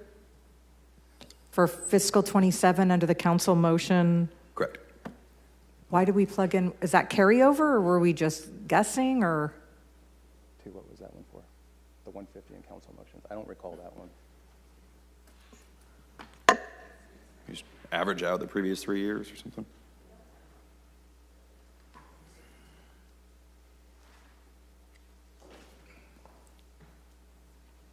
You have some good questions today. I mean, it's the same stuff for every department. All we do is just go look through stuff that would make the hairs on the back of your neck stand up, or that freaking Omar or somebody's going to ask me about in a week, and I have to know. He's already asking questions. Great.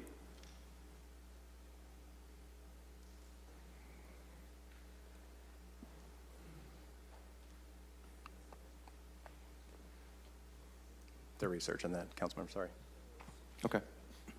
While they're looking that up, it looked like for fleet fuel charges, Parks Department was paying directly for all their fuel, putting them somewhere in the vicinity of just under $500,000 every year, and this year it dropped to under 100,000. Is there a reason for that? Did we find a new way to get fuel, or are we using alternative fuel vehicles? No, that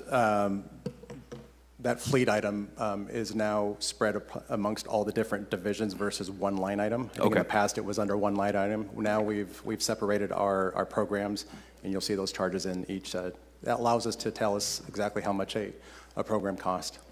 Okay, that makes sense. We've seen that in other departments this year as well. Can we talk a little bit about so especially dealing with the Conservancy, we see this as well, the Prop 68 grants. And I know that as far as city parks, that's our jurisdiction. It's our prerogative to apply for Prop 68 for not the regionals, right? That's the county's responsibility, but for the locals, for us. We've dropped from multi-million-dollar Prop 68 grants to $75,000 this year. Is it because we're not applying for them because the projects are completed? Are we being denied? We haven't had a round, but the big increase was Dolores Huerta and Radio Park. I think the two of those there was about $15 million. As we complete those, Dolores will be completed the end of this year. Radio will be completed early 2027. Okay. We just haven't had another round of funding. We are actively seeking, though, additional grants. Okay.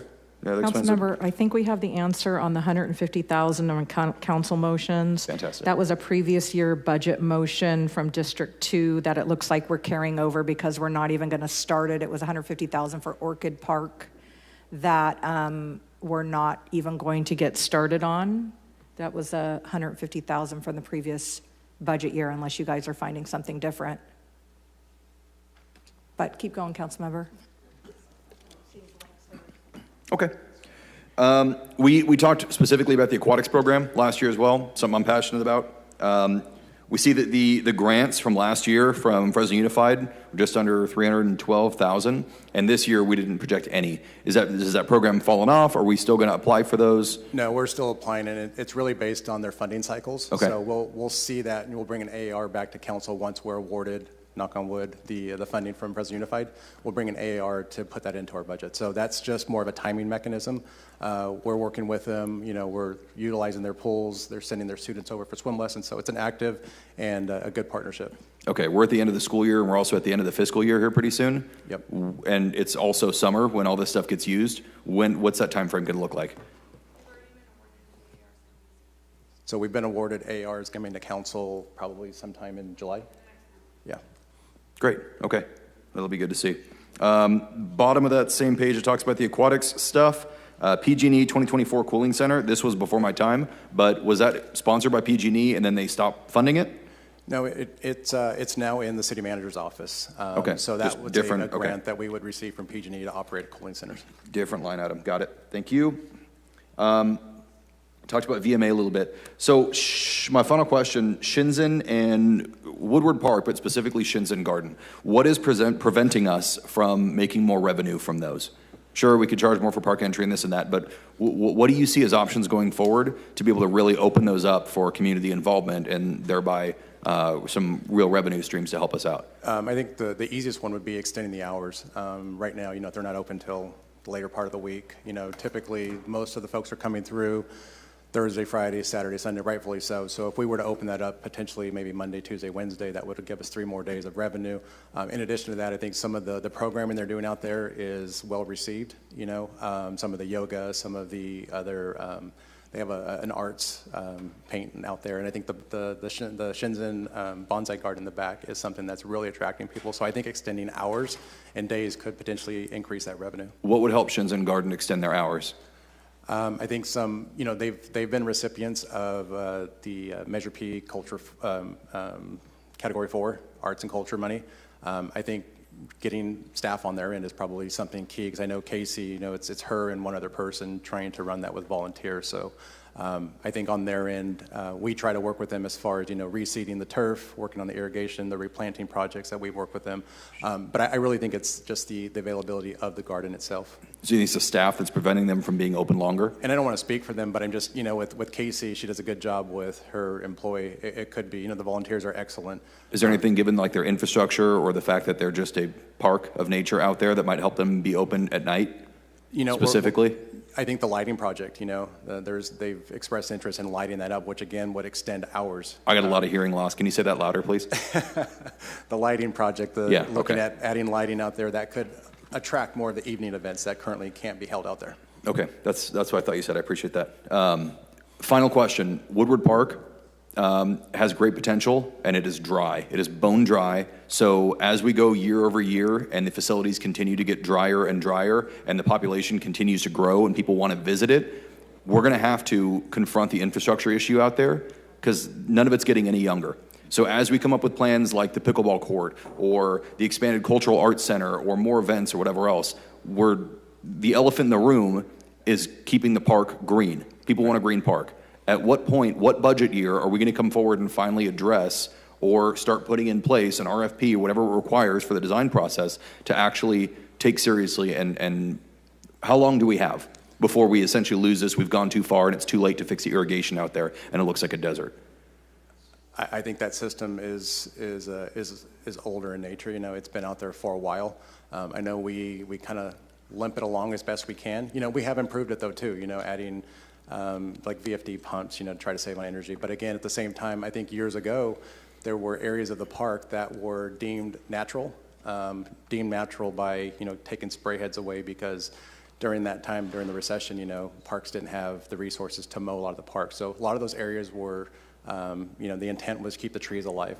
So I'm working with my landscape team to green up some of those areas that, you see along Friant that look dry, look good, along the trail there, to green those up and add, back the spray heads that would allow us to establish that turf again. Now, it'd be intellectually dishonest to pretend that we have all the assets available to us because it is a regional park. We have to rely on the county applying for that Prop 68 money because we can't. And have there been any talks this year, this budget season, to talk to the county about applying for Prop 68 money to go to Woodward Park? There have not, no. And I think the big void as far as irrigation and just, is going to be that 57 acres on the north side of the facility. Those trees are truck irrigated. That system there is going to be, a big lift. Aaron, Mr. Mayor, did you have something you want to? Yeah, I was just going to say, can you talk to what the deferred maintenance is on the irrigation, the dollar amount, if you recall? Yeah, so years ago, and again, we can add an inflation factor to this, but it was about $15 to $20 million to replace that system out there. And I think I was in Public Works at the time working with Parks, and I believe that was probably about 2015-ish. So 11 years ago. We can try to inflate that number to see where it sits now, but it's probably in the $20, $25 million range.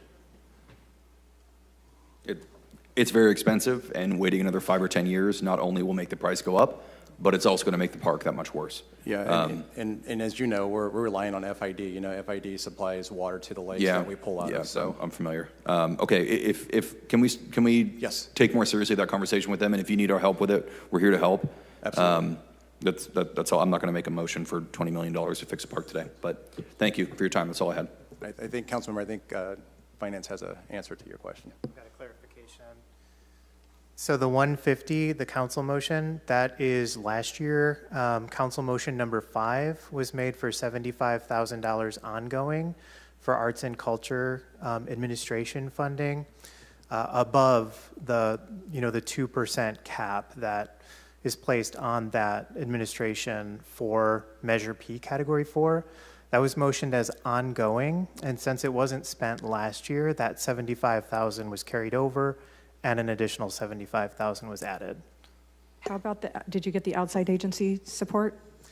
Outside agency support, I haven't looked into just yet, but what was the dollar value on that Can you one? just say again real quick what you just said about the $150,000? What was the bucket? What was it, the line item for, where was that supposed to go? Culture? Is that what you said? Right, Cultural so arts it's stuff? it's for the administration of the Arts and Culture Grant Program.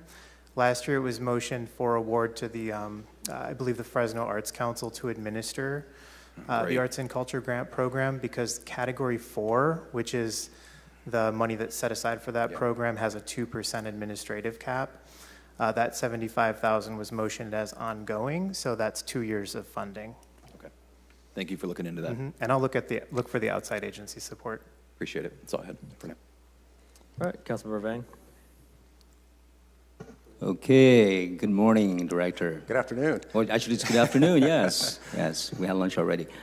Exciting things are happening in Southeast Fresno, in particular District 5, compared to 1 year ago with the phase number 1 of the 49-acre park.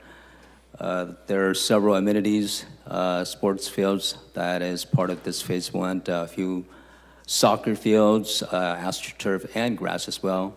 And so I'm looking forward to the completion of phase 1, which I believe will be this winter, correct? Will be open to the public by this winter? That is correct. Okay, exciting. And also, then we'll pivot to phase 2, and included in that is the possibility of incorporating a gymnasium into phase 2. And Mayor, thank you very much for providing the $165,000 from last year for us to draw a plan and the possibility of putting that gym in phase 2. And so thank you very much for the support, Mayor. Really appreciate that.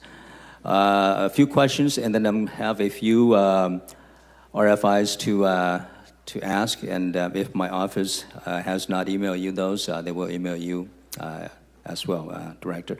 You mentioned in your presentation on slide number 6 with regards to the 11th and Tulare Park, that is officially a city park, correct? That's correct. Okay.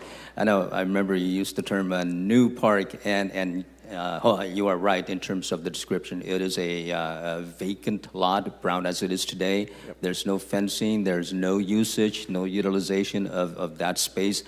And so the $1.393 and $200 going into renovating and putting, I believe, fencing, lighting, et cetera, into this park. That is correct. So you'd have perimeter fencing protecting the families from traffic along Tulare as well as that north-south street to the west there. Okay. What kind of fencing is going to go in? It would be wrought iron. Wrought iron. Correct. And is this what the community's response or input was? Yes. So initially, it was wrought iron. He came back with the initial construction estimate. We looked at converting it to chain link, but we're back to wrought iron with the current budget as proposed. Okay. And do you expect any delays by February 2027, which is the anticipated date of completion? I don't think that's completion. I think that's when we would start construction. So currently, the design is 90% design. It will go through the permitting phase, go out to bid early part of fiscal year 2027, with a council award later this year, and the construction is slated February of 2027 to begin. That's the current schedule for the park. It's so not to be in completed. notes number 5, Tulare and 11th Street Park is expected to be complete in February 2027. Is that a misprint? On No, the number 5 on PowerPoint. on slide number 6. 6.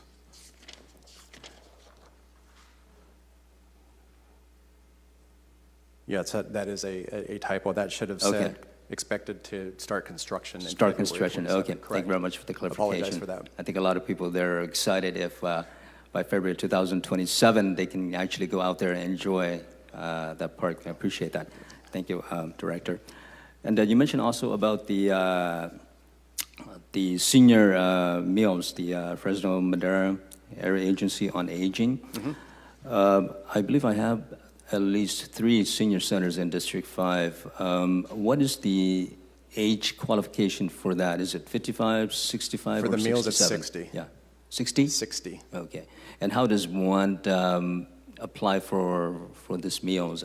Is there an application? Can they go online and do that? They can come to our center. We have the information there for them. And then let's say I went in today and I wanted a meal for tomorrow. I would sign up and my meal would be there tomorrow. So we make it pretty seamless for the individuals. We have the paperwork there and we help them through the process to get them signed up. Okay. Do they have to do that daily, or can they say from the first of this month until the end of this month, or is there a time frame? They do allow a time frame. Correct. Okay. But a lot do come in and say I want a meal tomorrow based on schedules. But yeah, we do see both. Yeah, and FYI, Director, these questions are actually asked by me when I was out there the last couple of weeks around that area, and they have asked me to find out what the answers are, and so I'm glad to have that opportunity to ask those questions. And let's see.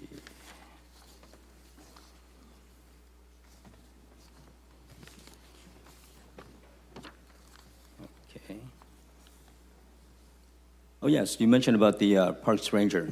Yes. The FY 2027 proposed budget of $143,108,400. You said the Parks Rangers is funded by the police department, but their budget is included in the 143 mil? It's in the Parks Department budget, and then they ID bill us. So they have about a 1.5, almost $1.6 million worth of charges to Measure P for the Park Ranger program. Okay. The Parks Rangers, in terms of their equipments or personnel, where is it housed? Is there a particular place or site where their equipments, such as the patrol cars, are housed? Yeah, so it varies. You know, the 20 park rangers are spread out through all 5 policing districts. So vehicles are stored at various policing district headquarters. Sorry if that's not the right terminology, but in other cases, we do have some of our maintenance yards out at Woodward Park. We allow them to store some of their like ATV vehicles and some of that equipment. So majority of it's stored at a PD headquarter of some sort in the policing district, but we do have some areas where we do store some of their other vehicle. Otherwise, they have to trailer it like an ATV to a certain location. So allowing them, like for instance, in Northwest Fresno along the Eaton Trail there by the Riverside Golf Course, they have a storage location nearby that they can then get on the ATVs and monitor the river down there.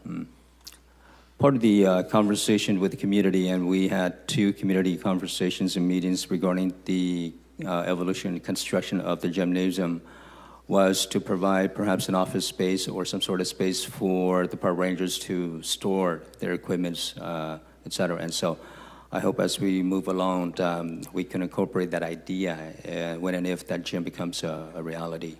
Yeah, and I think currently, council member, in the current phase, we have an area behind the restroom, snack bar area that's a maintenance kind of area for equipment. I would envision them being able to store their e-bikes and other equipment there, which would be safe for them to then get into and lock up at night. Good, good. And with regards to some of the RFIs that I have, can we conduct a study to identify potential park spaces in District 5, a methodology that was similarly used in the Tower District Plan to identify the gaps? We have that done already that we can share with you. That was done as part of the highest need neighborhood study. Okay. I'd be happy to share that with you and the methodology behind that. It shows the different kind of park deserts. And we can definitely show what District 5 looks like and where some of those areas may be. Oh, that's great. That's great. I'm looking forward to reading that. And when were the play structures installed or replaced at Mosqueda Center, Sunnyside Park, and Pillowboats Park? And so I know that those will be requests for information coming down the pipeline. And another one is, what will be the cost of adding shade structures to, again, playground structures at Mosqueda, Sunnyside, and Pillowboats Park? What is the cost of adding additional amenities to pocket parks, neighborhood parks, et cetera, in terms of a soccer post and also benches and trash cans? Again, these are concerns of the communities when I was out there with the community and hear directly from them.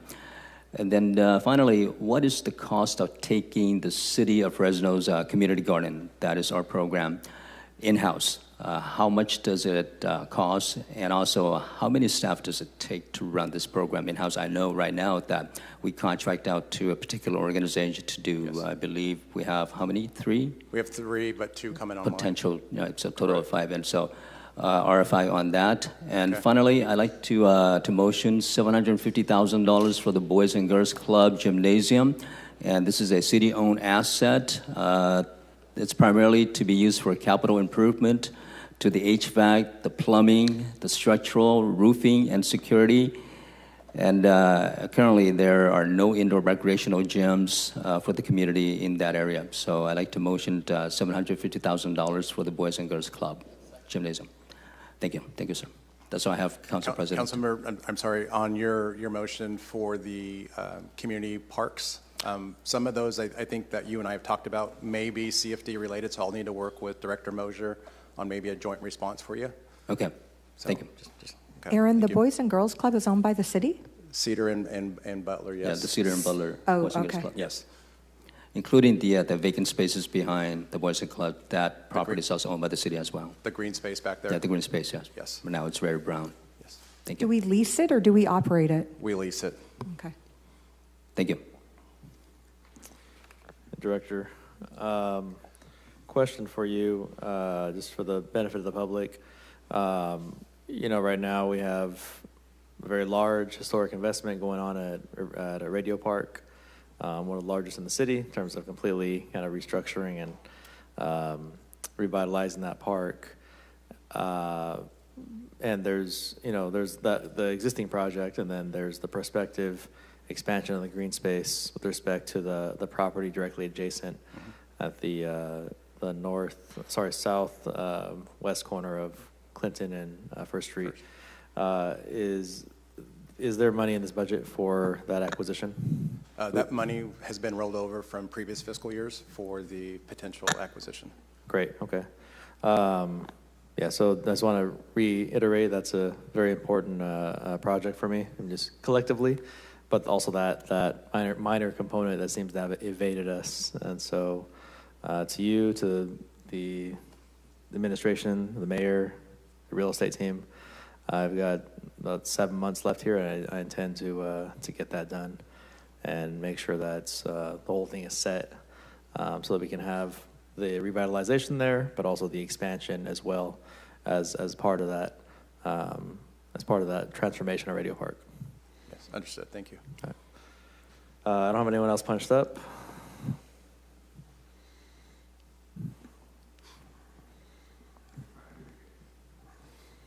All right, Councilmember Perea.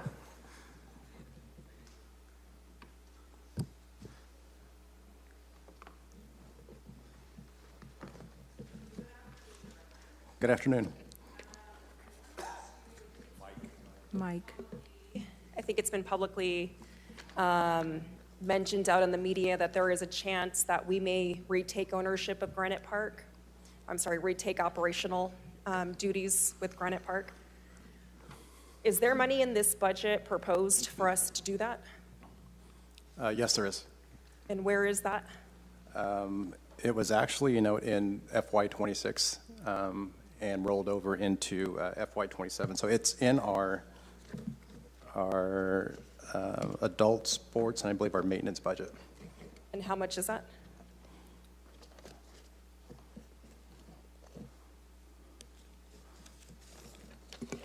Were you asking how much was in the 26? In the 27 rate, in the current budget. We're rolling, okay, sorry, go ahead, Aaron. It's about 847,900 is in the proposed FY27 budget.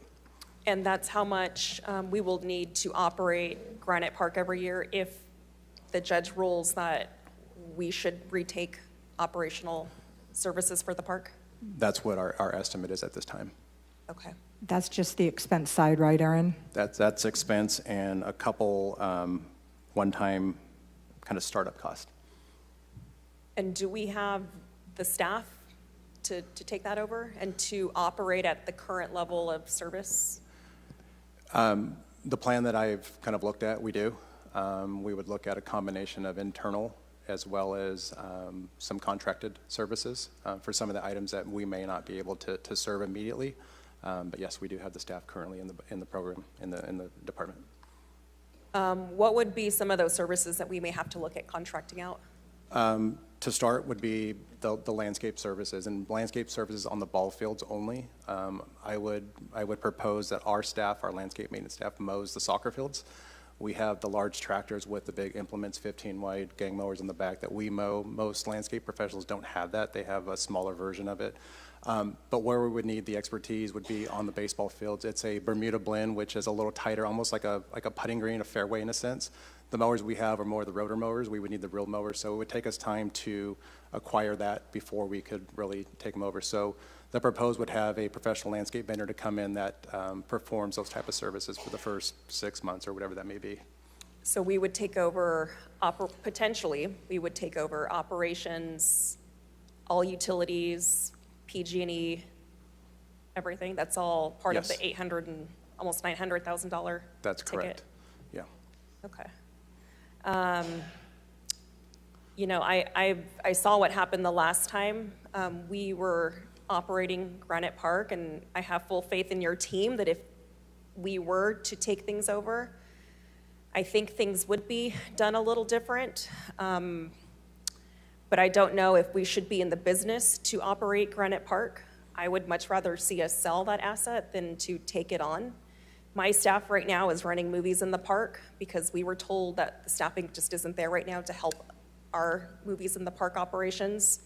So I'm just not quite there quite yet to get to a point where I feel comfortable with the city taking over operations of Granite Park. And just to answer your question on movies in the park, the Parks Department runs, we have 13 movies in the park that we run. It's the above and beyond those 13, you know. Typically those start at 7:30 at night. Most of my staff's off at 7. My budget doesn't conclude or doesn't have a lot of overtime. So those are the type of costs that would put us over our budget, really. Understood, okay. Do we know what the appraised value is of Granite Park if we were to sell that asset? Estimate on that? I'll have to get back to you. I know there was an appraisal, I believe, recently done. I'd have to talk with the lawyers. I'll have to get back to you on that. Okay. I think it's safe to say it's several $1 million, I believe. And does the current operator have the first rights to purchase Granite Park? Not at the moment because they're technically in breach.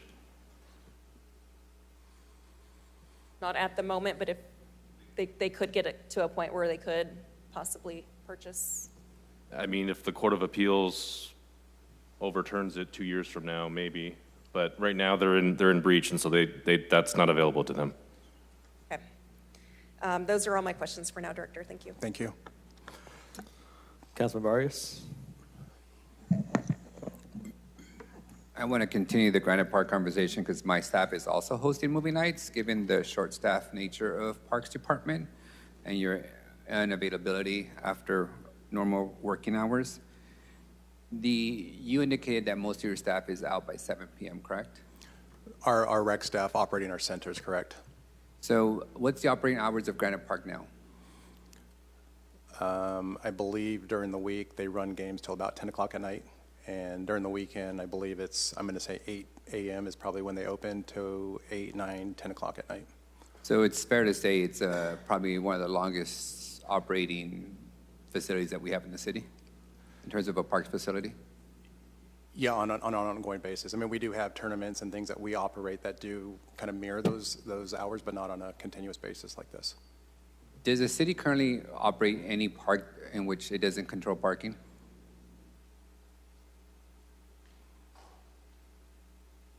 Not that I can think of, no. Do we control any parking rights at Granite Park?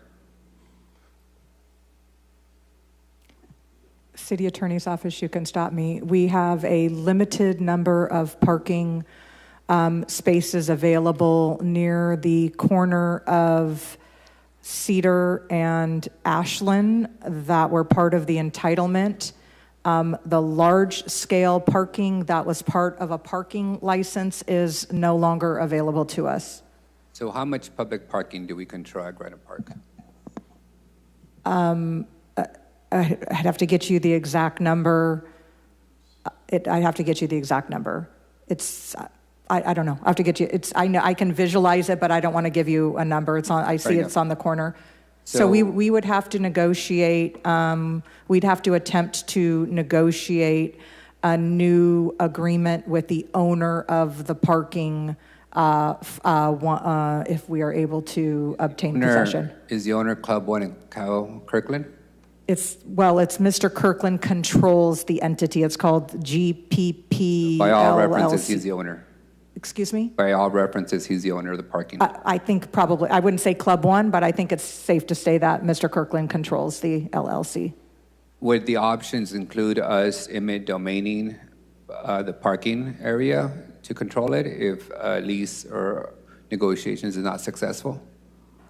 I'll defer to the attorney's office on eminent domaining. City Attorney, can you confirm that the city has the right to pursue acquisition of parking at Granite Park through eminent domain if necessary?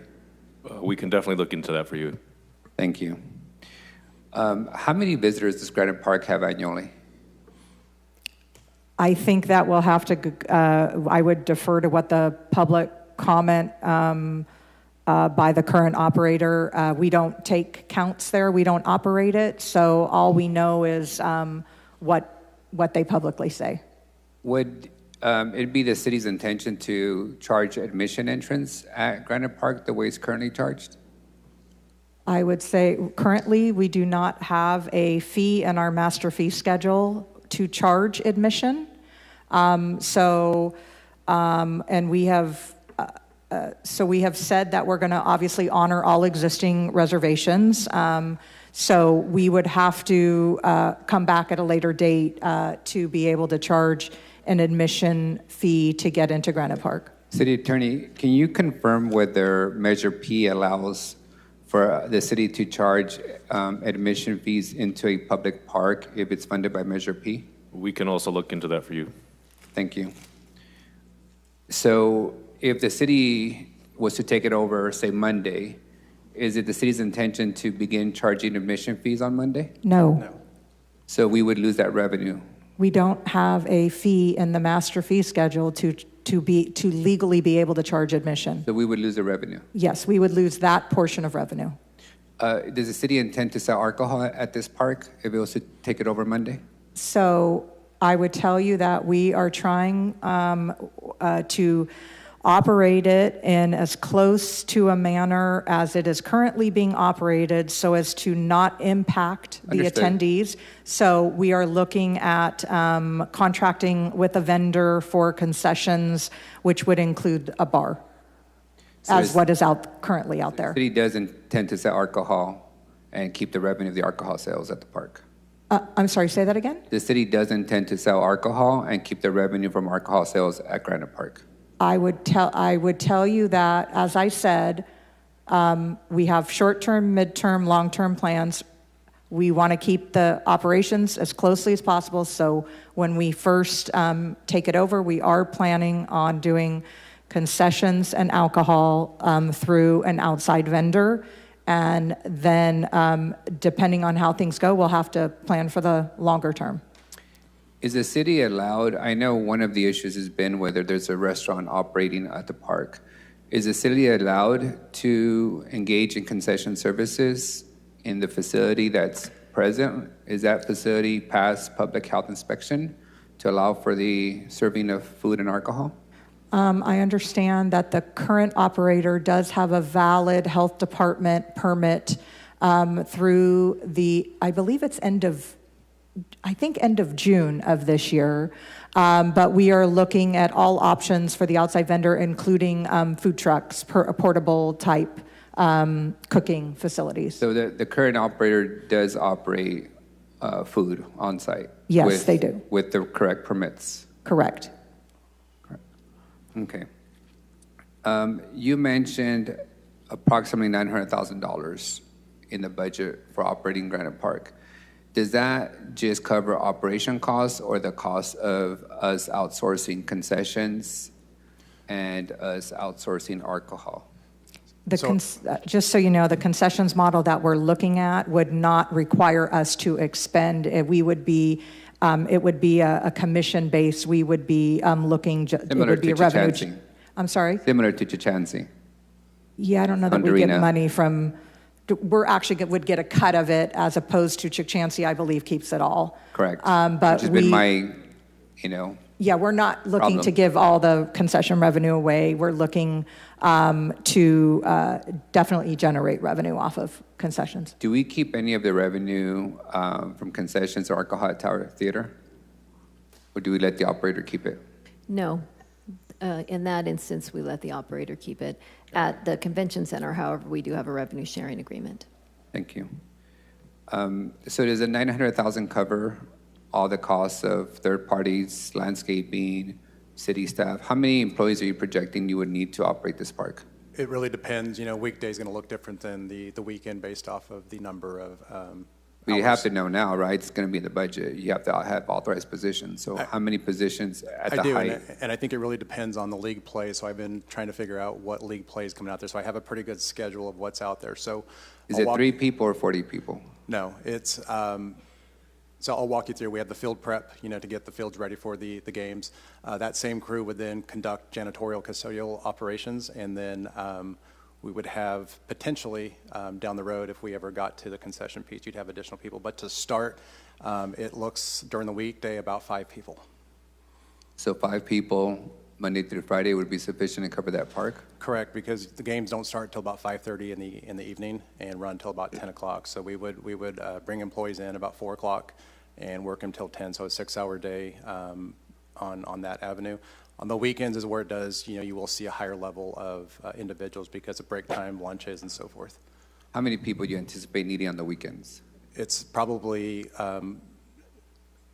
closer to 10, just because of, I've got to have a crew there at 7 to open, get it going, get the field set up, game start at 8, and then run every roughly hour and a half. Would these be part-timers currently on the queue in the city or full-time positions? Currently, they'd be part-time employees. I don't have permanent. Wouldn't it trigger a lot of them that are currently part-timers to go into the full-time status? Not necessarily. We have a lot of kind of seasonal employees, a lot that work in the school industry. With school being out, their capacity opens up. So we've got a pretty good pool. But this isn't an everyday operation. This park isn't seasonal. So correct. Eventually, wouldn't you have to convert these to permanent positions or full-time? Not necessarily. I think, again, we're looking, as City Manager said, short-term, June 13th, potentially, starting up. What's that look like? We'll continue to refine that as we continue to grow the operation, but initially, I don't see and I don't anticipate any issues with. Does $900,000 cover the cost of security? So we have, obviously we'll have park rangers available to us. I'm speaking specifically of security because you're selling alcohol, and that's a requirement of the alcohol sales is on-site security. Does your plan include the payment and cost coverage of security? So our plan I did ask Aaron after last Friday to look at adding security for like overnight, right, so that there wasn't any vandalism. So, by the way, it's not 900,000. I believe it was 830,000. City Manager, I'm not referencing security for the sake of making sure people don't break in and steal the when you sell alcohol, you're required to have on-site security. And that's what I didn't finish. So yes, to make sure that we were adding sufficient security for the overnight, as was previously mentioned as a concern, and then whatever would be required if involved with selling alcohol. That was required by the ABC. So is that included in that 830? Yes, the security? We have a security number built into that. How much are you setting aside for security? I think to start again, looking at short term, we have about 77,000 for the year. I'm looking at it from like a 6-month standpoint. That may take us beyond 6 months, but right now I've got 77,000. Okay. And usually ABC alcohol license cover require more than one security based on the size of attendance, the amount of people. Well, and I know they require a security plan. And so we'll have to be working through the ABC. We likely will not be able to have the ABC permit on day one because the ABC will not allow to have more than one current active per address. The other one would have to be, what's the word? Voided. Surrendered, whatever. I can't think of the proper term. And so whatever the security plan that is required from the ABC and any other requirements per the entitlement, we'll make sure. The 8:30 is operational in nature, correct? The 8:30 a.m.? We would actually have staff there beforehand. 8:30 is... No, the $830,000 is for operations? Yeah, the 847,900 is correct, operations. How much are you setting aside in the budget for improvements at Granite Park on day one? So as I mentioned, we have some one-time startup cost in here. Got about 200,000 in one-time startup. And what's that for? It could be a variety of things. Any safety concerns that maybe need to be addressed. We've made an argument to the court that there's health and safety issues, so we should know what they are. What are they? Well, there's actually what we've discussed, and this is a conversation we've been having with General Services, is we are looking at about, and so through the casino revenue, we are looking at about $400,000 of safety improvements. Do you want me to read them off to you? If you would, please. Okay. I want people to understand what improvements, if any, we're going to make and by when? Right. Okay, so we have, I'm sorry, the print is really small. So we have install missing rail, God, I can't read this. Somebody help me here. Okay, here we go. Match, warming track, finish grades, install trench drain at dugout and connect to drain pipe. Replace synthetic turf at home plate, circle, regrade, subgrade. Replace multiple bleachers for safety concerns. Provide barrier netting system for the bleacher folks. Install fence top protectors in multiple locations. Detach and remove shade cover cables from tree limbs. Construct angled plywood walls at sharp angled corners. Demolish and fill grade batting cage area. Bring low spots and pavers up to grade. Provide underground water lines to replace on-grade hoses to pavilion.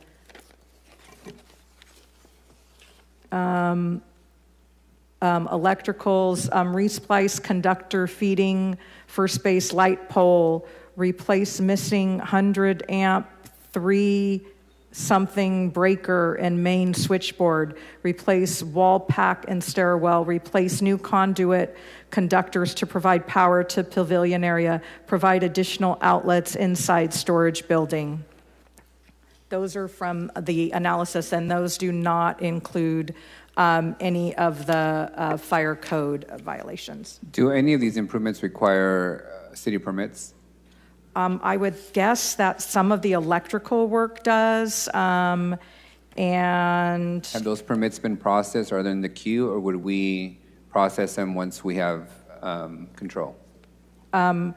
So you can't, it'd be very difficult for us to process a permit for a property that we don't know for sure if we're going to have, but General Services has been working through this list. They've gone out, they've inspected, so that the team clearly understand what needs to be done, and if we get possession, then they'll be ready to immediately go in, whatever permits are necessary for things that don't require a permit, to go in and get it fixed right away. But whatever requires permits, we're not going to file for those permits until we have acquisition, correct, or control? That would be my recommendation. That's the direction that I've given. And we're not going to do any work that requires permits without permits, correct? Correct. So it might be a while for some of the electrical work to get done and some of the safety improvements to get done. I don't think take so. Control. I mean, electrical permits are not very hard. These are like replacement things. I don't think those are things that take a long time to get. Several of those are probably over-the-counter permits. So like the bleachers, would that take a while to acquire? Do we have an inventory of bleachers? I think these were mostly repairs of bleachers. I'm sorry. They were replacing. I'll have to defer to Brian on the bleacher items as far as what would be involved. Oh, hold on. I was looking Manager, if you can get back to me on this. Okay, I don't mean sure. to put you on the spot, specifically on CEQA. I do want my bleacher You answer said on question. CEQA? Yes, just hear me out. Okay. Do any of these improvements, would they trigger CEQA in any way? If you can get back to me on that, I don't want to put you on the spot now. Okay, sure. But the bleachers? I'm sorry. I thought you wanted to Do skip we back have to you on an the inventory bleachers. of bleachers in the city? Brian, you want to cover the bleachers? Yes, thank you, City Manager. Councilmember, yes, the report requires and recommends many of the bleachers to be replaced because they do not meet ADA standards and they do not have backs or sides on them so people can fall off. So unless there is an inventory in parks, which I think we're looking, we will have to order new bleachers. Do you anticipate how long it'll take? I don't have that information quite yet. Okay. Just because I know, like, whenever we have bleachers, it takes a bit to get them in. It's not like we have, or even like picnic benches. You don't have just picnic benches laying around to replace things with. That's helpful. One other question. Director, maybe this is a question for the city manager. Does Soundrina, Chachansey, convention center, do any of those facilities, do we currently use Measure P funds for any of those facilities? I don't think that they're allowed, I don't know, We don't have anything in our budget for the convention center, or what was the other one you mentioned? Chachansey Park? No. No, so are those classified as any green space or open space? I'm thinking, I know the mayor's mind is working too. Mariposa Plaza is technically open green space, I think. What is the designation of this facility? I think it goes back to what's in the Parks Master Plan, and I don't believe the facilities that you just mentioned are in the Parks Master Plan as eligible for Measure P. The Convention Center, I don't believe it's in the Parks Master Plan. Rotary Veterans Memorial was in the master plan, and I think was it Rotary or Storeland? It was WRT that did the study, correct? Yes. I don't believe they So the Convention Center, you know better than I do. I don't think that's. We don't have any money in the budget for. It's not whether we have money; it's whether it's eligible for Measure P. You don't have to get back to me right now. If you can let me go. I'll go look them up. Yeah, just look. Okay, I'm almost positive. But Granite Park is in the Parks Master Plan. Designated as what? I believe it's open green space, but I'll verify that for you and get Is back. it a regional park or a neighborhood park? It would fall under more of like a community park based off of the acreage. I believe there's 12, and it falls short of the regional designation. Regional even doesn't apply to the Southeast Sports Complex because it's not large enough in size, I understand. The reason I ask is there's been references to funding Granite Park out of Measure P Category 1. As I looked at that category, that's for neighborhood parks. So I'm trying to understand the nexus on how we're assigning Measure P dollars, and from what bucket are you taking the money from? And what bucket are you taking the money for Granite Park from under Measure P? Yeah, we can get back to you with that designation. The Parks Master Plan designates by acreage where they fall in, and I believe this one is the neighborhood designation. And I thought that designation was completely exhausted out, that category of funds. It's tight. It's tight with operations and capital. On its face, Granite Park, as I understand it, how it operates, is mostly a park utilized by out-of-area folks, a lot of tournaments. How does that fall in the category of a neighborhood park, where you walk in and have complete public access, where there's not an alcohol or concession sales? A neighborhood park is your typical train park and tower, Broadway park and tower. It's a park that's available for anybody to walk into with no admission costs, with no concessions as if you were at Chachansey Stadium. It's not predominantly leased out to out-of-town folks for private leagues. So how do you fit that into a neighborhood park and take money from that category to fund it? I would say the same way we do JSK, same way we do Pillabos. We have reservations there with soccer leagues, football leagues, cricket leagues. A lot of those folks are from outside the... But those also have playgrounds that everybody can walk into and utilize without a reservation. They have picnic tables don't require reservations. They have trees you can go into. In this case, those amenities don't exist here.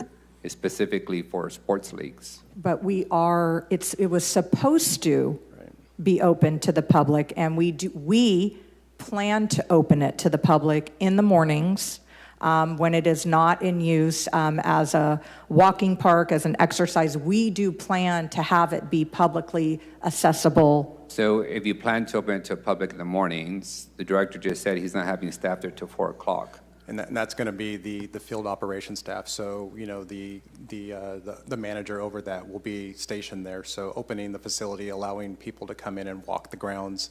So us to run camps. As a neighbor, can I walk in and take my son at 10 in the morning on Monday to play soccer on the fields, or do I have to go through your reservation to utilize the fields? No, I think the intent is to open it up for the public to use in whatever aspect, whether it's kicking a soccer ball, throwing a football. I can walk into the baseball fields and play baseball, catch with my kid? Assuming we don't have programming going on, because part of this would be to bring city programming to the fields with our adaptive recreation, bring our seniors out there, and then our camps, our biddy t-ball, biddy soccer, and really open it up to the But most of the things are not occurring in other city parks during the morning hours. No, and those would be kind of some of the afternoon, weekend. We would try to work, with. But I'm talking in the morning, right? Everybody can argue. Yes. The current So operator can yes. argue that it's technically open to the public. Yes. But it's not. You have to make a reservation. No, in this instance, gates would be open and the site would be available for the community. So 10 o'clock in the morning, if you and Joey want to go kick the ball around and there's no reservation for it, then yes, you would be able to go kick the ball around. Okay.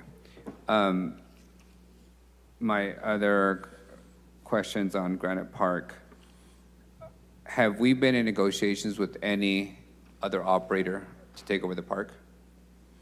No. I haven't. Have we made any commitments to Kyle Kirkland on acquisition of the facility? No. Have we received any requests from Kyle Kirkland to acquire the facility? I'm sorry, say that again? Have we received any requests from Kyle Kirkland to acquire the facility? No. Thank you.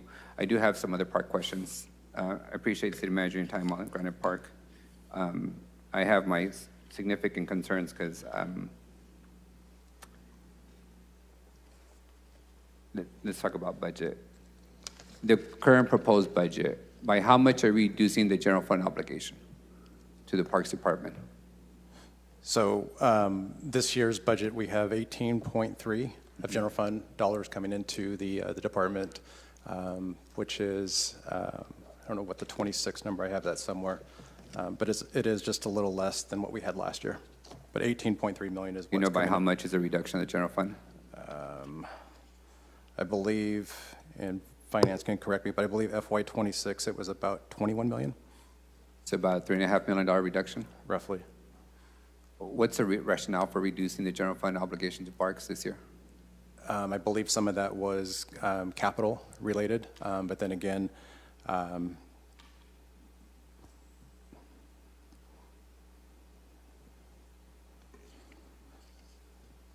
capital and then us moving some of the eligible expenses into P where we could.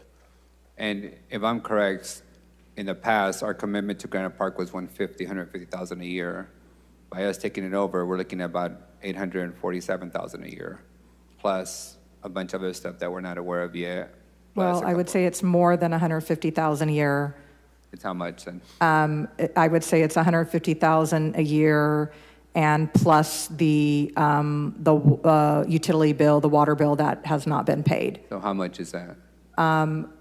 Per year, I think, I couldn't give you per year. I can give you the current balance was, I think, about $200,000, but that's over multiple years. Yeah.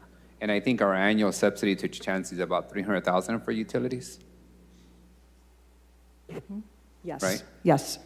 So every year to Chancey, we subsidize them about $300,000. Granite Park's a couple $100,000 over multiple years of utilities.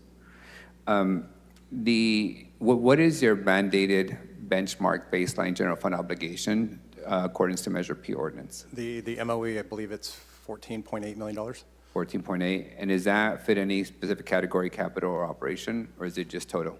That MOE was calculated with capital and operations. Okay, both combined? Correct. Great. The park rangers. Yes. I know we're adding new parks. In my district, we added Parkway, Broadway Parque. We're adding Les Kimber Park. If we take on Granite, we're adding Granite. Southeast is under construction. Dolores is under construction. But you're proposing not to hire additional park rangers. How are we justifying adding more parks and acreage of green space, but not adjusting park rangers? So currently, park rangers, we have the 20 that have been budgeted from the onset of Measure P. How many are filled right now? 18 right now, and the other 2 are going through the recruiting process. So I know they've had some turnover just due to, park ranger going into the cadet program. So I think that's something that could potentially come up just like, maintenance. We're bringing on new parks. I think next year could see additional, bodies to take care of the splash pads that are coming on. We've got more splash pads coming on. So I think we're okay with where we sit now with park rangers and the amount of communication we have with PD. I meet with DC Beckwith every month. We go through the concerns, the complaints, and what we're seeing and really tackle the priorities that way. So right now, I think we're in a good spot, but as we bring on more parks, we're going to have more potential issues. So I'll probably be making a motion on park rangers because I don't see that to match what I'm seeing on the ground. At Dickey Youth, I have the unhoused take over their playground on a daily basis. PD's called, but they have priority calls. Park rangers seem to be spread thin. I have the same thing happening at Tubman. I got 10 acres coming online this summer at Les Kimber Park. I'm not seeing the activity. Roding Park is, its own significant challenge. So I don't see how we can continue adding more parks and not respond according with park rangers. I know it's an entry-level position. It's supposed to be that, but I don't see how we can justify the same staffing ratio.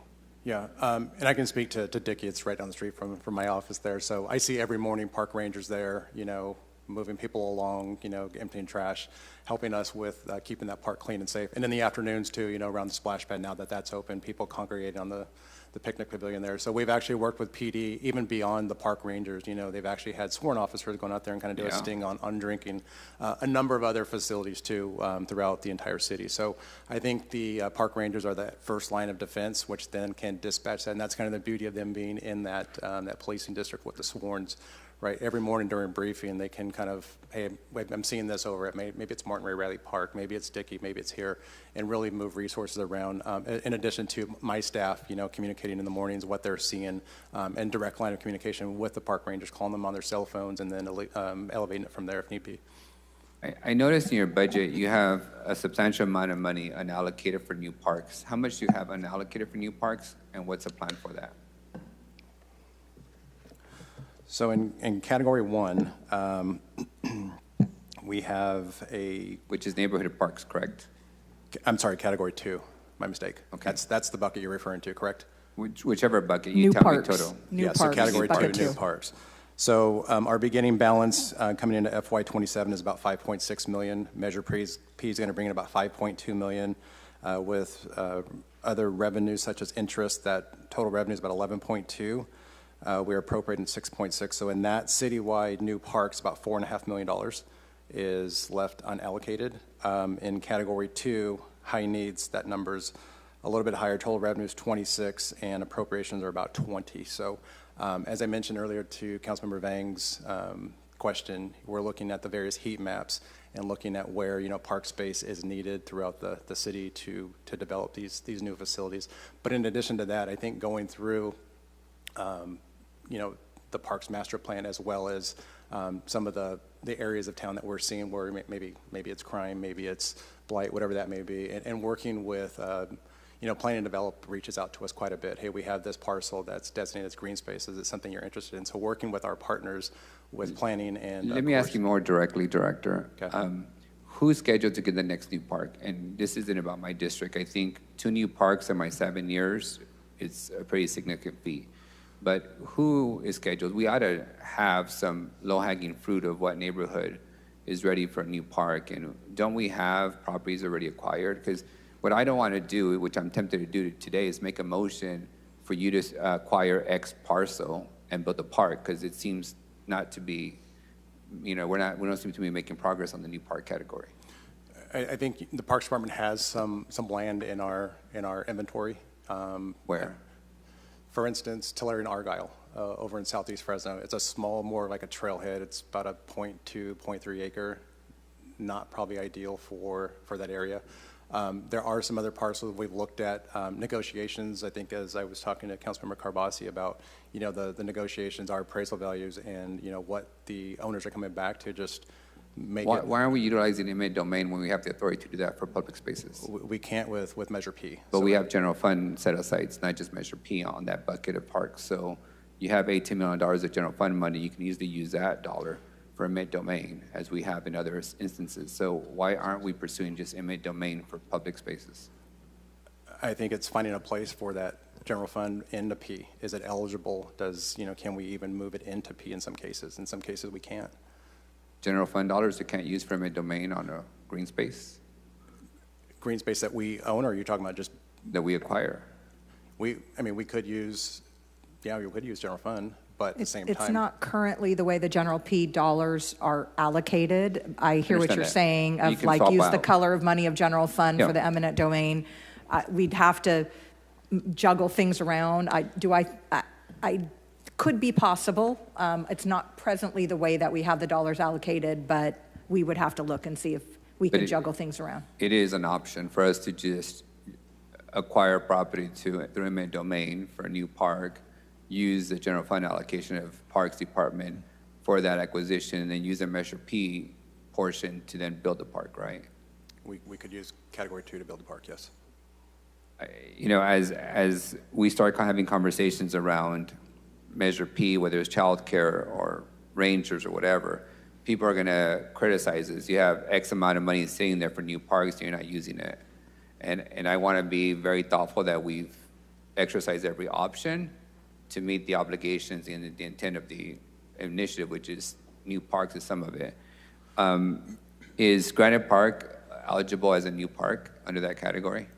I'd have to get a legal opinion, but we can get back to you on that. Okay.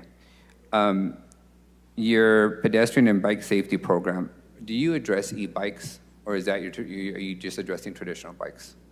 Do we address? Do you address e-bikes in your electric bikes? Typically, it's been the traditional bikes. We haven't gone to the e-bikes yet. I don't know if that's some in, but right now, traditional bikes. What would you need to go down the path of using this program to address? Because it's essentially $400,000 to address the biggest problem we have in the city, which is electric bikes and kids being killed in them. What do you need to repurpose it or to make it eligible? I think we would need to work with our funder to see a scope change. Would that be eligible, an eligible expense to then do a budget modification to move monies around? So it's out external sources that fund the program? Yes. That's fair. I thought it was city sources. The item around the recommendations that the commission made, not to exceed 25,000 to support standing committee for cultural arts subcommittee. Is that the conversation we've had around funding the participation of the panels that score? No. No, that's different. This is different. Right. Oh, they want to get paid for their service? You're talking about the commissioners? Yeah. No. If they create a subcommittee, what's the 25,000 for then? Oh, that was a recommendation to, let me pull that one up, sorry. Number 4. Yeah.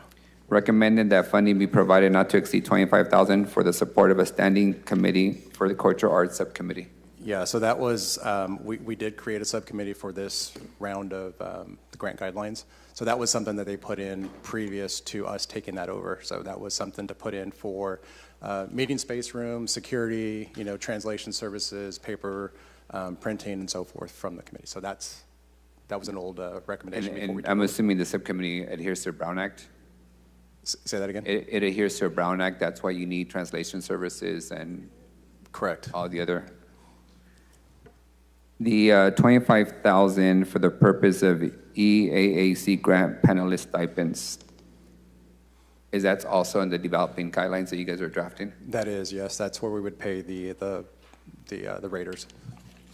Do you know, Director, how much we were paying the Arts Council for the administration of the arts and culture program? So they were eligible for the 2% in Category 4.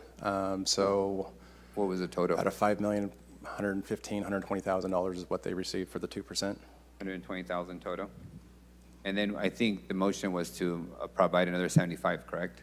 Initially it was 150, but I think we settled on 75. And was that ever awarded out? It was not. So they were at 120. What's our current proposed cost for administrative overhead of implementing the arts and culture funds? I want to say it's 450, but correct me if I'm wrong. That's kind of what we have in the budget for, somewhere close to that 450 number. Yeah, approximately. So almost 4 times the amount that we had. 450. Yeah. Yeah, okay. I bring that up because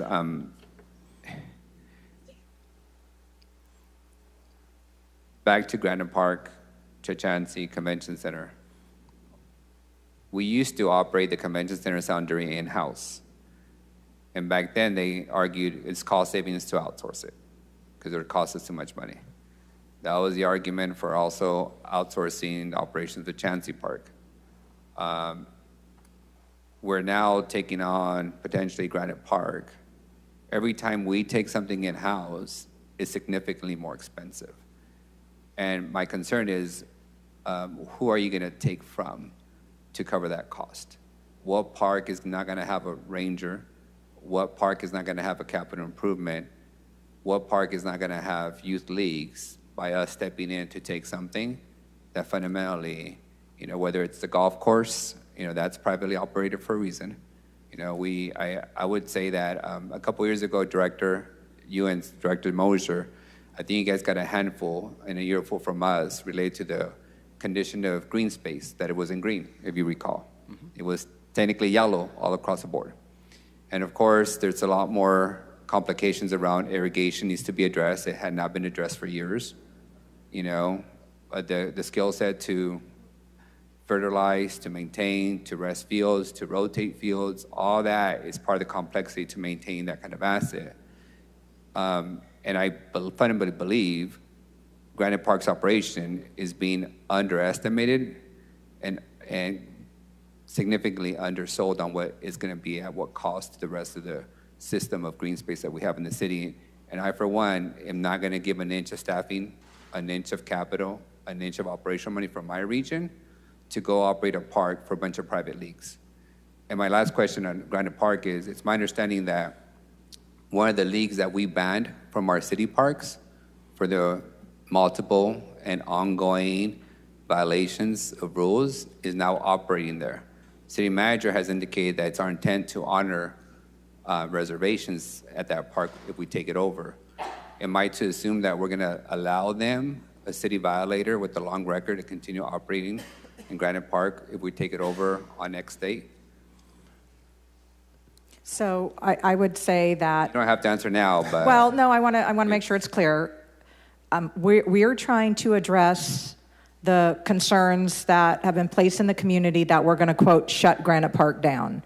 And we're trying to allay the concerns that, no, we're not going to shut Granite Park down, and that if the way it's been very difficult to determine what the actual expenses, what the actual reservations are with regard to Granite Park because of the way that the current operator operates and their documentation. It's been very difficult to tell. So if we have a bad actor out there that is creating safety issues, then no. But there are people that are out there regularly, whether it be the baseball tournament people, there's CS something, or the Crossfire who have been regularly operating out there. We wanted to ensure that there is no fear that we're suddenly going to walk in and kick them all out, because that has been a fear that has been expressed to us. So that in our comment of wanting to honor reservations, that's what that's directed to. If there are bad actors, then no, we're not going to allow a bad actor to operate. As we know, the soccer league you're referring to it's been a very serious safety concern. And, while we're going to address the physical safety issues at the park, then if there are operational safety issues at the park as well, then we will absolutely address those as well. It's not our intent to allow bad actors to create safety issues there. Thank you. Those are all my questions for now. I do have several parks motions that I'll save for later, Director, and I'll be happy to provide you a preview of those. In essence, what I'm concerned about is what can we actually complete over the next 7 months. We've been talking about the design aspects of San Pablo Park for several years now. Several of my parks, the design isn't complete yet because there hasn't been funding allocated. And again, it's my concern. We haven't finished designing existing park improvements because money's tight, and now we're going to go spend $1 million on a park that we currently don't have responsibility for.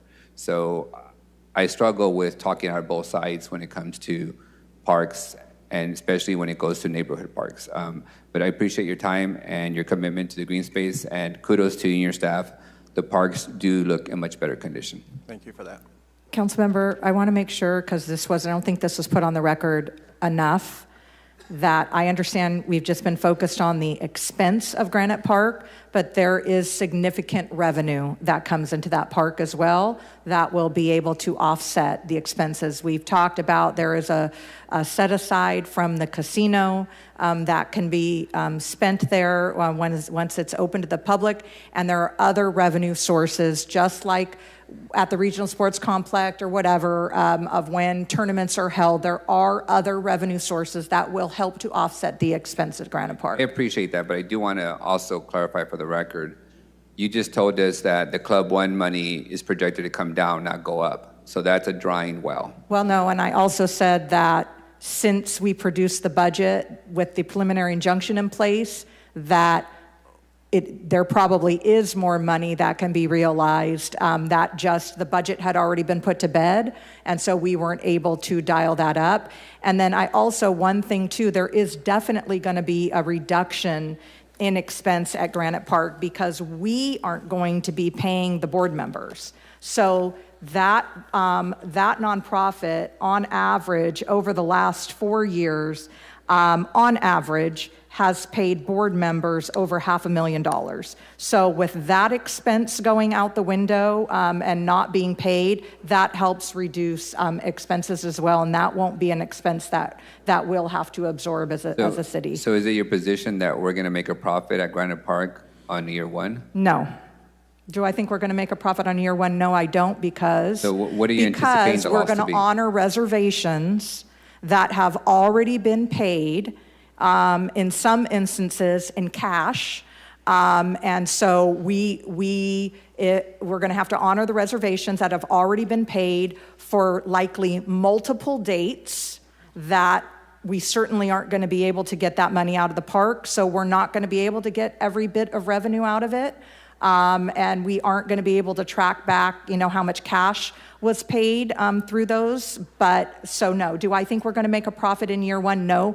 I'm hoping that we can break even. And in looking at their last tax return that's on record, the difference between their revenues and expenses is about $250,000. Which in that year was about the same amount of money that was paid to their board members. So theoretically, according to their publicly available tax return in 2024, there was a $250,000 difference between revenue and expenses, and the amount that was paid to board members totaled about $251,000. So if we could break even, that would be wonderful. I think first year we're going to be trying to have a clear understanding of going in without being provided all the information of what the reservations are, how much people paid. So no. Do I think we'll make a profit in year one? No.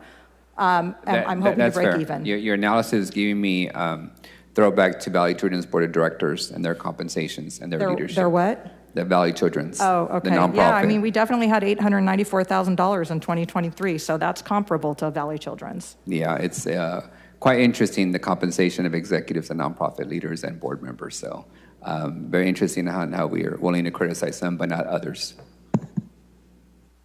Would we need a motion to set aside funding to go do an appraisal to see how much this asset is worth?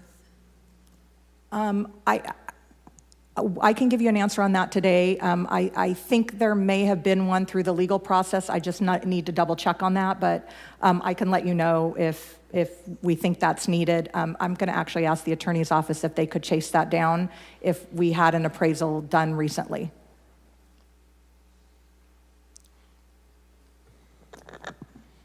All right, Director, I forget if we've covered this. Can you give us a status update on the senior center?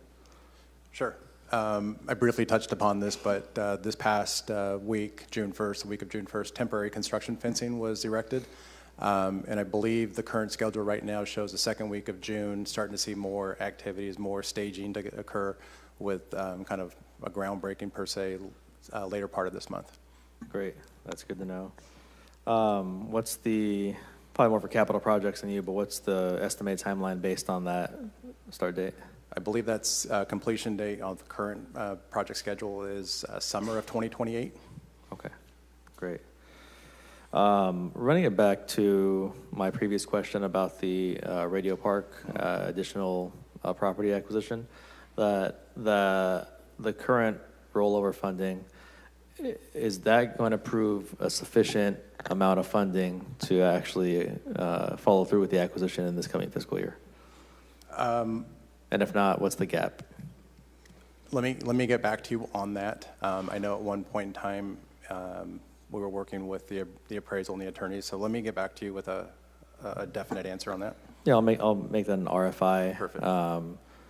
And I'll need that obviously prior to pretty soon, so I know whether we need a motion or not for to plug the gap on funding there for that property. Okay. For this coming fiscal year. Thank you.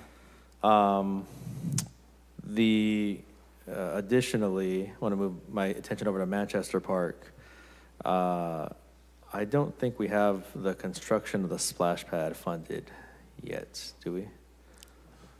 I thought that was, let me check. About 1.6 million? No construction funding, correct. For the Manchester splash pad? Yeah. It's there? There is no construction funding, correct. Okay. And then the construction for the skate park component, that's another 650. That's not in there either at this point. That's correct. That's not in there as well. Okay. I'm going to go ahead and make a couple motions here. Motion for 1.6 million for construction of a splash pad over at Manchester Park. All right, thank you. And then motion for 650,000 for construction of a skate park amenity at Manchester Park. Thank you. So that'll conclude my motions for now, and then I'll wait for that information on the whatever kind of gap there may exist in the acquisition. Will do. Radio Thank Park. you. I don't see anyone else punched up. Everybody out of energy? Everybody run around and all tuckered out?